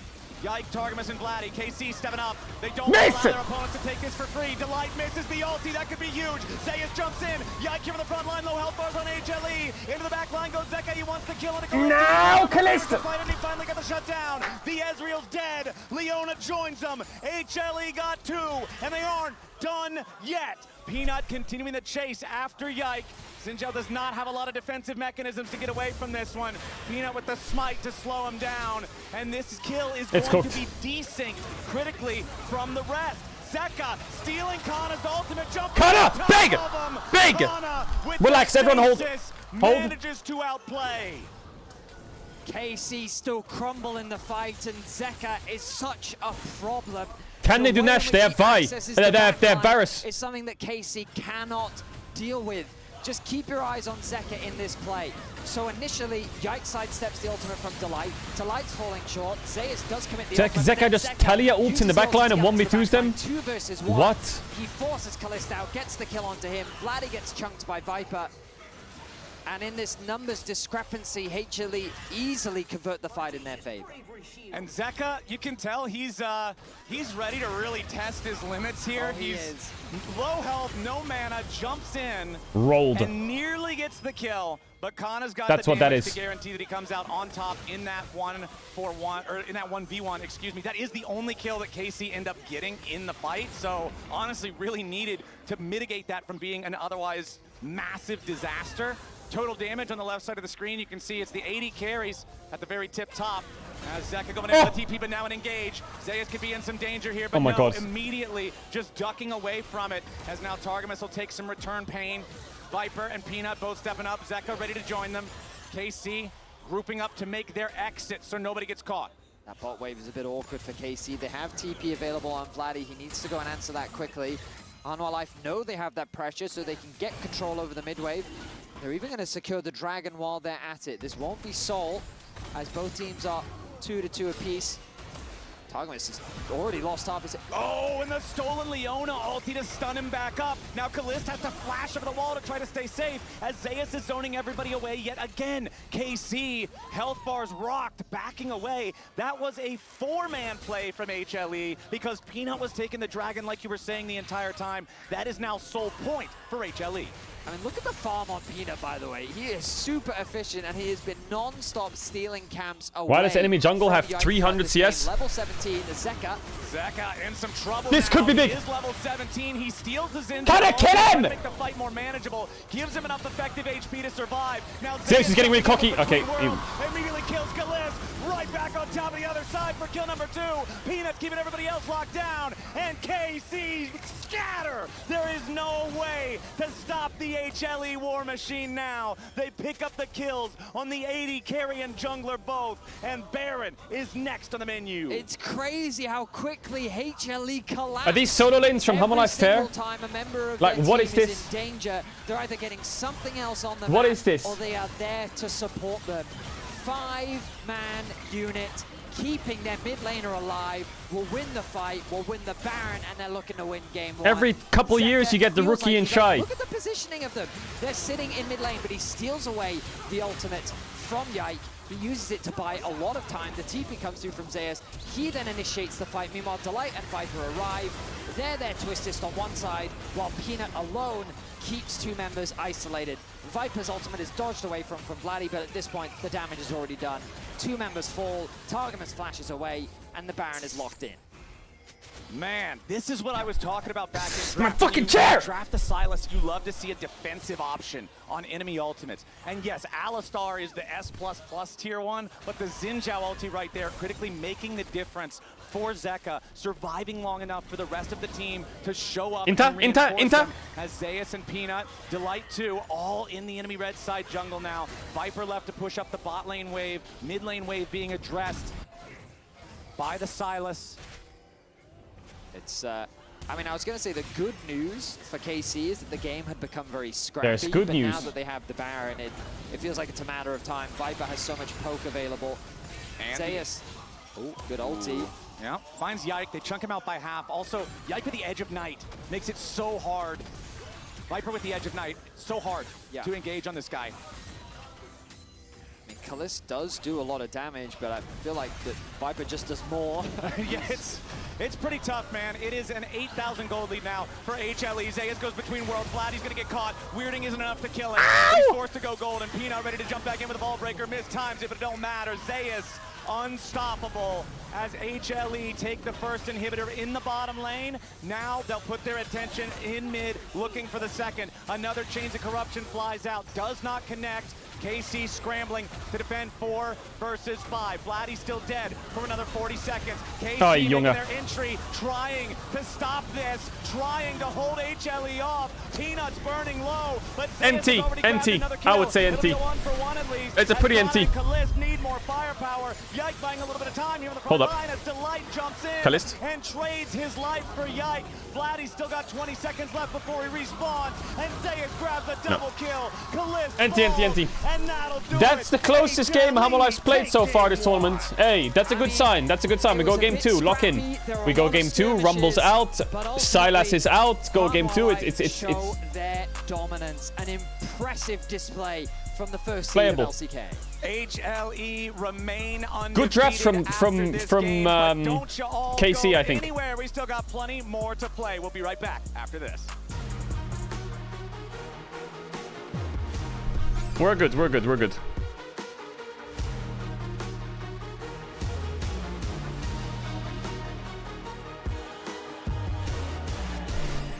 We are good.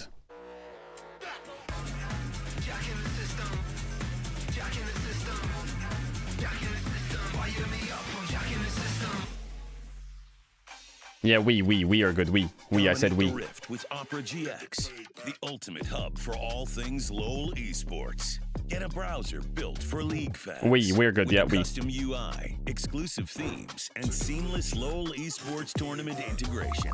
Follow every play, see every result, get access to exclusive contests, rewards, and co-streaming options. Only on the browser for legends. Only on Opera GX. NA fans, you're fried. You're fried.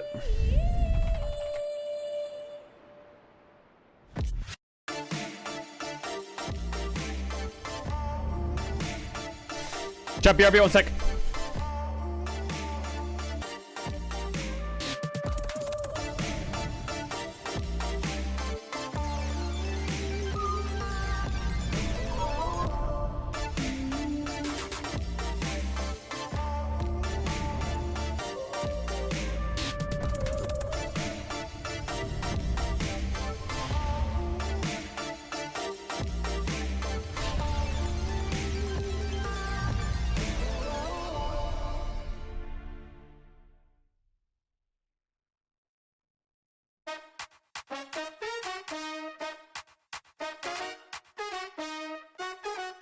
Give me some of that wow. Move to the beat, drop down. Feel it in your body, let it out. Give me some of that, give me some of that wow. Give me some of that wow. Move to the beat, drop down. Feel it in your body, let it out. Give me some of that wow. Give me some of that wow. Move to the beat, drop down. Feel it in your body, let it out. Give me some of that wow. Here, Poppy, why don't you take my keys and go for a ride? Welcome, Stella. So you talk. Stella? Almost. What's next? Bright blue. It's bold. Sorry, hon. I'm hungry, actually. Your favorite, right? How did you know?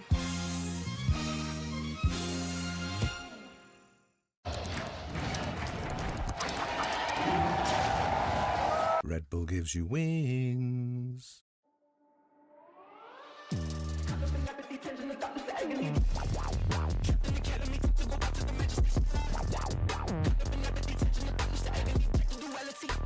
Flashback, before you got mad, you can crack that. In and out dolo when a new man to the boy got only when he crack that. Man, I don't act like heads off, yeah, all of that one pack. I could be anywhere, feeling alright. To the game on the head, it's all mad at, mad at, mad at.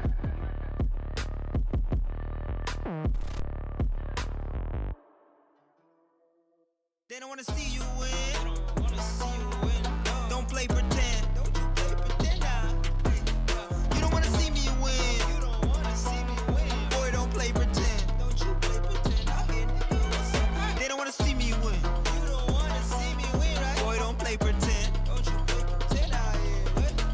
You don't wanna see me win. You don't wanna see me win, right? Boy, don't play pretend. Don't you play pretend out here like we some friends. Let me show my lens up. Shit, I pull my pins up, but just a bit of static in your eyes. I can see panic, boy. Don't you try to mess up, or else you need to clean up. Collecting all them checks up, and then you scream off fix up. Man, all these rappers out here cat. I'm not even mad at that. If you're ready to dry to your lies, just give me a Sonic. I am fine with that.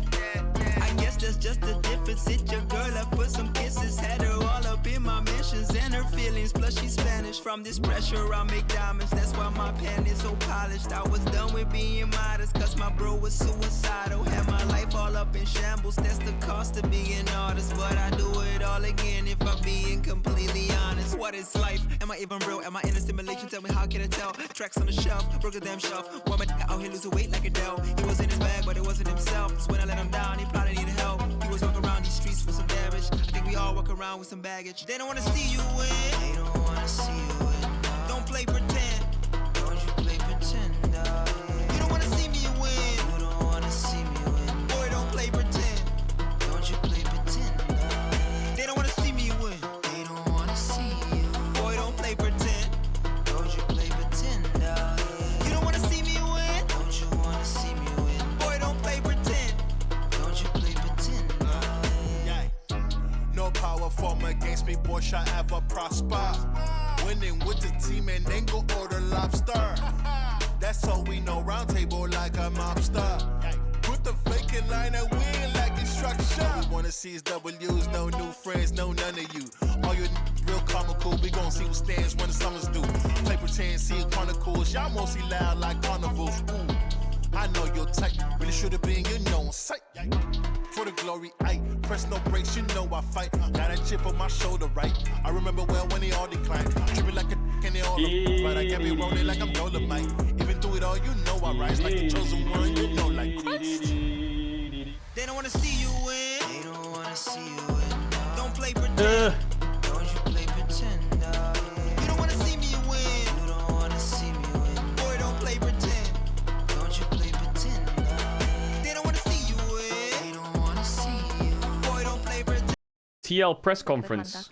Spanish broadcast asks APA, in what aspects do you feel that the level of individual performance demand was high in this first stand? Sorry, can you repeat the question? In what aspects do you feel that the level of individual performance demand was high in this first stand? For like just the tournament itself? I believe so. It's this tournament compared to maybe other regionals. I mean, every international tournament, like individual performance matters tremendous amounts. Like it tends to be, at least in the Eastern regions. Judge, any good stuff in here?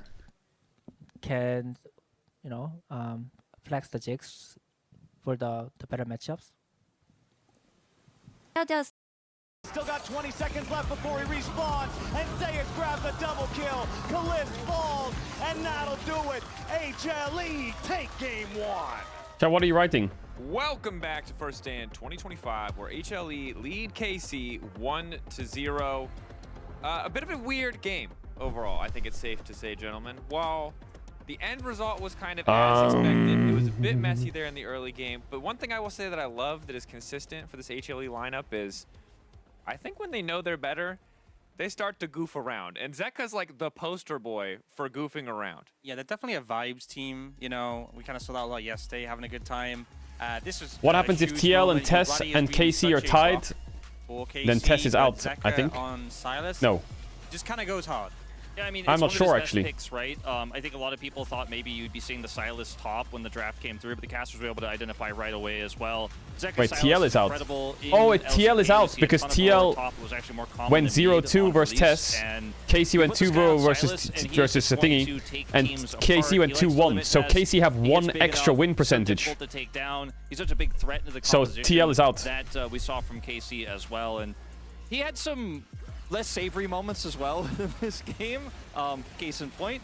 But at the end of the day, that's what's so fun about Easy games clap. like this. Yeah, I believe the term is limit testing. I think Easy clap. Sometimes you do find Trying to buff the ads now. Yeah, he definitely hit his limit. Because they almost got cooked last game. But he kept trying to find those limits, and I feel like a lot of the plays that happen in this game for KC are those ones where you think you might have just found the advantage. There's no tiebreakers. In this tournament, there's no tiebreakers. You'll get more opportunities, but it's just head-to-head and win percentage. That chance, you're not getting another, And I feel like there's just a couple of moments in the mid-game where it's like, with a little bit better play or maybe a little bit Hammer Life outfit's kind of cool. Setup, and they could have gotten some better fights, but you don't get many mistakes against a team like this. Yeah, and it's a reminder of how terrifying the individual components of Hanwha are, even as their map play looked good. And for a lot of it, it was a very slow, steady, controlled game. And then by the end there, of course, the early Zeka plays are pure Pina highlights. looks cool. By the end there, he is, as you said, limit testing, finding the ceiling of what he is able to get away with. And that ceiling was disturbingly high, is what I would say. Of course, the other side of it, the early game.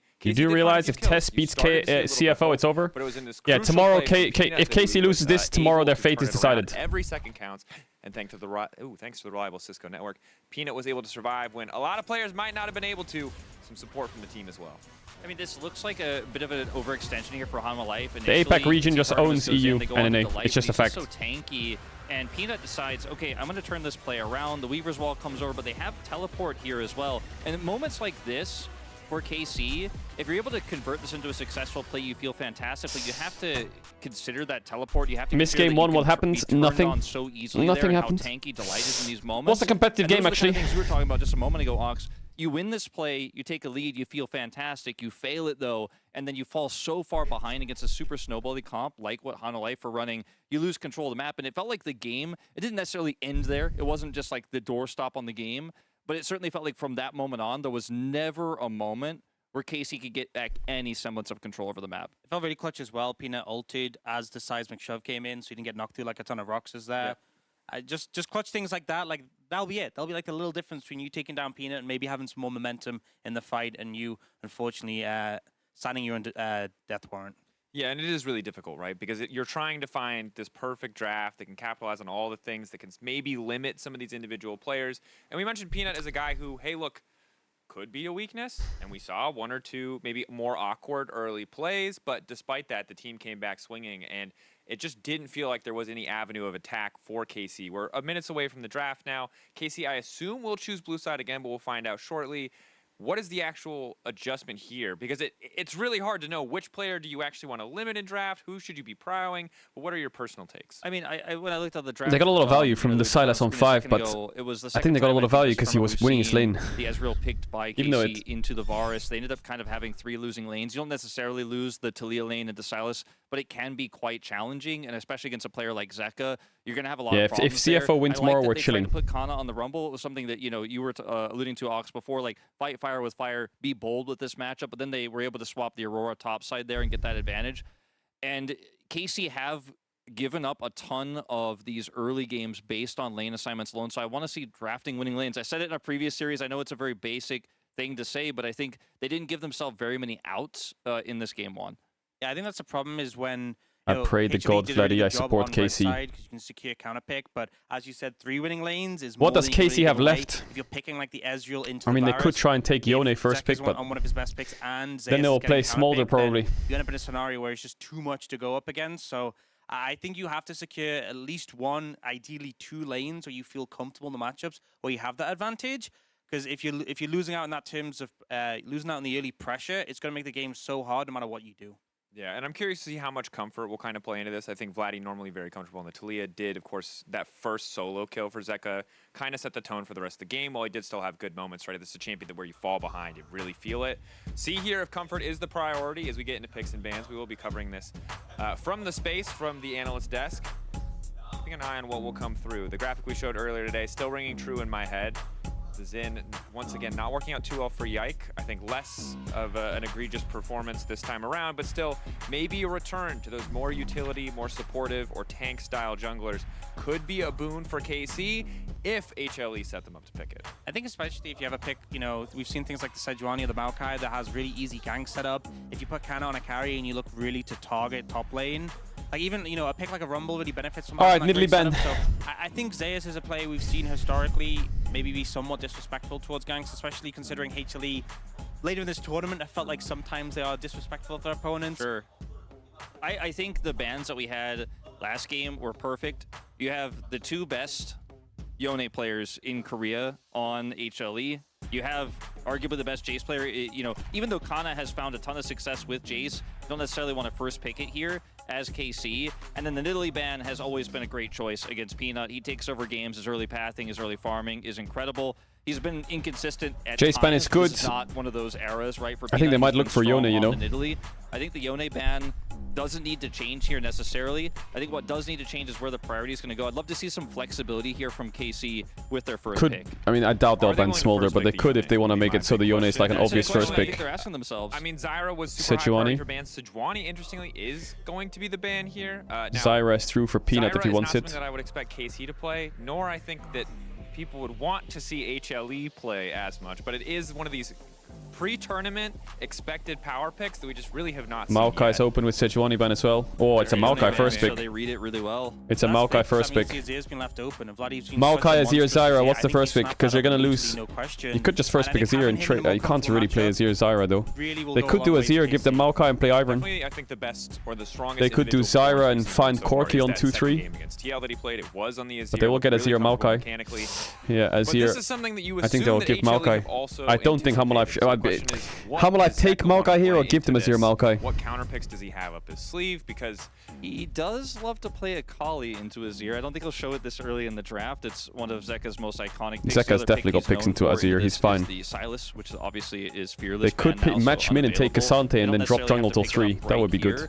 Another pick that Peanut often goes to in situations like this that's very flexible is the Maokai. Ashe, nice. So I could see that being a pick that they do end up going towards here in this situation in the draft because it empowers a lot of other picks. And that is what he's going to go for. They take the here. Maokai. So it Is really helps KC you going to play an set Ivern draft here? Zone people away, can do really well at defending dives, can be great for siege later on. The Ashe that they do end up getting here is one of the strongest AD carry picks available in terms of lane bully as well. With the Callista gone, Varus is already Fearless banned. It's just a strong duo because you have that engage pressure, the lockdown, but also the saplings plus Hawkshot just means Could the drop map bot and go control is Ivern Cassante. amped up to 11 immediately.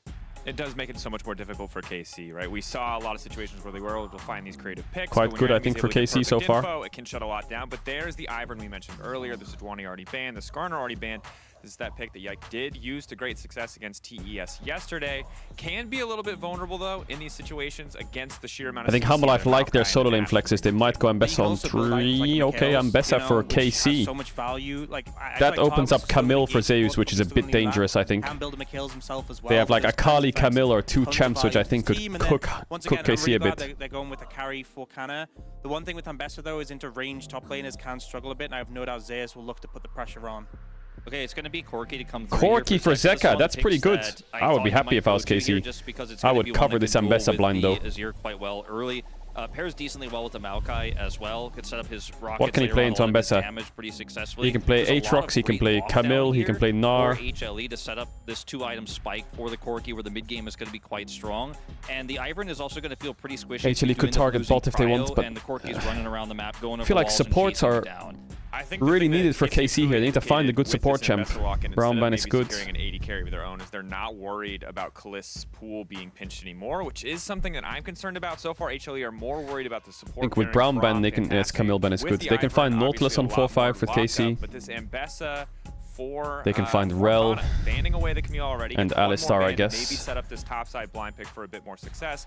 But the big question, anytime you're saving or mismatching picks as we go into phase 2, is what are they playing into this Ashe? What are they actually waiting on to lock in that's into the this question. matchup? Because like the Camille ban to me doesn't feel like it's protecting the Ambessa. So they have Nautilus, Alistar. I think they're okay on support. For us right now, something immobile. Would it be so bold to pick something like an Aphelios in this situation? Like a Jinx even. A Jinx is the other one I was thinking about because there's a lot of support. Don't forget about Blitzcrank, actually. I think Humble Life would play Blitzcrank Maokai, no? If they pick a range support, they have to be really careful.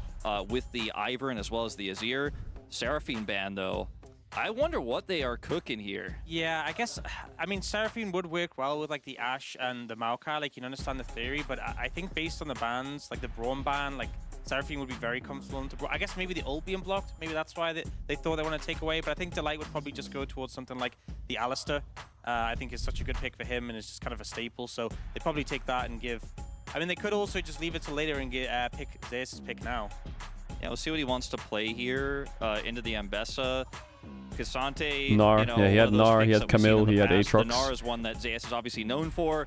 It's What do you pick here? You could do Jhin, but you need Nautilus or Alistar. Alistar. Really good with the rest of their comp too because the Maokai can guarantee if you have your Gnar bar set up in the right position where you MF can get a is not too massive bad Gnar as well, into I the wall, guess.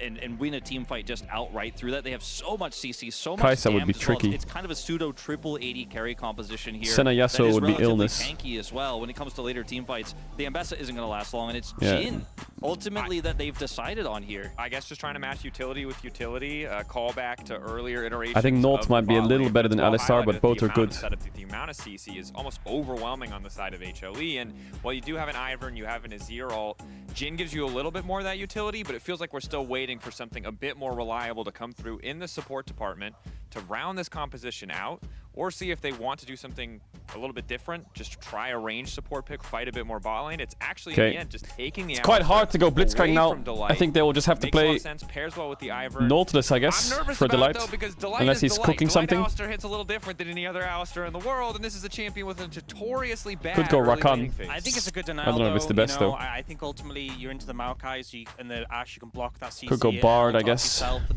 you know, I don't pair Ash Bard Jhin does a lot well with here. Ivern, like I prefer more DPS Renata, carry. also It decent. does set up this Renata pick Chat, for everyone Ivern, adds. If you know what adds, you can use the T1 on Twitch Prime. You don't have to sub to the channel if you don't want to. Back for the game starts because I have to only answer to get the during game. I know you got an ads before. It's because I have to buff them, otherwise you get it's cooked. So I think Delight pretty happy with you taking away his Alistar. And he gets a favorable bot 2v2 they will be really comfortable in. I really love Jhin when he's paired with something that dives in incredibly quickly and gets on top of the backline, something like the Ambessa they have here. but because there's so much peel with the Maokai, with the Renata, also with the Ashe I don't arrows, mind the Casey's volley, the comp. slows, everything. It's so difficult to actually guarantee that target. It's pretty solid and comp. like you said, Ox, I think that I'd As here, rather see Ivern into Ivern Corki shielding on an Maokai, 80 Alistar carry with that does Ivern, high Ambessa, damage. good An 80 carry that damage. could pop off and carry. Like we used to see Ivern It's like double solid, I 80 think. carries with Tristana, for example. This just didn't really hit for me. I feel like this Jhin is super risky. I think the big hope for me is Vladdy on this Azir. I think bottom top matchup's still a bit rough, but if Vladdy can carry, maybe that's the chance. It was a tough draft in terms of the winning lanes you mentioned earlier. I but think all eyes if on I look at Vladdy. the first nameplates, pick I is think here. they're happy. Will it pay off? That is Zeka the on question our minds Corki. as we send it over to the casters for game 2 in this series. Thank you very much, Dracos, and welcome back, ladies and gentlemen. It's time for the second game. I believe this is the famous blue wall that I've heard of. The KC fans showing up here to support their team, hoping that they can do what has proved impossible for every other team, including themselves, so far at the tournament, and take down HLE. Yeah, breaking news. Hanwha Life is quite good at League of Legends, more at 11. Yeah, I much prefer HLE's draft. I think that they have winning bot side. I think they have winning top matchup. Maokai's not exactly the super invade style champ, so I don't expect a lot of pressure, but I think that it's just having winning lanes gives you a lot of agency in the game.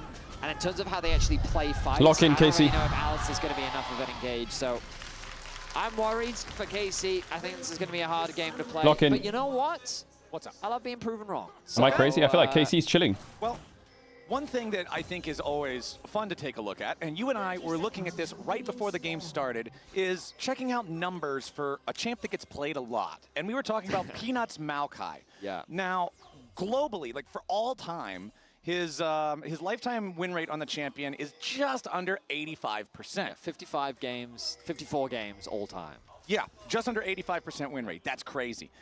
Even crazier is the fact that last year, hold on, now a lot of damage on a Delight who flashes away. KC still following after the HLE support, gives him the thumbs up, keeps on walking away. No flash Renata, They interrupted big. my fun stat. The fun stat was going to be that Peanut played 19 of those games last year on Maokai. Vedius, how many did he win? 18 of them.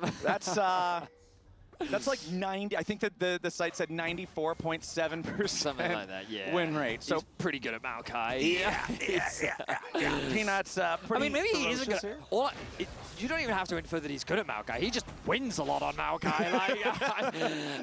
Yeah, maybe he's bad at it. Peanut's a good tank player. He's really good at tank jungle. He's maybe the best tank jungle player in the world. Everything works out But I'm perfect. quite confident you can say that he's pretty damn good at Maokai, and it is definitely one of his career all-time favorites and most successful.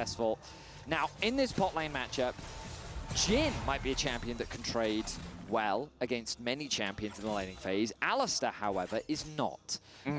This champion is quite useless until, well, even level 2. I don't know if it's going to be able to do much in this matchup.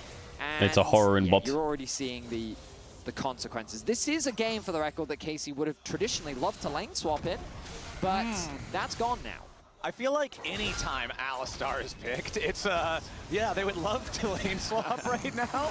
It's one of those champions that just always never wanted to play a fair game against its opponents just to get away from that rough early laning that you are talking about. But hey, that's the nature of the game now. You do not want those yellow letters, lane swap detected, appearing on your screen.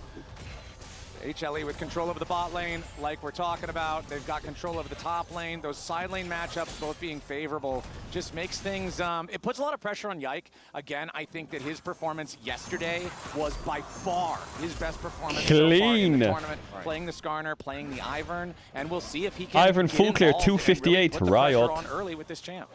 Because so far these early lanes are all going in favor of Hanwha Life. You can see CS advantages pretty much in every single lane. And it's just kind of the nature of how these matchups go.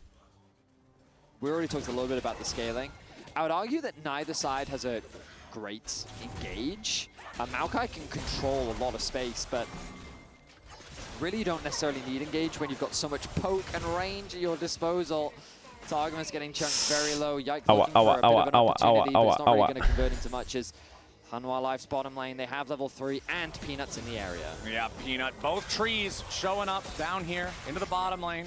They do They wanna not punish the to allow Renata their flash. respective sides to suffer any major losses as the wave will crash. It is just a game where it's just a swap KC angle tier one early turret, on. Viper and Delight, with that early advantage you would expect them to have, given the matchup, like you've said, with Alistar's vulnerability to an oppressive lane like Ashe Renata, as now both junglers going to pass through the mid lane. Yike throws out the root caller there, doesn't really find anything with it. Drops off a brush for Vladdy to play through, but it will be Peanut first up into the top side river here. So Yike wants the Scuttle Crab, and he can get it if he can get his passive down, and then he can smite. But Peanut is not going to let him get his Double passive down, scuttle! and he's definitely not going to let him smite it. So that is, again, double Scuttle Crab for Peanut, leveraging the prio that he has in, well, every single lane. You just have to look at the mini-map, and you can see that Zeus with the push in the top lane, he's got about a wave of CS in terms of advantage in the mid lane. Zeka constantly trading with the Azir, costing him smart a bit by of farm Yike. as well. Already about a 10 CS difference between the two mid lanes. This is crazy. Yike should just insta-smite this, I believe. Yep, takes away those Nice by scrubs Yike. right as Peanut arrives. He sees that his camp has already been denied. Zeus with the HP advantage over Kana. Narbar charging up to about 80% right now. There's no play here. Needs Out, to be out, aware of out. this if they really want to try to fight here. Instead, Yike just going to walk up, immediately give Kana a little bit of shielding, and walk right back away as Peanut will take his recall. You can see camps respawning throughout the jungle for both junglers, so this opportunity to kind of just walk around and be nuisances in the lane is at least going to have an opportunity cost now, as Yike goes back to planting those groves to make his next harvest path after. Argomet's trying to walk the wave underneath the tower. Delight doesn't really need to hold it for very long. Okay, I guess spot's not that bad of a spot. A little losing, but it's playable. On the map a little bit more. I thought that Kalista was considering a bit of a lane swap there, but it looks like he's going to return to bot side of the map as the TPs come through from both top laners. Kind of expected in a jungle matchup like this. The early game is pretty slow. Supports will see if they can either assist their laner in escorting the wave underneath the tower, or maybe a gank opportunity is available, given the level 6 available for Vladdy, means that he does have the scoop. But again, it's just both compositions, very much about scaling, very much about taking their time, and I imagine this early game is going to be a slow one. Captain Flowers. Anytime I see Corki Azir in the game, I get myself a nice You're right. cup It's of hot Corki cocoa. Azir, man. Like, we've had so much Fearless recently that I haven't thought about it. But yeah, it's goddamn Corki Azir. Run from it, hide from it. Dreaded, it arrives all the same. Yep. Here they are, yeah. So, you know, It's crazy that Corki's smashing this lane. Like, Zeka is actually... You would think with all these lanes that bots would be the hardest, or maybe top, but mid looks horrible. It really is. It really, really is. All right, they'll just farm it up. They're hanging out. They're having a good time. Vladdy's not having as good of a time when the Rockets connect like that, but down here in the bottom lane, Viper and Delight. Renata flashes up now. Vedius, does it ever get better for Kalista and Targamas? What happened mid? Or we just nah. No. Okay. I don't think it does. Okay. It's pretty much every time Targamas tries to do anything, Renata just says, no. Okay. So it's Fair very enough. much about farming. You need jungle involvement to make a gank happen.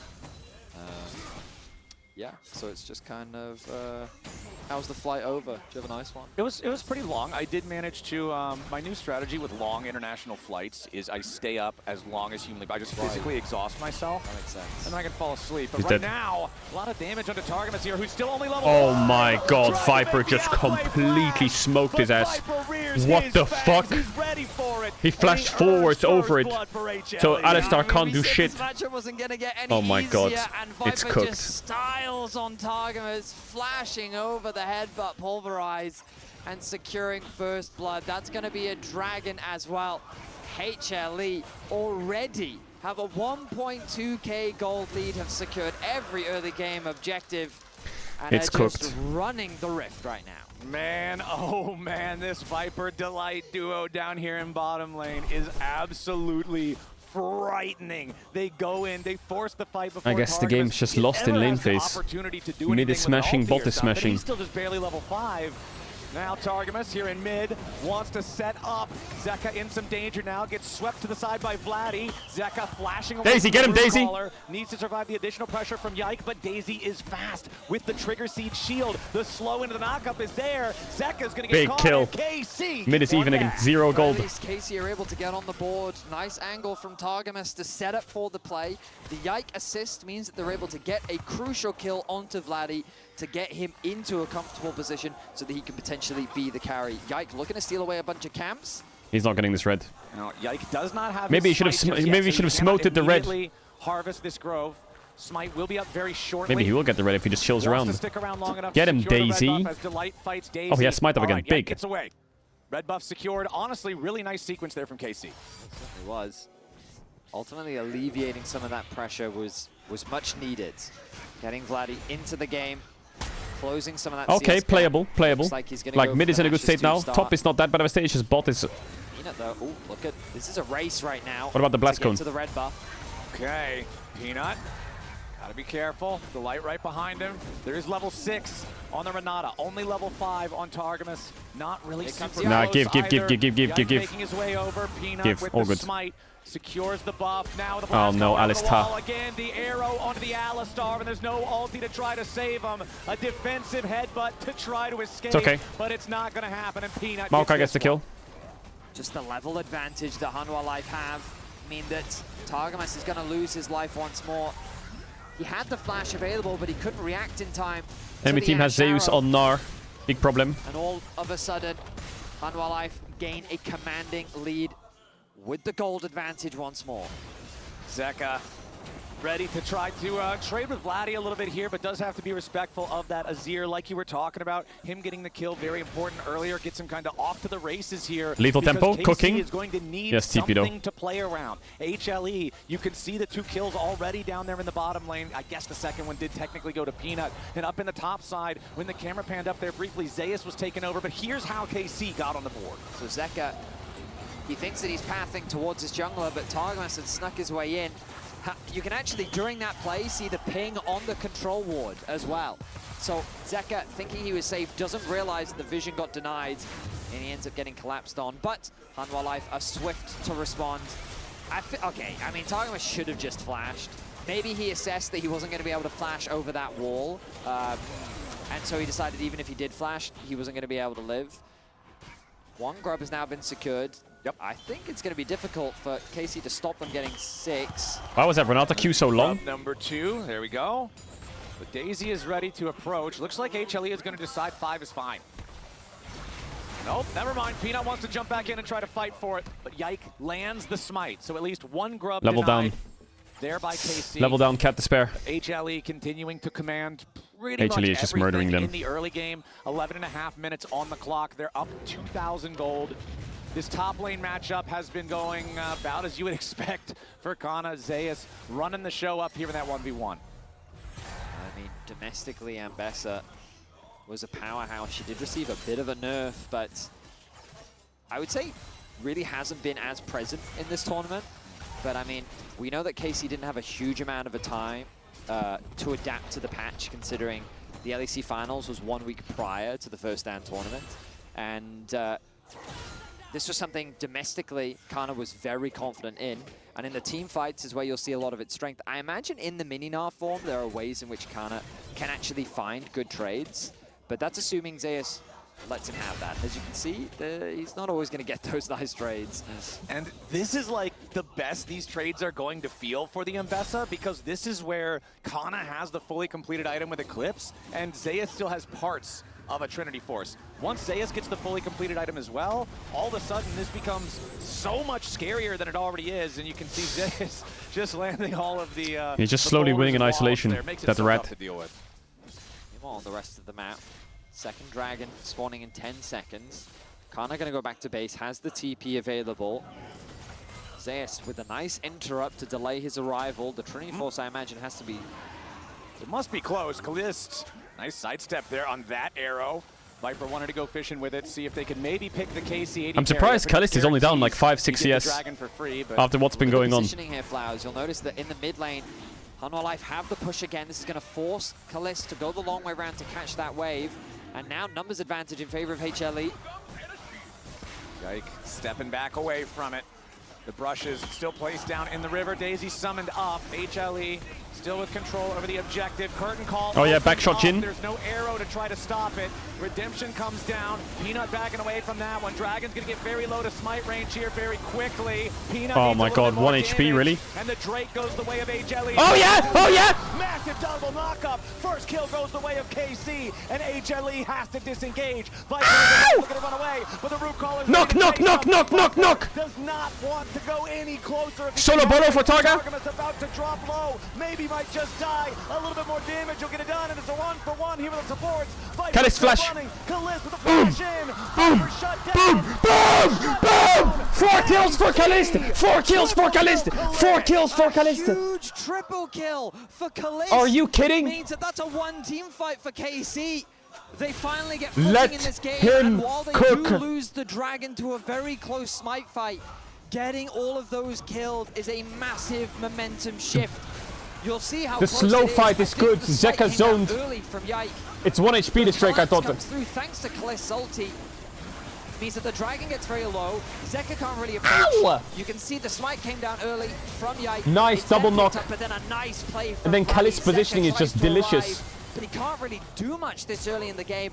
I wasn't expecting the flash from Yike, but because of the long-range follow-up from Kalist, Delight is perma-CC'd. And then Zeka and the rest of them end up getting chased down thanks to Targamas' 4 kills. CC. Vladdy finally arrives to provide that additional bit of damage. And it's 4 kills Oh my in god, total for Kalist, KC. my goat. Honestly, Huge. really good performance that fight from Targamas. Jumps in, finds the double knockup that facilitates the scoop. All right, from Kalist, Vladdy. lock in. His presence makes sure they're able to get the last couple of kills there as well, hanging on with that unbreakable will. The I carries felt are like in back. early The carries game, are back. He was just kind of The putting comp up a is low light tanky. reel, getting caught out, getting punished, but that fight made up for it. That was redemption for Targamas. And I was about to highlight it, but in the MasterCard lane economy snapshot, you'll notice that gold lead in favor of Kalist, and when it drops 4-0 for this Jin. That's the Jin number. I mean, not only is it the Jin number, but I know that internationally, a lot of casters don't love Jin as a champion, right? But you know when I love Jin as a champion? When he's 4-0. Okay. Yeah. Amen, amen, brother. That's where they're at. Honestly, that was exactly what KC needed. This game was looking so dire so early, and that fight brought it back to a playable, like, close game state. Yeah, it certainly did. Now, when you look at the gold, obviously there are still things to be concerned about. The fact that Zeus is just that monolith in the side lane. He is that slumbering titan yet to awaken that you know you will have to deal with at some point in the game. But for the time being, he is detached, sitting in his side lane, farming away. Gold advantage still sitting in Peanut and Zeka's shoulders. The double Trinity Force spike secured. Guys, Nar's gonna The TP. part about this Rift Herald fight is that I'm a bit Zeus scared of does have Nar a TP. TPing. His opponent does not. Cook him. A lot of damage Cook here to him. Peanut, though. 1, This could be a huge 2, match. Kalist, 3. Third shot might And be net. number 4. Delight's gonna block it. Rift Herald mostly reset. KC doing a great job here, chunking down the enemy jungler, forcing Peanut back. He'll go back into the jungle to heal up, and HLE has no more eyes on the Herald. Viper gonna step up here, look to trade with Kalist. But Hit those him. trades Hit don't him. feel as good as Hit they him, did in Kalist. lane, Vedius. That Jin has a lot of money now. Kana? As Kana goes in. After Nice Zeus here damage. a little bit, the trade goes his way ever so slightly. I mean, yeah, this Jin definitely hurts.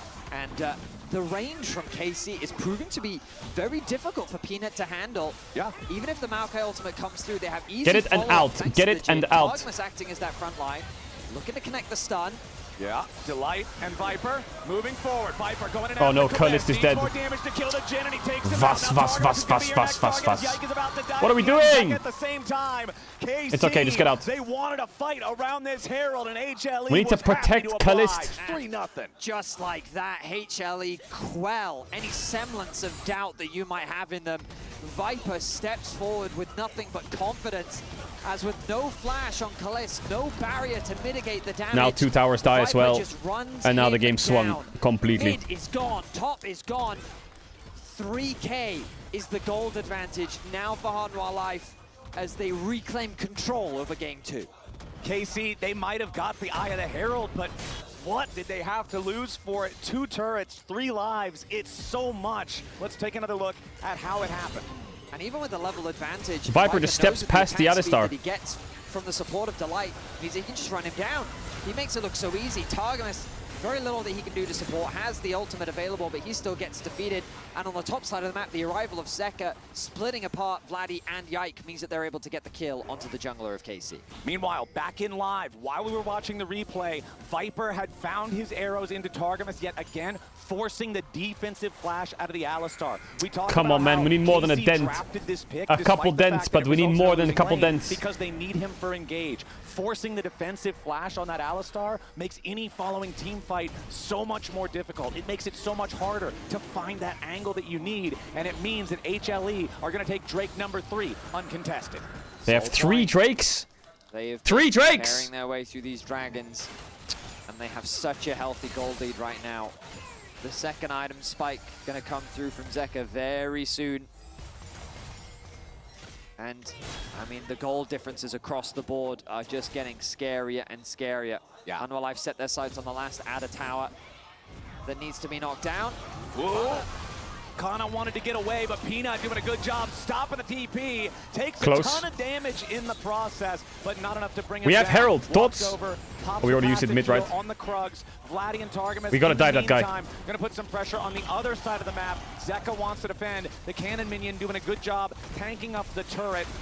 KC No, Daisy. trying to brute force this down, but they can't. Connor's do it. trying to Now hold on back for his life, man, but underneath the Peanut's dead! turret here in the bottom lane, a 1-for-1. Peanut gives his life so that Viper can get another kill and now keep pushing onto the tier 2. Targamas coming up here into the top side as Zeka moves forward and forces Vladdy back. He and Yike trying to keep the pressure on, but Delight has reinforced his own mid laner, and KC Zeus no will not TP. Can we cook that claim tower? No, we tier can't. 2 Zeka has turret. TP. Ruinous Otacon down there in the bottom side of the map. Zeus and Viper making their way over to the pit right now. This might just be a 2-man attempt. Yeah, I mean, they were able to stall enough on the top side. I love the aggression that we saw from Zeka because he's able to clear out the wave, stop the siege from coming through, and as a duo, they can just melt through this. Zeus is more than happy to tank it up. I stand corrected. They hesitate. They realize that the resets have come through, and there was a good chance that KC would have stuck around for an extra wave to try and secure that top tower. They wisely back away, but it's just another advantage gain for HLE as they commit to the play on the bot side of the map, cross-mapping the play on the top side. A nice stun comes through onto Kana, and even though Peanut does lose his life, ultimately they get what they want, which is the bot tier 2.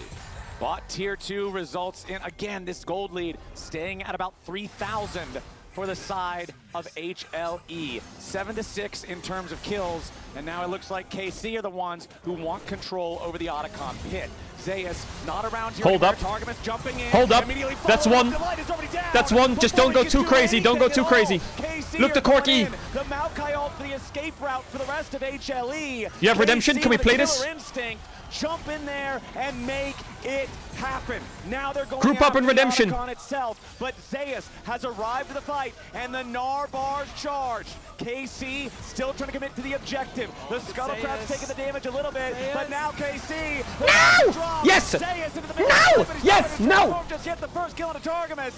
Now the Otacon, the target for HLE. Don't worry about the KC smite. Don't worry about the still smite. It's hanging around, whatever. trying to see if they might be able to contest. Yike here on the front line. Lock in, lock in, lock in. Someone lock in. Viper's all alone. He's gonna be careful, but Kana's got no Yeah, kill the rat! Big! He's gonna be shut down by Khalid. Vladdy, do something!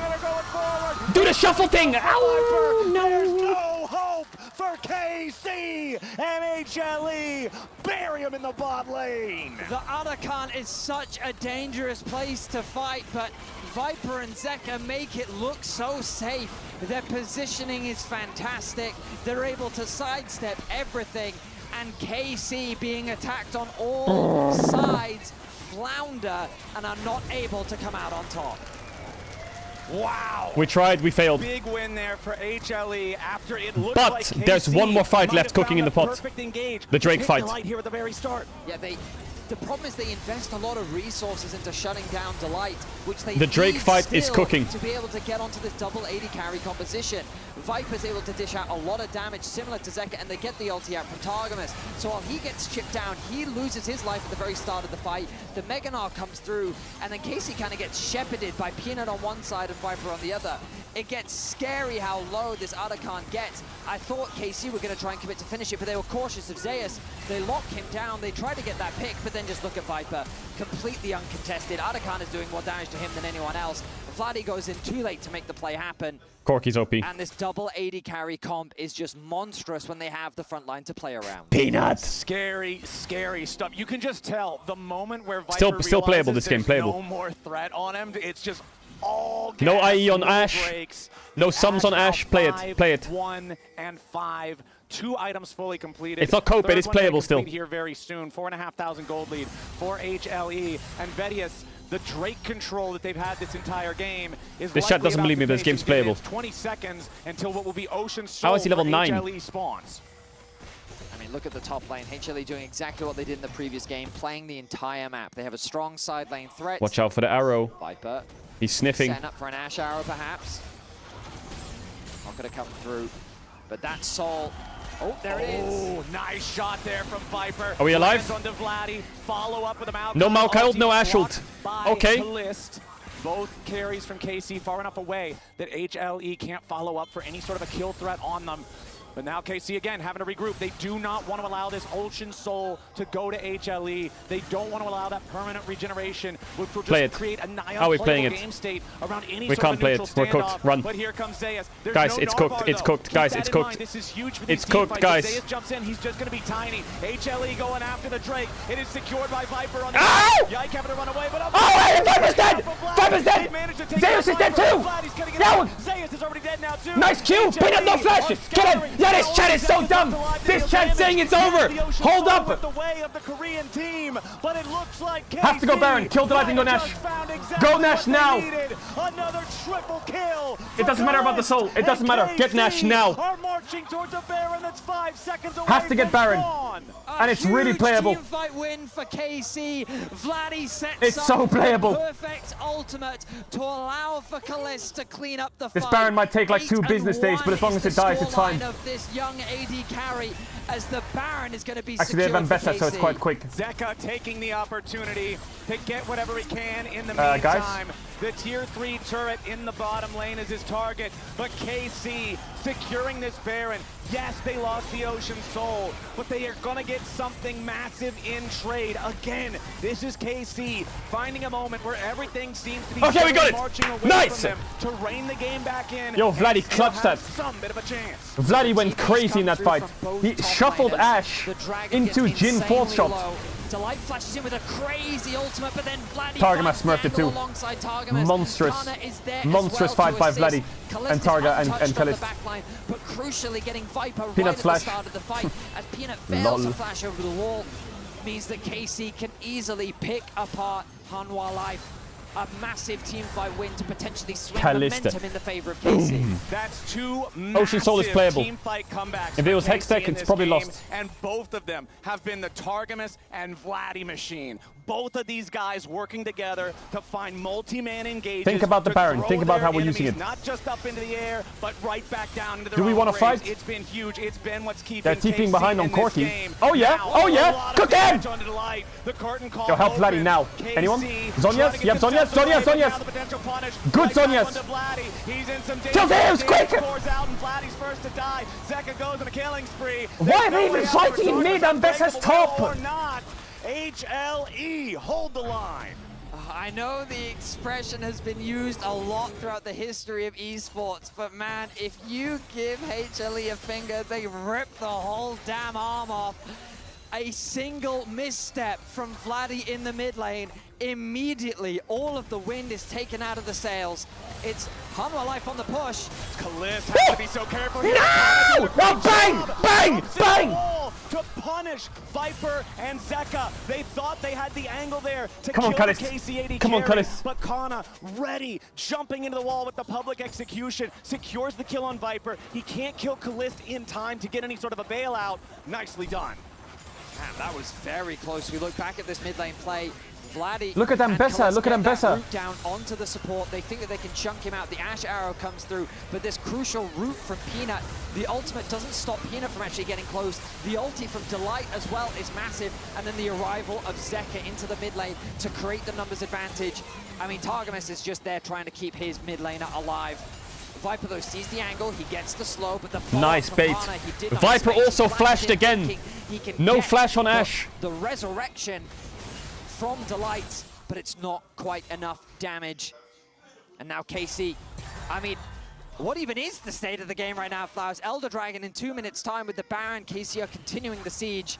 The Baron power play still 2.6k Mid-tier 2 died. in KC's favor. Red Bull Baron power play about to run out here. Only 15 more seconds until it No, expires. not again. Arrow from a long Oh, Mikhails. way away. Not going to get a whole lot of value out of that one. Zayas in some danger off to the side as he scraps with Kana. Targamas forced to use the Unbreakable Will now. Oh, nice knock! Peanut right back into the team. HLE. Oh, Zeus! No! Vladdy is down, and they've also lost Targamas. Kana's the next target, flashing away, trying to survive, but another TP is ready to answer. Zayas is looking to cut off the escape. Nice TP. KC. Kana's gonna teleport to save his own No, life. you rat! Zayas Stop it! is in hot Stop pressure it! to Kalist. He misses the first Help! boomerang, but Okay. he catches it on return. He doesn't want to chase any further. It's another win, just barely, for HLE, a 2-for-1 trade. The fights are just so fast, but it feels... Oh, hang on a minute. Zayas is going crazy here, jumping in after Kalist. The punish from Kana again, making sure his carries are kept safe. And Zayas, the mind games against Kalist, he steps away from If he died there, the Elder setup was so much better. Returning to that bottom lane that he opened up earlier to apply more pressure. Wow, Zayas. I mean, HLE in general, I shouldn't say just Zayas, but they're always pushing the limits. Targamas goes for a bit of an engage, but then again, Hanwha Life always find these angles. Really nice Mikhails comes through. Was it 3-man Renat ult, 3-man Zeus ult? Safe. But like, KC don't want this fight, but Hanwha Life know that, so they keep the pressure on. Viper and Zeka in a very safe position. That clump up looks No, very it was a one-man dangerous Zeus ult as into Kalist is Vladdy, forced to into the flash Renat away. ult. But in these choke points, Delight's ultimate, Peanut's ultimate, Zeus' ultimate, it all comes together, making it so difficult for KC to really win out on these fights. Zeus getting very dangerously close to losing his life in exchange, but he's able to get away with the assistance of Delight. First shot miss, second shot miss, third shot hit. Oh, the fourth wiggle one from missed. Zeus there. Zeus needing to dodge 3 out of 4 there to keep himself in a good spot. Man, Kana doing a great job playing Secret Service for these carries, protecting them, as now there's 10 seconds left for the Elder fight. This is the great equalizer, Vedius. This is so the exciting. buff that can change the game. If KC get this Elder, they can win this fight and win this game. Here we go. The bot lane being pushed in by Zeus. Zeka there to catch the mid wave. He does have TP to regroup with his team. This is dropping fast. Elder Dragon Full down to shot it. 8,000. HLE ready to challenge. Arrow flies out. Damage onto Targamas here at the start. He's frontlining. Fourth shot the Elder now! Finish! He found the first kill, but what about the objective? Yes! That's Vladdy! Are getting it done. They find Shoot two, it! and they Shoot want to get it! another. Viper with a sidestep as Zeus interrupts. Kill him! Come on, Kalist! Shield him! Help him! Someone please! Yike, where did you go? Down. KC, they got the objective, but lost the fight. Only Yike still has the buff. Where's the shields? How did they do that? Hanwha Life! They lost Where's the their jungler, shields? they lost the Elder, and they still won the team fight. I thought Vladdy's ultimate was just gonna end it all, right then and there, but it still wasn't enough. Okay, let's take another look how it starts, because Peanut just gets destroyed. He does, he gets wiped off the map immediately. They fully commit to taking out the jungler so they can guarantee the Elder. The backline doing so much damage, Targamas knocking them away, but they're still able to get this front to back. They don't quite, oh, because Viper gets the respawn. But Vladdy's still in a position, he'd committed so much, Yike, making sure that he keeps Kalist alive. Zeus in that whole fight still kept his ultimate up. And even though they get that kill onto Zeka, Zeus remaining alive means that he's able to clean up the fight. Fuck! The bailout changing a lot there. Goodness. As HLE back onto the map in time to claim the Baron. And now, Vedius, now we don't have anything to contest here for quite a while. Elder is still on Yike for the next 45 seconds, but another Red Bull Baron going to be secured by the side of HLE, and they'll be wearing purple for 2.5 minutes. It felt so close, Flowers. It really did feel that KC were going to win out there. Oh, nice jump in from Kana. Yet again, the public execution finding the target. Follow up with a deadly flourish. Zeus trying to get away here. The Redemption ready to heal him up. Zeus goes mega just in time. Zeka jumping in to protect his top laner. KC does the damage, and they threw the kitchen sink at him. Now everybody wearing blue is stuck in the mid lane. Meanwhile, their base is being torn to shreds. HLE looking to push Nexus. It's Viper and Delight. Zeus is making the TP in as well. Vladdy immediately teleporting back to try to save the game. Hold. Peanut will fall to Yike, and the pressure is not enough to end it all the way just yet. My goodness, HLE. I can't believe that Zeus was able to survive that. The damage just wasn't quite enough. Oh my goodness, the base now in tatters. The thumbs up from Kalis. I like to think he's having a lot of fun, because I certainly am. What a crazy back and forth. We're approaching the 34-minute mark.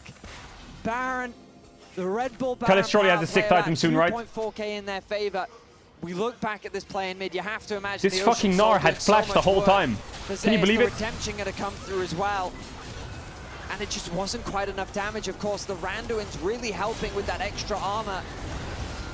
And he's able to just what happened to Jin? Fourth shot was just Sterex or what? Zeka then stopping all of the bases means that there's all this freedom in the base of KC for Viper to just tear their base apart. The TP eventually does come through from Vladdy as he secures the tier 2 tower on bot lane. But then, of course, the Elder's still sitting on Yike. So Peanut, he overstays his welcome and he loses his life. Yup, it's one of those things where you forget about it because you killed most of them. Yeah. And even though the Yike still had it, the timer was this close to running out anyway, but it still does punish Peanut. I think we're getting another Elder, Flowers. I really think we're getting another Elder. It looks like we might. I mean, you still do have to weather this push from HLE if you're KC. There's a lot happening right now. Still 30 seconds left on the Baron. HLE on the push again. Delight with a defensive flash. Viper with a nice sidestep. Current call opens up. Viper eats the first shot, but now Redemption ready to heal up the HLE health bars. Fourth shot makes its way onto Delight. HLE are about to have double super minions in every single lane. Even if the game does not end here, it is a painful defense now for KC. One Nexus turret remaining, but that's it as KC scrambles their defense. The Baron as he has Rabadons playable. Vladdy do the thing. Vladdy do the thing. Vladdy do the thing. A lot of damage on the target was at the very start with Renata ulti over the top. Vladdy do the thing. KC though doing a great job staying alive. Health bars still topped off. This defensive battery of the Ivern, the shields, the healing is keeping everybody healthy, and KC hold on. Farm. The Mikhail's Crucible was very valuable there from Yike because Kalist was going berserk and he could have done some serious damage to his own teammates. We've seen these Renata ultimates do some serious damage. Kana, don't get caught, please. He's locked onto his target.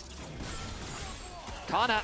The arrow fires, Kana gets caught, trying to flash away, but Peanut is ready here with a twisted advance to follow. Save him! Defensive public execution. Nice. He survives, but that is flash. That is all. I don't know how the fuck they're fighting this Elder. KC. There are double super minions in every single lane, and the Elder Dragon spawns in 30 seconds.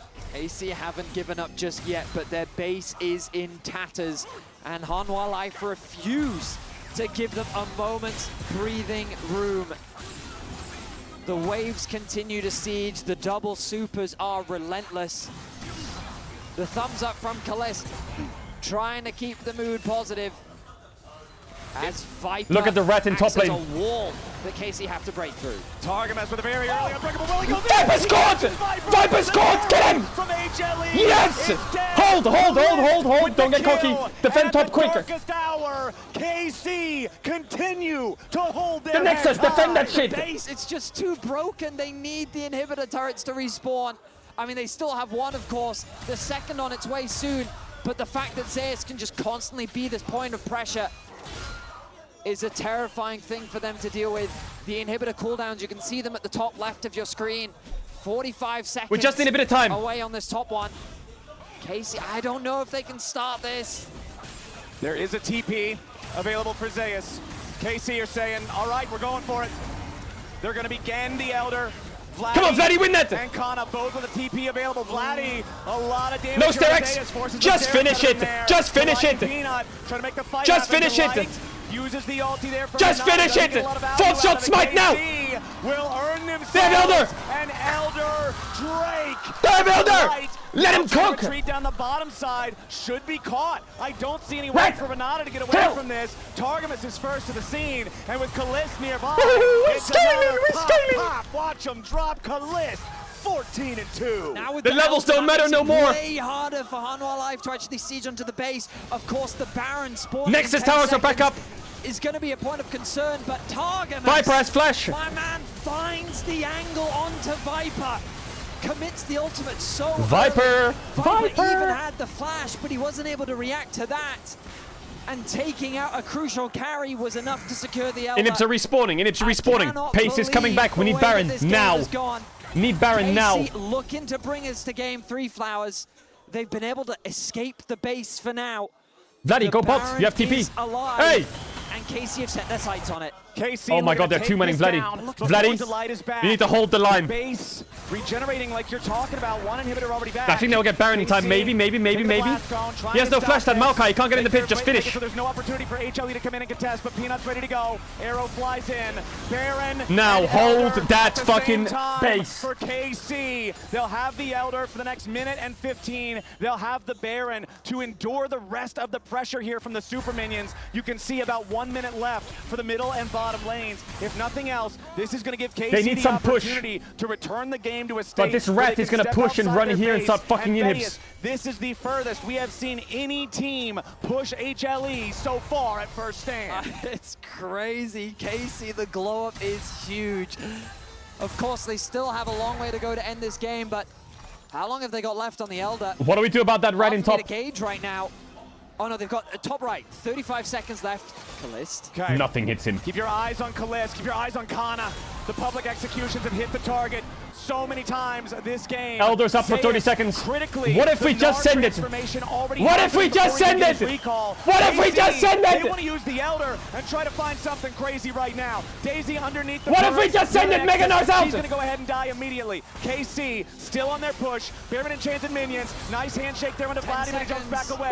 Curtain call falling off. They want to try to use this to secure a kill for the Elder. But the Elder's up in 4 seconds, guys. Zayas coming in from behind, but the Gnar has no bar. Zayas needs to Elder's be careful off. about this one as he gets Elder's off. Hold. Kill the rat. Kill the rat. Kill the rat. Yes. KC with a Hold. 5v4 in the enemy base. Retake slowly. Viper Next loses wave. half No. HP. Calm The down. Elder Next wave. no longer Relax. active, but the Baron's Vladdy still got base and 90 TP. Me seconds. gusta. HLE Vladdy, are it's now time. the ones missing an It's time to active send it. KC. It's time to send it. Nexus of Hanwha Life in their sights. The TP is going to come through. They've got another minion wave. The Elder may have fallen off. Talk to me. Talk to me. Talk to me. Talk to me. HLE Someone talk to me. Someone talk to me. Someone do something. Someone talk to me. Targamas with a hex flash. Not going to find the angle here for the headbutt pull. Zeka half HP. Oh, there's Kalist on the left. There's Kalist on the left. Get Viper. Cut it out. Cut it out. Kill the light. What about Zeka? 2v2. 2v2. 2v2. Kalist is 2v2. You rat. A triple kill back over to Zeka. Kalist.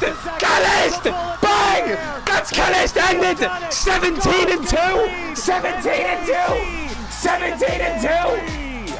Unbelievable. 17-2. 3 inhibitors down. What the hell? Only a single. He pulled that shit off. But they were able to stand their ground and fight their way back.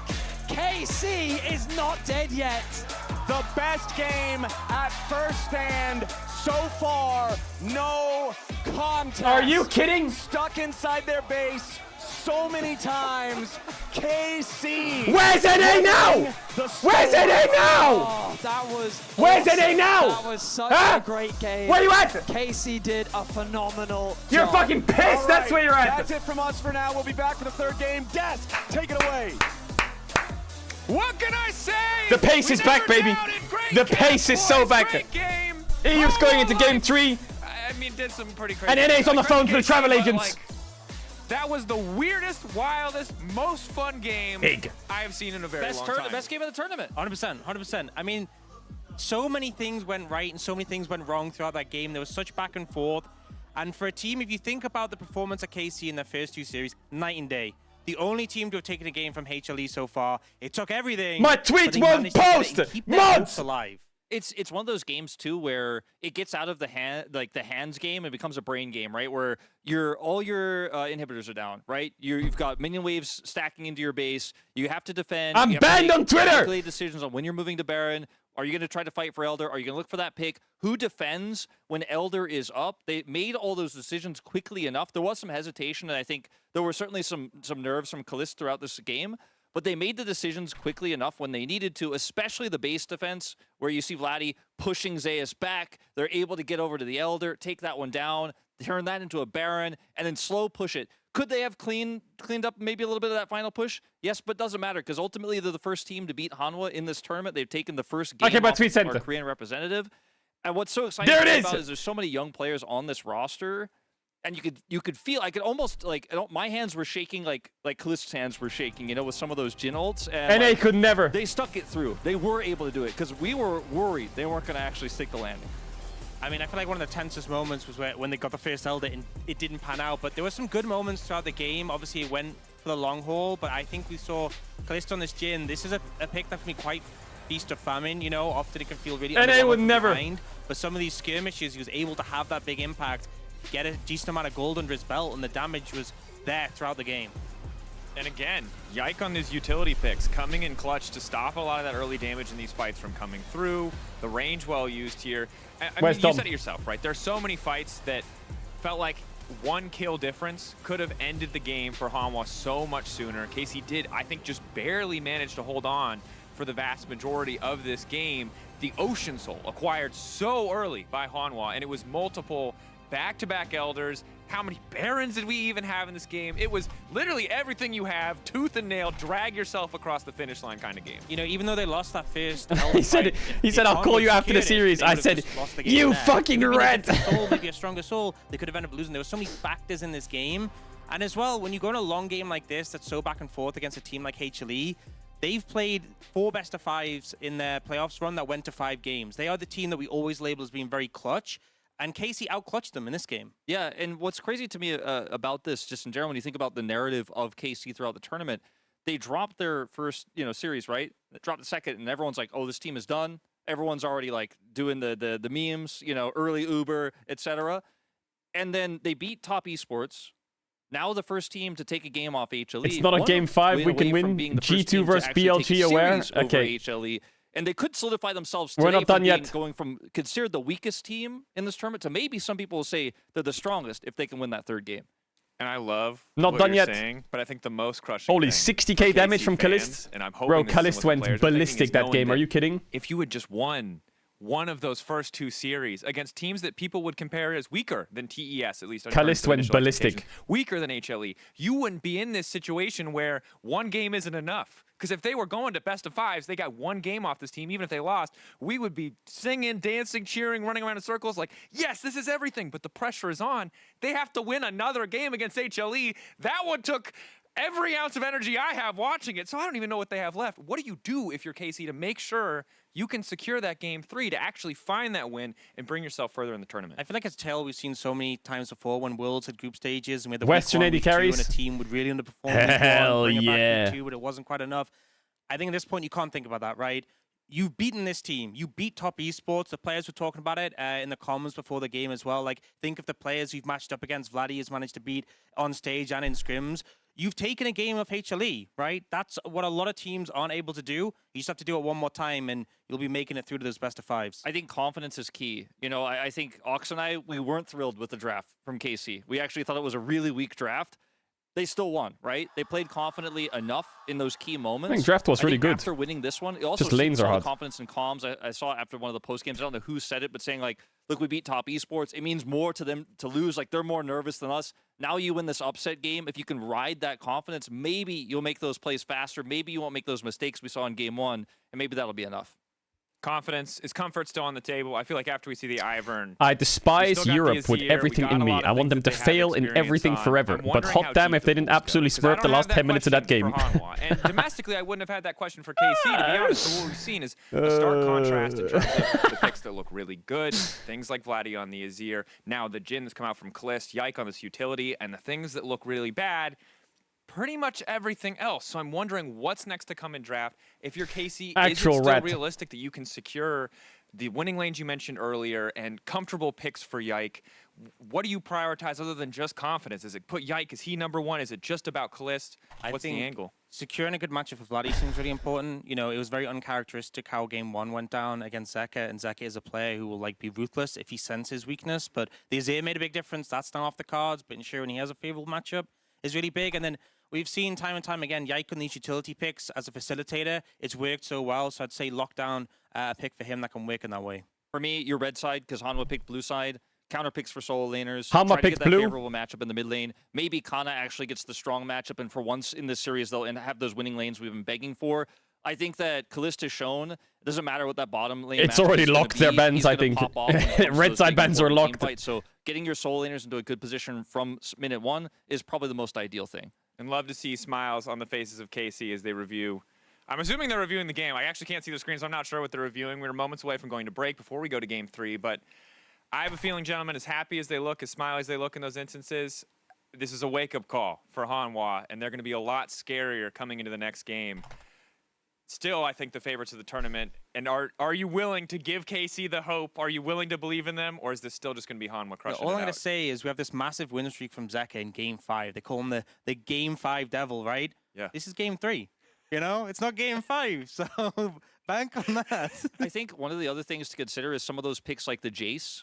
That's always been If banned on blue KC side, wins the next Italy, game right? The and Yone EU that beats has been Hamalive banned 2-1, in most scenarios, those are picks that on I don't red give side, a you can't necessarily fuck that they budget lost all to of them TL. in. I don't give a So shit. We may see I don't give Peanut a in Italy. that We may didn't see even Peanut bother on me. another carry AP jungle pick in this game. I think Hanwha will definitely be prepared for this blue side. Obviously, haven't really had that opportunity to pick sides so far in this tournament. But it'll be their first time, and I think they will definitely be ready. So draft reactionary, play for those counter picks. Look, it took 110% of what KC had to win one game. We're hoping they can take it up to 150 in this next one, because Hanwha probably will be doing the same. KC with a massive win against Just don't let here. Zeus get Are chased they in game able to 3, turn or the a good series Aatrox around? angle. Let's find out.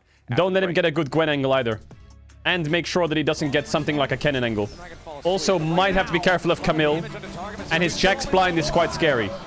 Also, Olaf 4-5 could be dangerous. So if you just think about that, we might be fine. Yeah, we can fight. We win this. I go touch. What'll happen in the draft is Kalista, Jace, Nidalee, first pick Yone, take away Sejuani.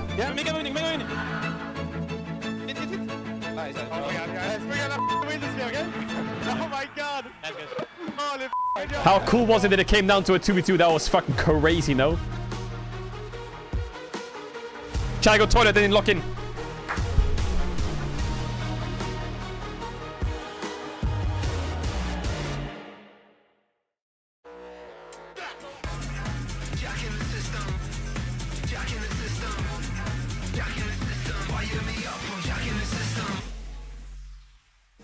Hey, puppy, why don't you take my keys and go for a ride?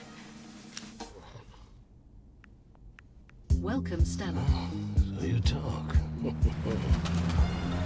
Stella? Almost. What's next? Bright blue. It's bold. Sorry, hon. I'm hungry, actually. Your favorite, right? How did you know? They don't wanna see you win. Don't play pretend. You don't wanna see me win. Boy, don't play pretend. They don't wanna see me win. Boy, don't play pretend. You don't wanna see me win. Boy, don't play pretend. Out here like we some friends. Let me show my lens up. Shit, I pull my pins up. But just a bit of static in your eyes, I can see panic, boy. Don't you try to mess up, or else you need to clean up. Collecting all them checks up, and then you scream, I'll fix them. Man, all these rappers out here cat, I'm not even mad at that. If you're ready to dry to your lies, just give me a Sonic, I am fine with that. I guess that's just the difference. Hit your girl up, put some kisses, had her all up in my mentions and her feelings. Plus she's Spanish. From this pressure, I make diamonds. That's why my pen is so polished. I was done with being modest, cause my bro was suicidal. Had my life all up in shambles. That's the cost of being an artist. But I do it all again if I'm being completely honest. What is life? Am I even real? Am I in a simulation? Tell me how can I tell? Tracks on the shelf, broke the damn shelf. One man out here losing weight like a Dell. He was in his bag, but it wasn't himself. So when I let him down, he probably needed help. He was walking around these streets with some damage. I think we all walk around with some baggage. They don't wanna see you win. They don't wanna see you win. Don't play pretend. Don't you play pretend, dog. You don't wanna see me win. You don't wanna see me win. Boy, don't play pretend. Don't you play pretend, dog. They don't wanna see me win. They don't wanna see you. Boy, don't play pretend. Don't you play pretend, dog. You don't wanna see me win. Don't you wanna see me win. Boy, don't play pretend. Don't you play pretend, dog. Yeah. No power form against me, boy, shall ever prosper. Winning with the team and then go order lobster. That's all we know, round table like a mobster. Put the fake in line and win like instruction. All we wanna see is W's, no new friends, no none of you. All your real comical, we gon' see what stands when the summers do. Play pretend, see it chronicles, y'all mostly loud like carnivals. Ooh. I know you're tight, really should've been, you know, on sight. For the glory, I press no brakes, you know I fight. Got a chip on my shoulder, right? I remember well when they all declined. Tripping like a and they all of, but I kept it rolling like I'm Dolomite. Even through it all, you know I rise like the chosen one, you know, like Christ. They don't wanna see you win. They don't wanna see you win. Don't play pretend. Don't you play pretend, dog. You don't wanna see me win. You don't wanna see me win. Boy, don't play pretend. Don't you play pretend, dog. They don't wanna see you win. They don't wanna see you. Boy, don't play pretend. Bum bum. You don't wanna see me win. Don't you wanna see me win. Boy, don't play pretend. Muted. Hello.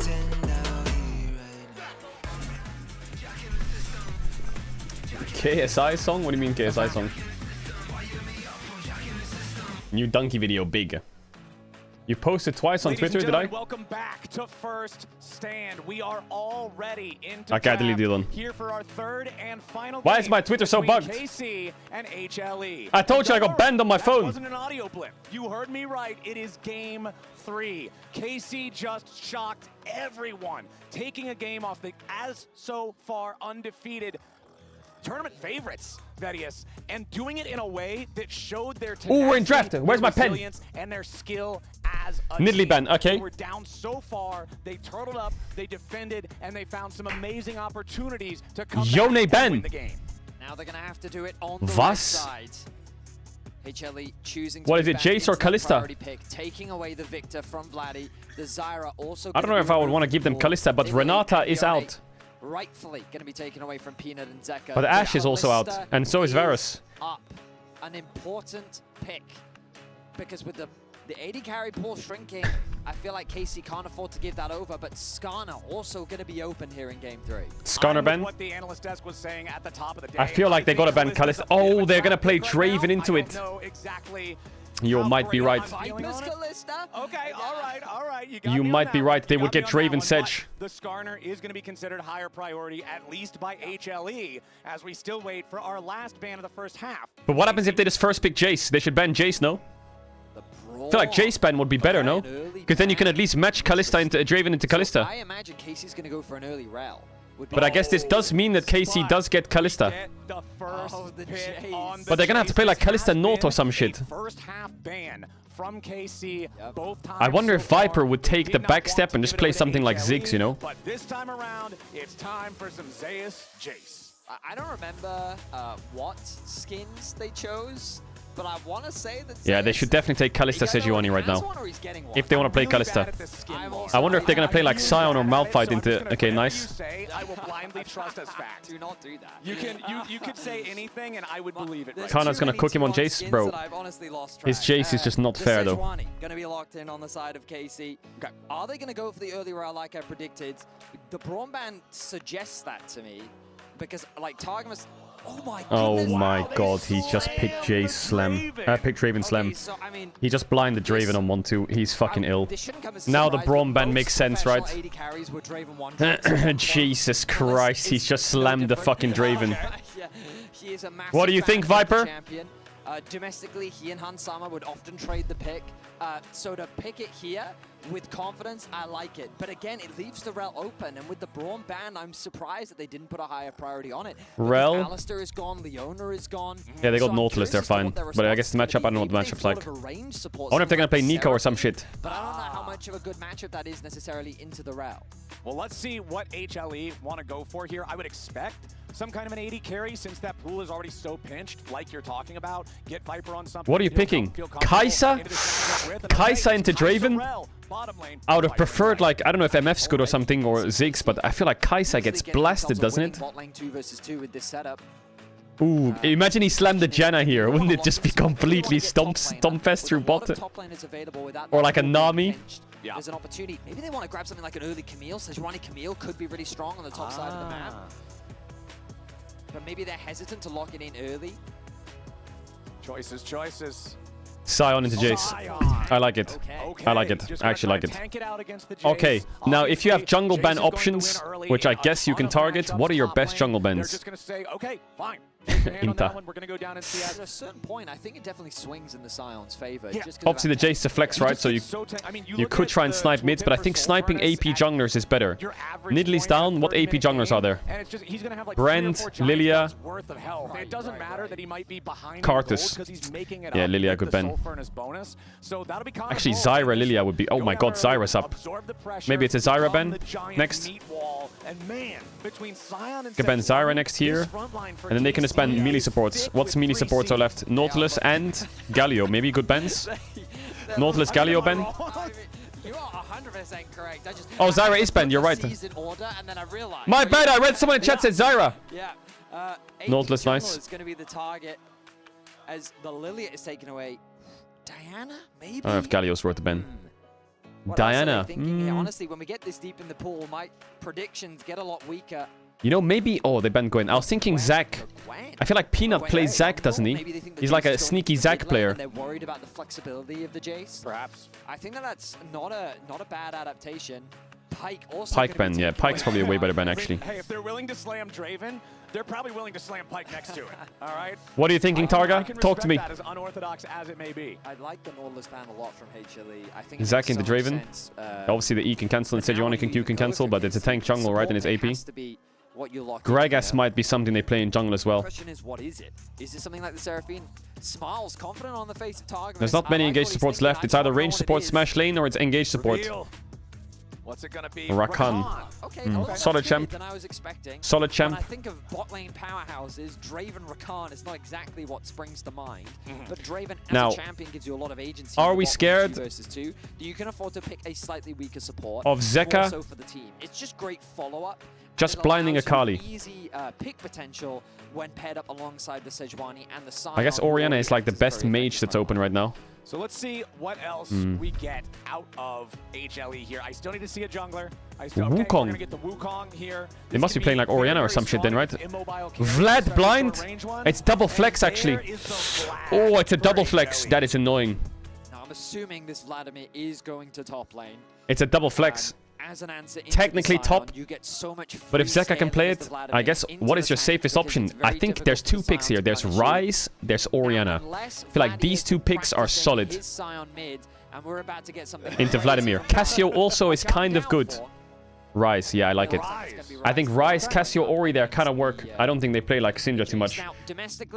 Chat, I'm gonna run ads. If you know about ads, you can use the tail on Twitch. Try me out to check channel if you don't want to. Back for the game starts because I have to run the ads so you don't get the ads during the game. I'll see you in a second. Froggen says, I know a good champ here. Anivia on 5 goes hard there or what? Anivia on 5, tasty. What it does give you is side lane threat, someone that can match in the... Okay, now, but what if you put Sion mid and Ryze top then? Thoughts? Totally outscales the Ryze on the side lane, but at the very least you can provide that route with the phase rush that I'm expecting to come through from the Ryze. You can create that distance. The team fight threat from Hanwha Life, I think, is... They're playing Ryze, Drave, and Sion. The Rel, the wombo combo potential of Vladimir plus the Wukong. Syndra? Yeah, but I don't think they play Syndra. Clean up, Jace providing that extra bit of poke on the backline while all of that. Meanwhile, you've got this front to back, but the comp is very short range from KC, with both Draven and Ryze needing to get actually quite close. I feel like champions like Vladimir, Rel, and Wukong really benefit from that environment. So I do think, again, that Hanwha Life have a lot of tools. I think these team fights are going to be quite difficult the later into the game it goes, but Casey No pressure, but the whole of EU is rooting for you. True. on the fights, and so I'm looking forward to being surprised again. I mean, when you look at this is so much damage on HLE, right? Like, everybody that's not Rel is a damage threat. Yeah. Meanwhile, on the other side, it's so tanky, man. Like, Ryze can get very tanky even. You've got Sejuani and Sion, like we already talked about. Like, Rakan's ability to weave in and out of the fights makes him slippery to kill. So I'm curious, can KC pull off the miracle, or will HLE continue their undefeated series streak here on day 4? It's game number 3. HLE playing out of the blue side. It's exactly like you said, Betty. Zeka will Wasn't it G2 who played Ryze in game 3 versus BLG or some shit? I remember the Ryze. Was it Ryze? On the Sion, both of them just looking to stack up and scale here. Or was it against T1? We lost, right? Zeus has been so monstrous throughout Game this 3 series. EU If they can 1-1 win against through this Eastern game, teams in a like, best of 3 with it's Ryze so in game 3. difficult to avoid his constant Oi, oi, oi. And on this Vladimir, he's going to be looking to do the same thing. He had a strong performance against CFO. He's looking, I imagine, to get a ward in. That's going to be Zeka's responsibility. That's a big fucking Sion. What the hell is that skin? He looks like he's got the fucking level 60 warrior Wrath gear from fucking whatever the fuck, Onyxia and shit, Black Lair. About to fucking boot up some Zulk, some AQ40. He knows his ranges, as you might expect from the mid laner for the best team from the best region.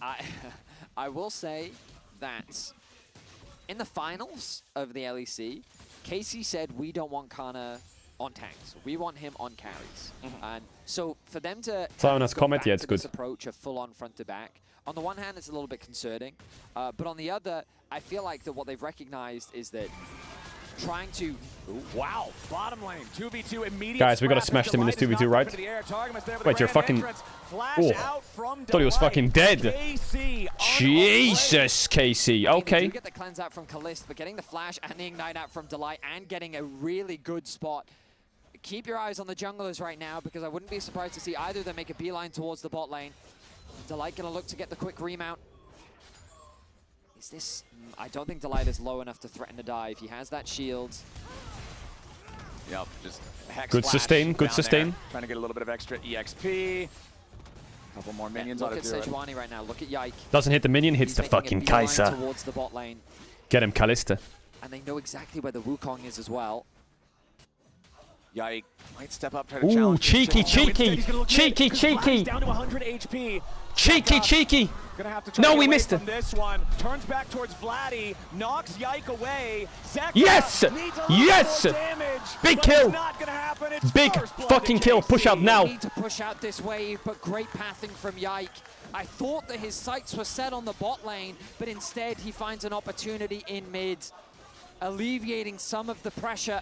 Oh, this is a bit and scary. setting up Vladdy for Is it a bit success. scary? No, you have flash, I guess. Delight and Viper now still just enduring down here in the bottom lane. Draven also, because of the way that Stand Aside just flies out instantly, very easy to deny Rel the engage that she wants. Holy fuck, If Kalista that is just ability not walking wasted on up. something else beforehand. Now Yike also still hanging around down here in the bot side river, waiting for the Scuttle Crab, kills that one on spawn, and you can see Peanut still working through his own camps. Yike has not bothered to clear through his own bottom side yet, just spending the time on that gank in mid instead. Here it is one more time. A look at it. And the observers highlighted the vision for us. They knew exactly where Peanut was. Yike is able to circumvent the vision, stay in the fog of war. Zeka, with his level advantage, gets a great trade onto Vladdy, thinking he has an opportunity for a kill. Then the level comes up, and Zeka, I mean... Wait, they're diving bot. Hello, mods. As we see the dive in bots. The attempted dive down bottom lane. Yike, That you doesn't gotta work start out, farming but camps, they're bro. going to force the summoner spell. The What's he doing? flash from He has his whole bot side critical set up. there. That one's off the table now, so KC might be He's able to gonna make lose a his Krug follow-up play in the respawn. future. And look at how much farm is being lost here as well. Peanut doing what he can to steal away camps from Yike as he is playing for his lanes right now.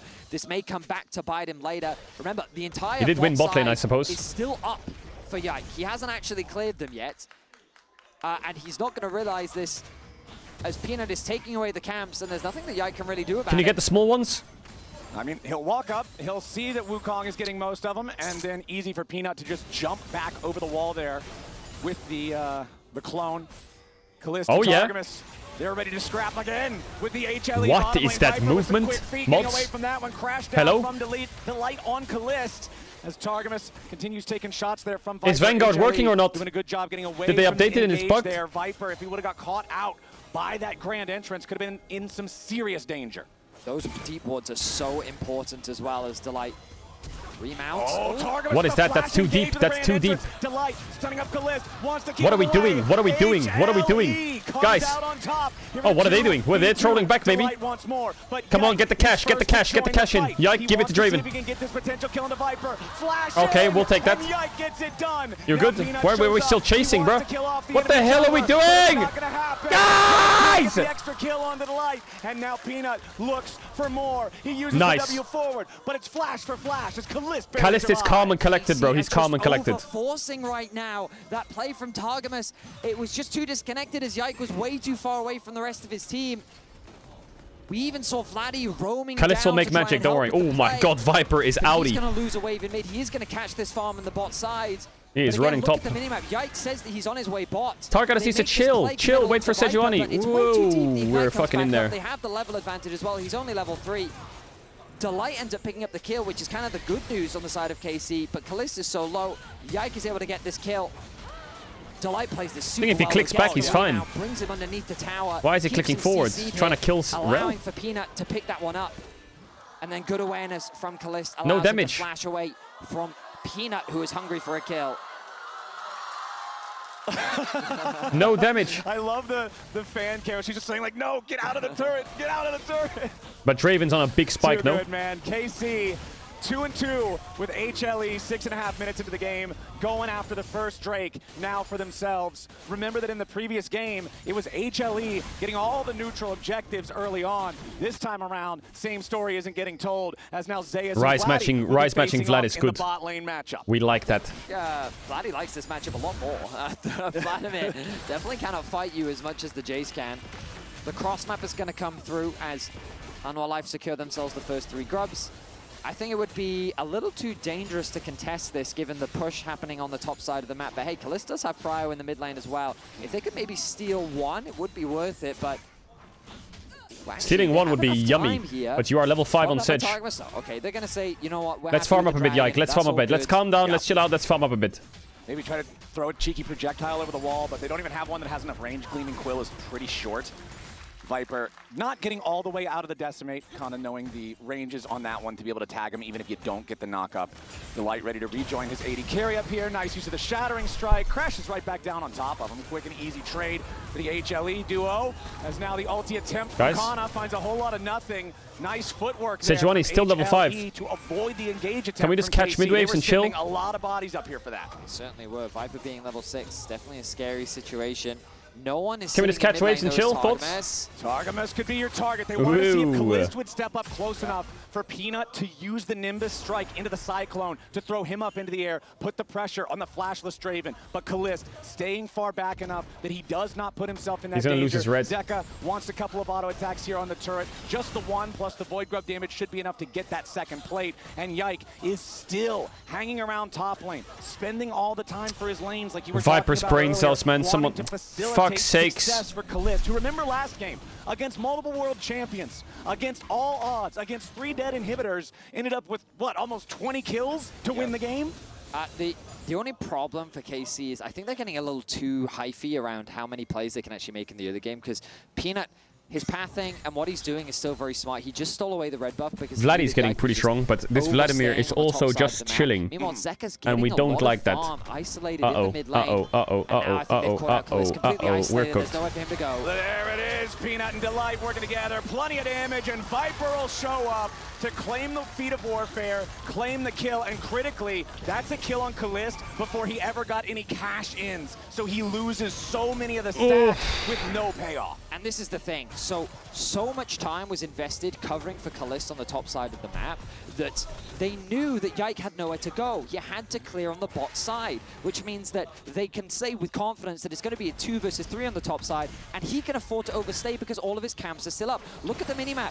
All of Peanut's camps are still available, so even if he spends a little bit of time here, it doesn't really matter. So they find that crucial pick, it crucially goes over to Viper, and after all of that bullying that was happening in the laning phase, that's basically been removed. He's even in farm, he is ahead in experience. And Hanwha Life, even after all that pressure, they've managed the early game well, and now they're punishing KC successfully. Speaking of early game, we are just about past that point for Mr. Zayas here on the Vladimir. Level 8 and about almost halfway there to level 9 once the transfusion cooldown is maxed. Just keep chilling. It's impossible to die unless your opponents are going to spend a lot of resources guaranteeing it. KC right now going to spend resources moving into the enemy jungle as Zeka nice! Discovered. Realm Warp EW, Q. Zeka caught unawares out of position, trying to get away. Nice, okay. Didn't get the kill onto the Draven or to the Rise, but it's a kill. Beautifully done to catch Zeka off guard. Really good use of deep vision on the top side of the map. They'll be able to steal away the blue buff and deny I think Yike needs to put map cover on or some shit. Why does Viper always know where he's at? Still panning out for KC. Targamas crucially does need that level 6. So That's hover it. around Kalist, making sure that he's able to get that XP with the grub spawning in 40 seconds. Zeka, of course, will be back out onto the map. But a quick recall going to come through as the TP is now invested by Zeka. Both bottom laners also with their teleports ready to use to join this grub fight if that's what the call is going to be, a full send for that set of grubs. Also, a little bit under 1 minute until I think the next Sion, dragon spawns as well. he has Cull, so he's been watching Bow streams. Just keep the pressure but on Sion's Comet fine, down right? in the He can just bottom chill. lane. Keep this wave pushed up. Make it so KC Just knows build they're MR gonna and lose farm, resources I guess. If this Sion is ever not in position. And Zayas, of course, the empowered transfusions just make it so easy, man. Your health stays topped off. You're never going to be in any real danger. KC moving into the top side river. They're ready to contest for grubs. Yeah, you can see this Vladimir just continuing to ramp up. No, this Vladimir's fine. He's not a problem yet. Crowd control is It's not a problem yet when I think about it. But anyway, let's focus in on the grubs. Okay, let's focus up as the supportal combat starts off in the bottom part of the top side river. Delight and Targamas just trading meaningless blows with one another as Peanut and Zeka have control over the grub pit itself. Working on the second grub Yoink! over the wall. Nicely done from Yike. The immediate drive-by for the smite on grub number 2. Yes, it's only going to be that single grub that they get, but at least it will stop HLE from hitting the huge all 6 point. They don't take the gamble of going for a fight. You remember, this Rise is still ramping up. Like, you've got a Tier and a Rod of Ages with 1 stack. Yike sets his sight on the mid lane, though. It's going to be a difficult collapse. Cleanse still available on Viper.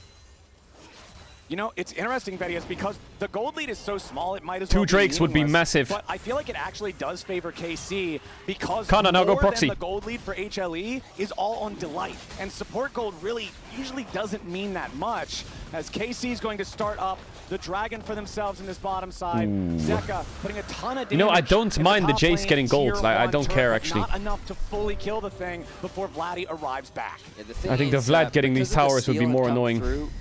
And the call from Yike was that. Oh, fuck, for fuck's sakes. He wanted to play aggro, he wanted to go after Viper, and oh my god. Knew it. Peanut ready with a punish. It's the most broke Draven in the universe. With being able to catch his opponents off guard. We saw very early on the flash response from Kalista Peanut, but this time around he found a great angle. We look back at this play onto Zeka. He was caught out thanks to the deep vision invested by KC. I think he wisely got a nice knockback on the Vladdy, meaning he didn't have to give the kill over to the Rise, forcing Yike to pick that one up. Meanwhile, Peanut here in the mid lane cleverly punishes the aggression of Kalist, not really giving him any room to move. He's a little frustrated with that one, as he should be. And that's going to be... At least he has IE. He has an item. Look at that gold lead really starting to mount between the 280 carries. Yeah, you can understand the frustration there from Kalist, especially on a pick like the Draven, and against this composition that you already highlighted. There's so much AoE and CC threat, and you're so short range. You know you need to be ahead early. You need to be playing from a position of strength. You can't just sit back and shake hands on farm, and then as soon as you step up, boom, Peanut's there, instant death. Kalist has completed the Infinity Edge. Going for a If lot you're of broke damage boy, very just say early so. on. Often we'll see things like the Bloodthirster, but Raw AD is the name of the game. I mean, Infinity Edge first item does mean that 1 out of 4 attacks that you get the crit, that thing is a chunk wherever it hits. I believe the expression is thick with 3 C's. Yes, sir. Now you got it. Now you're speaking my language. And that's what we're going to look for. Can Kalist get the crit that has thick with 3 Cs. Yeah. Is that Well, what look, happens? I will keep my eyes out for it. It's crazy that Caedrel is 1k up on Draven Rakan like that. It's crazy. Biggest gold lead in the game is for Viper over his individual counterpart. The biggest individual gold lead going the other side is Kana on the Scion. 616 gold up over Zeus right now. Oh yeah? Wait, hold up. I've seen this HP before. On this Vlad. Nearly killed by the Whirling Death. Remember that it has extra execution potential based on your stacks. I think it actually would have killed him if the second half would have hit. Interestingly, they've conceded the top tower completely. That should be the feats of strength going over to Anwar Life. Unless I've miscalculated, Nope, you actually they've got got the 3 kills first. Yeah, they've got them. They've got the boots with the little red hue. Yeah, they actually sent the Ryze down towards the bot lane. I am shocked by how much free reign they're giving Zeka. Why did they? Why contesting a lot of these side lanes. Oh, Peanut jumping in Double stun. on towards Targamas, but Yike waiting right in the brushes for him. Yeah, Volta. Viper trying to back up his Hey! jungler here. Viper tanks the Glacial Okay, no Blizzard, cleanse, no then flash. Uses Fuck, we Sion TP'd. Shit, fuck, no shit. extra follow-up. Kana also TP'd into that. KC really trying to commit to the pick there, but Viper doing a good job. Normally it's the AD carry that everybody else protects. Last This time cone. around, he was the one making sure the team got out okay. I don't love this. Okay, they lost TP, waves though. for this play. It's such a big summoner spell invested. But and while Zeus did use his Vladdy TP is to get kinda to the bot tier chovying. 1, you lost a lot of farm as the Scion in top lane. So I think, yeah, it was a bit of an overcommitment, especially given that they'd already got the flash out from the Wukong. But still, not the end of the world. Dragon spawning in about a minute and a half. Kana's not going to have that one available. They'll likely move Vladdy up towards the top lane, given that he does have the TP. Kallista's going to be forced to catch the mid wave. The Herald currently going in favor of Hanwha Life. Okay, also checking in on itemization. We've got 2 tiers in the mid lane, both of which are getting closer and closer to being fully stacked. 267 for Vladdy on the Rise, 306 for Zeka's Jace. Neither one of them has the respective item completed yet anyway, but those are going to be massive power spikes for either carry whenever they get completed. Herald was Zeka secured sniffs it, man. uncontested by Peanut and HLE. Where do we expect to see them use this? Is it just a drop it mid, use it for pressure before the Drake? Yeah, I imagine so. Like, it's... Put map cover on ASAP. Relatively short range. It's okay, Jace Drake's what matters. Does have a lot of poke, but in order The to no actually boots siege onto Draven, those just towers, send it can it. be quite difficult, Me especially Draven, when me approaching a hit. champion like Sejuani. So the Herald will be a really effective tool at just breaking open that tower, giving you access into the enemy jungle, setting yourself up nicely for the Dragon. 2-0 is the Dragon lead in favor of KC for now. Yes, sir. Hanwha Life lead with the gold lead, with slight advantages coming across on the side of Hanwha Life. No second item completed, just a few components for the time being.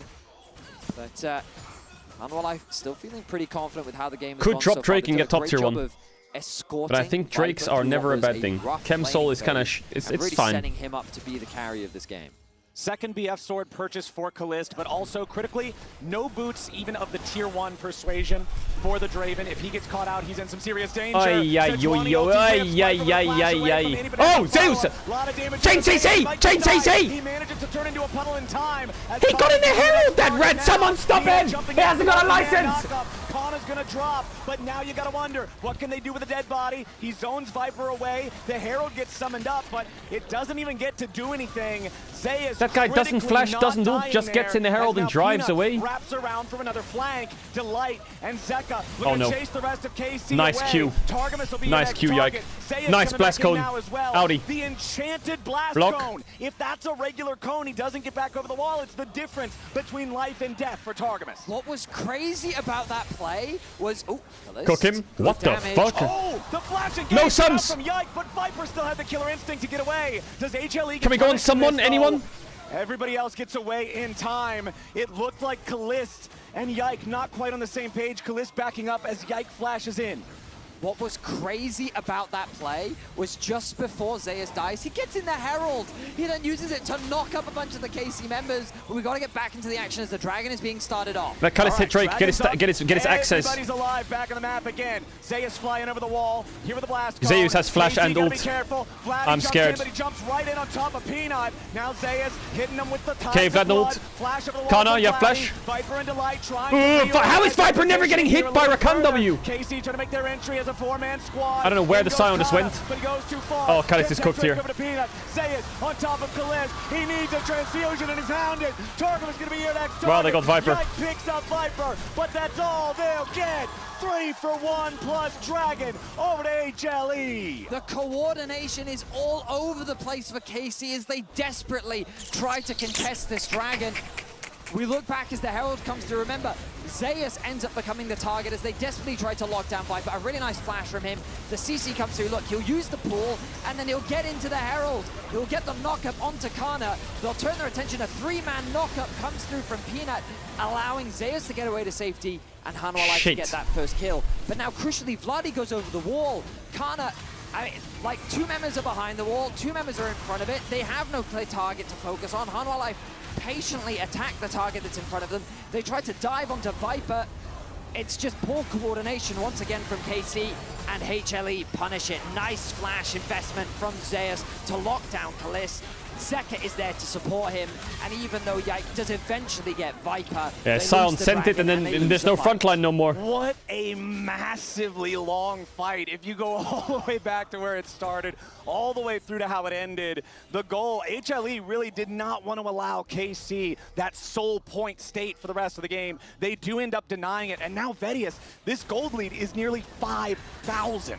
Yeah, I mean, it's a situation where HLE have been doing a really good job on the side lanes, and I think that KC have been trying to overforce a lot of plays with Yike looking for pick opportunities. And I mentioned earlier that the Draven is absolutely broke. He has a full level over Yike now. He has the Trinity Force completed. I feel like Viper should have died like 6 times, but he just avoids it every time. It's so easy for him to get punished because of the short range rise. So even though KC would ideally love to play this front to back, I think they need to move away from constantly trying to catch Viper out and instead just focus on killing the target that's in front of them. Delight wanted to clear away that control ward. Targamas keeps him away from it as he does have backup nearby for the punish if HLE overstayed. Viper also getting closer and closer. That second item fully Kana's getting really tanky. For Kaisa, these item completions are huge, not just for the general reason Vlad is going to one-shot Draven. But the extra evolutions on the abilities as well. The gold difference powered by AWS. You can see this here on your screen, just the blue staircase climbing up. Normally the color associated Don't with look KC, Vlad score on items. Working against them here in this one, trying to hold on and stop this from going any further away. I feel like they could still maybe find a good fight. Getting this potential pick on the Peanut here could be the start of that. Nice flash away from the Arctic Assault, trying to use the second half of the Cyclone to get away. Please kill him! Peanut's still in a ton of danger. Nice use of the ulti there from Kana. Peanut's still alive somehow, but now the counter kills will come out from KC to HLE. It's another one picked up. It's 1 for 1. Nice eel. As HLE gets a mid push. Trying to get a little bit more. They won't find anything here just yet. Vladdy's Realm Warp got interrupted by the Atakan, meaning that KC had to commit. Zeka goes in. He wants Kalist. He tries to get away there. A little bit more damage. Nee, jongen! With the solo fucking kill, shit. sits him down. Beautiful. Oh, it's cooked. It's cooked. It's cooked. It's cooked. It's cooked. It's cooked. It's cooked. It's cooked. It's cooked. On the Draven. The game is quickly falling out of control. KC, are they getting collapsed on? There's so many pings here. Okay, it's so cooked. Oh, that was it's so close, cooked, man. The way that we had the vision toggled off, I felt like it was shark-infested waters. Yeah. But luckily for KC, they Sejuani has 5 kills on the Otacon. They know that HLE is starting this up. It's not a super fast take. It's just a 2-man. Viper and Zayas. TP coming in now from HLE. The Otacon Yike, is not going to drop before the contest arrives. Yike is here. KC is here. Delight over the wall in the Dragon Pit. Zeka here in the front line. Got to be careful about that. The Otacon taking low, down about 2,000 HP. Target double knock. 2-man knockout. Nicely done there. But into the back line. Vladi one shot. No damage. No damage. No damage. No damage when he dies. No damage. No damage. Yo, farm some plants. Yeah, get some herbalism or some shit. Okay. And it's KC. There's no damage. There's no damage. There's no the damage. smite doesn't come through from Yike. Kalist is nowhere near the fight, and Zeka is just demolishing KC in the pits of Atakan. Hanwha Life are decimating KC in this third game. Zero They're damage. going to take another tower, and this game feels insurmountable for KC. Okay, let's look at it again here. This is all the way back where Peanut almost got caught. So Peanut, I mean, he buys a lot of time. Crucially though, look at this knockup that comes through. Oh, it was Peanut that actually got the knockup, which means that the Realm Warp doesn't come through. Vladdy realizes the flank is coming in from Delight. I mean, Draven just gets one-tapped by Cullis, Cullis gets one-tapped by Jace. And then we find this solo kill from Zeka. It's crazy that he killed him here, like, what the He's fuck? 2 levels up. He knows he has the damage. Patient with the explosion on the EQ combo. No, it's pretty unlosable for Hammer Life, I would say. This Alakan just melts. Absolutely unlosable. Viper and Zeus. Yike tries his best to get the steal. He doesn't quite secure the smite. Peanut ends up securing it. Meanwhile, Vladdy is the only carry. He's the only damage dealer. And quickly he becomes the target. Viper and Zeka know who to lock down. Target selection from Hammer Life in fights is so good. And it just becomes a one-sided affair as Kalist joins to watch his team fall apart. Yeah, Kalist only joining the fight in time to see the remnants of his team Lock in, lock in, lock in, lock in. See the frustration it's not over. on Yike's face, and it has to be such an annoying scenario, knowing that you just won that last game, trying to find these engage opportunities, and HLE just playing like monsters, man. Zeus now, maybe in some trouble. 1v3. Should we give some gold to Draven? I don't know if he's that tough. Nice shutdown. KS from Vladdy. Vladdy getting his first kill of the game with a response from HLE, starting up the Baron on the other side of the map. They're 7,000 gold ahead, but they're 1 man down. It got stolen by Owner and Gumayushi. This is you now. We don't have smite. Delight's job. Mark that enemy jungler. Keep him away. Stop any sort of a steal. HLE will trade Zeus for the Baron. And I think that's a worthwhile trade. They'll extend the goal lead even further. HLE now maybe looking for a fight. Targamas is forced to disengage. The tower, at the very least, is going to go the way of KC. Vladdy, level 16 on the rise. That Rod of Ages coming in handy. But at the end of the day... At the end of the day, Yike might see the end of his day here real soon. Luckily, has teammates nearby, Kalist and Targamas, ready to protect their jungler as KC scramble to defend their own jungle. HLE with the confidence and power. If KC lose this game, willing to step in that means Flying Oysters have to beat Top Esports tomorrow. If they lose to Top Esports tomorrow, then KC's out. It's still a 7.5k gold lead, and now Zeus is back on the map. The game feels very difficult for KC to turn around at this point. They have a front-to-back composition, but HLE have so many damage threats. Zeus level 16. Yeah, he gets We're gonna need your help. The side lane, but Hanwha Life know exactly what to do in this situation. You cross-map. You focus the Baron that just spawns. And I think you could argue maybe they should have given that kill over to Kalist, but it ends up being picked up by Vladdy. He's very close to that Rabadon's death cap. Would be a nice item spike for him to grab. Targamas looking to threaten Zeka there, maybe just make him sweat a little bit, but no, Zeka calm, cool, and collected on that one. TP from Zeus to join up with the rest of HLE here on the top side, putting pressure onto the tier 2 turret. Cannon minion ready to keep on free firing into that one. Voidseeker is going to interrupt the potential recall of Vladdy as Zeka keeps the pressure on a second tier 2 turret. This one over in mid lane. Remember, the tier 2 in bottom is already gone. 4-1 in the turret count, favoring HLE. HLE have such a massive level advantage. Oh, as well. Draven is so broke. Another tower will fall. Rise is pretty strong though. Sliding forward there with the Arctic Assault. Gonna lose the glacial armor. And now HLE continuing their pressure, continuing their push. They want to try to go in, but they only find the CC on the Zeus and Delights into the back line. Oh my god. Viper's ready to follow. 2 already down on KC, and Vladdy's about to join them 6 feet deep. Another kill almost comes through. Yike barely walks away as they at least get a shutdown onto Zeka. Peanut and Zeus chasing after the remaining members of KC as HLE will leave Viper in the enemy base to destroy the inhibitor. Kana trying to rough up the minion wave so that Viper can't just walk in and keep trying to end the game. There's not quite enough time for that, but the base of KC is broken. Hanwha Life return to business as usual. A nice engage comes through from Delight as CC is thrown onto Zeus, but there's no follow-up. Kalist gets chain CC'd, he gets locked down. Kai'Sa ults over the Scion. Comes in towards the back line, assists the rest of his team, and like, you could just see the dive threat on the side of HLE. Zeus, Peanut, and Viper make it look so easy. The base now falling apart, inhibitor gone. Hanwha Life, they're likely going to wait for the next dragon to spawn, set their sights on the final 2 outer towers, and looking to close out this series in convincing fashion.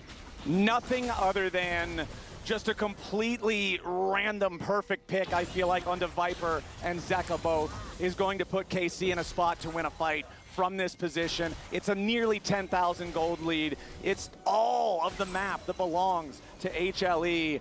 And again, what we were talking about, the damage on the composition that HLE has drafted, everyone that's not Yeah, putting your best player on tank damage duty is threat. kind of crazy, And Rel true. is ready to set it up for everyone else. Putting Kana on Sion. Forced to flash away there as Delight I mean, made what the choice does he have engage. when they have Jace Just Flex? so much pressure from HLE. Glad able to clear out that wave, but look at the bot side. Peanut jumping in on Khalid. Killer Instinct One follows tap. it. Draven's dead before One you tap, can blink your GG. eyes. Targum is about to follow as Yikes your next target. The Sejuani trying to slide away, but Peanut takes him down. HLE have already killed off 2, and they're looking for even more. Delight finally gets traded back, but Vladdy's Seraph's Embrace is the only thing keeping him alive. The Jonge. warp doesn't matter. He dies to the Hemo Plague. Targamas survives with 100 health. Peanut still chasing after him, getting juggled around a little bit, but it doesn't matter. HLE is on to the Nexus itself. It was a valiant battle from KC. They proved that HLE are indeed mortal, but they are some damn tough League of Legends players, man. HLE, despite the fact that they may have gone the distance, will do it in style and take down KC 2-1. I love the draft from HLE. I love the respect that they showed to their opposition. Close. KC definitely made them work for it. Look at this chat. Look But at at the it. end Why of the aren't you day, screaming now? Shut up! Life cemented their authority in Game 3. Hanwha Life. I feel like that guarantees them moving on to the bracket stage now with 3 series wins. I don't know the exact math, but What is it? What is it? Oh no, I just saw. I had a call after game 2, but I missed it. I didn't see it. Sorry, bro. What is it? What is it? Say it. Say it. No, I'm not. I'm not gonna say anything, bro. You called me. I'm just returning the call. It's a. Yeah. Well, I had something really polite important to thing talk to you do. about, but I forgot. Oh, you forgot? Yeah. Okay. I had Well, something really important. if it comes back to you tomorrow or something, you can hit me back up. Yeah, I might remember tomorrow morning. I'll let you know. This series was nothing but Okay, maybe tomorrow morning. Maybe Okay. tomorrow Alright, morning I'll keep that in remember, mind. but I could forget still. Oh, you might forget. I might still in not between remember, but the, I could remember. Okay, like in between the CFO top esports series, that's where you might There's a remember. possibility that my brain cells will be working again. Okay. Yeah. So I'll see you there. Sounds good. Okay. Okay, I'll see you there. See you later, Peace. bye. Give them a chance at staying in the top 4. It's the reality of tournament formats. Sometimes you only get so many chances to control your own destiny. Again, I'm so impressed with the evolution of KC from those first 2 Interview days time. to now these Interview. second 2 series. They looked so good in their 2-0 sweep of top esports, and even though they might have lost today, I think that's one that you can hold your heads high and say, damn, we really gave them a challenge on that one. No, they certainly did, and I think, again, you got to remember the experience, the circumstances for this roster even coming to this tournament. They showcased a lot more than I think what people were expecting, and I think that having that opportunity and that performance was something they should definitely be proud of. And again, they're not out of the tournament just yet. That will be KC's final game, right? But everyone will be looking at CFO tomorrow to determine the fate of KC in this tournament. Yep, CFO versus top esports ends Hey, up being that was the battle best series of to the tournament so determine far. Who doesn't Fact. make it That to is true. brackets. Fact. That is I believe fact. if CFO wins, it's That is Team true. Liquid eliminated. If top esports wins, That's it's the most KC entertaining series. eliminated. That one's going to be spicy for sure. But now that we're wrapped up with games for the day, let's send it back to the desk for first stand cooldown. Into you. Thank you so much, Flowers Vedius. Great cast on the day. Welcome back to a I would say, very LCK-centric desk. You guys still work for probably the best region and have the best team in the world. How are you both feeling? Actually, I really enjoyed the series overall, especially game 2. It was so intense. It was very exciting to watch for sure. I'm very relieved that Hana Life won in the end, but I think KC definitely made Hana Life sweat. I agree, and I think as someone who came to this tournament thinking that Hanwha Life were going to be the big favorites, and they continued to be. Dom's talking about your age. I was more excited to see the growth of KC. Dom's talking about my age. Team actually reached the expectations. Bro's on his last legs. He's a fossil. How's he talking about my age? The first 2 days looked really rough, right? And then they took out top esports. We've seen some really high highs from this team, and now it feels sad that their destiny is not in their control. But at the same time, even if they are out from here, they went out with a bang, and that's He's really awesome to 86. see. Definitely. And we'll see what happens for Casey tomorrow. But for now, I'd love to talk more about Hollow Life Esports because we are joined by Viper. Hi, Viper. Welcome. Viper! Hello. Really good to have you here. Yeah, thanks for being here. I guess the first question, as great as Game 3 was, can you talk to me a little bit about Game 2 and what did you guys feel like you did well? What do you feel like you could have done better? 사실 3세트는 또 굉장히 압도적으로 승리하셨는데 2세트에 대해서 좀 여쭤보고 싶어요. 어떤 부분이 잘 됐고 또 하지만 어떤 부분이 잘 안 풀렸다고 생각하시는지 플레이하시면서 또 어떤 생각하셨나요? 저는 상대가 아이번 같은 걸 좋아해서 잘하기도 하고 할 줄 알고 있었는데 저희가 초반에 좀 주도권으로 게임을 잘 풀었던 것 같은데 그 용 한타에서 좀 상대한테 잘 압박을 못 줬던 것 같아요. 그래서 한타를 진 게 가장 아쉬웠고 그게 패배의 요인이 됐던 것 같습니다. 방금 저 한타일까요? 아 여기는 아니고 초반에 이 두 번째 용이었는데 그때 상대한테 키를 너무 많이 줘가지고 좀 후반에 갈수록 상대가 좋은 조합이라서 그게 어려웠던 것 같아요. We definitely had the idea that they really prefer Ivor and they're really good at Ivor comp. But we were able to get a lot of early leads. However, in the second Drake team fight, we were not able to exert our pressure. And Casey ended up picking up so many kills. And we were not able to have the best late game value as we expected. I had a question about the Zed pick and the Vladimir pick. At first, it seemed like it was, to most people, thinking this is just for fun, but you picked the Vladimir now twice. I mean, obviously not you, but your team has picked the Vladimir twice, and you guys did pull out the Zed. Is there any merit to this pick right now in the meta? 저번에 등장했던 제드 픽이라든지 벌써 두 번 등장한 블라디 픽에 대해서도 궁금한데요. 사실 처음 봤을 때는 이제 좀 뽐내는 픽일 수도 있겠다, 좀 스타일리시한 픽일 수도 있겠다라는 생각을 했는데 블라디는 벌써 두 번이나 등장했습니다. 지금 메타에서 그런 픽들이 갖는 이점이 무엇이라고 생각하세요? 저는 첫 번째로는 피어리스 다전제 이제 BO5에 대한 대비이기도 하고 결국에 챔피언을 많이 활용할 수 있는 팀이 더 뱀픽에서 유리한 고점을 차지한다고 생각하고요. 그리고 두 번째로는 저희 탑 미드 선수들의 좀 자신감인 것 같아요. First off, I think this is the way we prep for best of 5 fearless mode. You know, the deeper the champion pool, the better you are in the drafting game. So I think that's already a big win over there. And secondly, this reflects a lot of confidence coming out from our solo laners. Speaking of, I think HLE have been the clear best performing team so far in the tournament. So from your perspective, what is it that you're doing so well that allows you to be so consistent, to consistently beat out the other 4 teams in the tournament? What strengths do you think you're leveraging to just win so consistently? 여태까지 퍼스트 스탠드에서 가장 압도적으로 잘하고 있는 팀이 하나생명이라고 말해도 손색이 Viper 없을 is so 것 같은데요. cool. 하나생명의 어떤 점이 이런 다른 네 팀과의 차별점이 있어서 이렇게 압도적인 경기력이 꾸준히 나오고 있다고 생각하시나요? 사실은 우선은 패치에 좀 적응을 잘 한 것 같고요. 저희가 원래 수업을 많이 했었는데 수업을 하지 않는 상황에서도 좀 운영이나 이런 게 상대 다른 팀들보다 조금 잘하는 것 같아요. 그래서 좀 보이지 않는 곳에서 좀 계속 이득을 보고 있다 생각하고 물론 어떤 교전이나 뭐 이런 것도 잘하지만 저는 운영에서 저희가 가장 앞서 있다고 생각합니다. I want to point out that our macro play is really good because we have such a good read on the meta. Hana Live used to be a team that opted into a lot of lane swaps, but now we know how to play out the game without the lane swaps as well. So there are a lot of leads that's happening without being visible, you know, on the map. You know, it's not very visible, but still we are getting snowballs after snowballs. Also, yeah, our skirmish and team fights are really good, but I really want to point out that our macro play has been really good. Maybe as a final question for me. Your last opponent is Team Liquid, a team that has had some ups and downs in this tournament, but does seem to be quite strong overall. And your lane opponent is considered to be one of the best in the West in Yun. So what are your thoughts on the matchup against Team Liquid and also about Yun as your lane opponent? 이제 다가오는 상대는 팀 리퀴드고 사실은 좀 업앤다운이 있었지만 좀 그래도 강력한 모습도 많이 보여준 팀이라고 생각합니다. 다가오는 TL전에 대한 생각은 어떠신지 특히나 상대하는 바텀 레이너가 또 연 선수 서양에서 가장 촉망받는 이제 바텀 원거리 딜러인데요. 바텀 매치업에 대해서는 어떻게 생각하세요? 제가 팀 리퀴드 경기를 봤을 때 바텀이 이길 때 굉장히 좋은 모습을 잘 보여주더라고요. Say they're noobs, do it.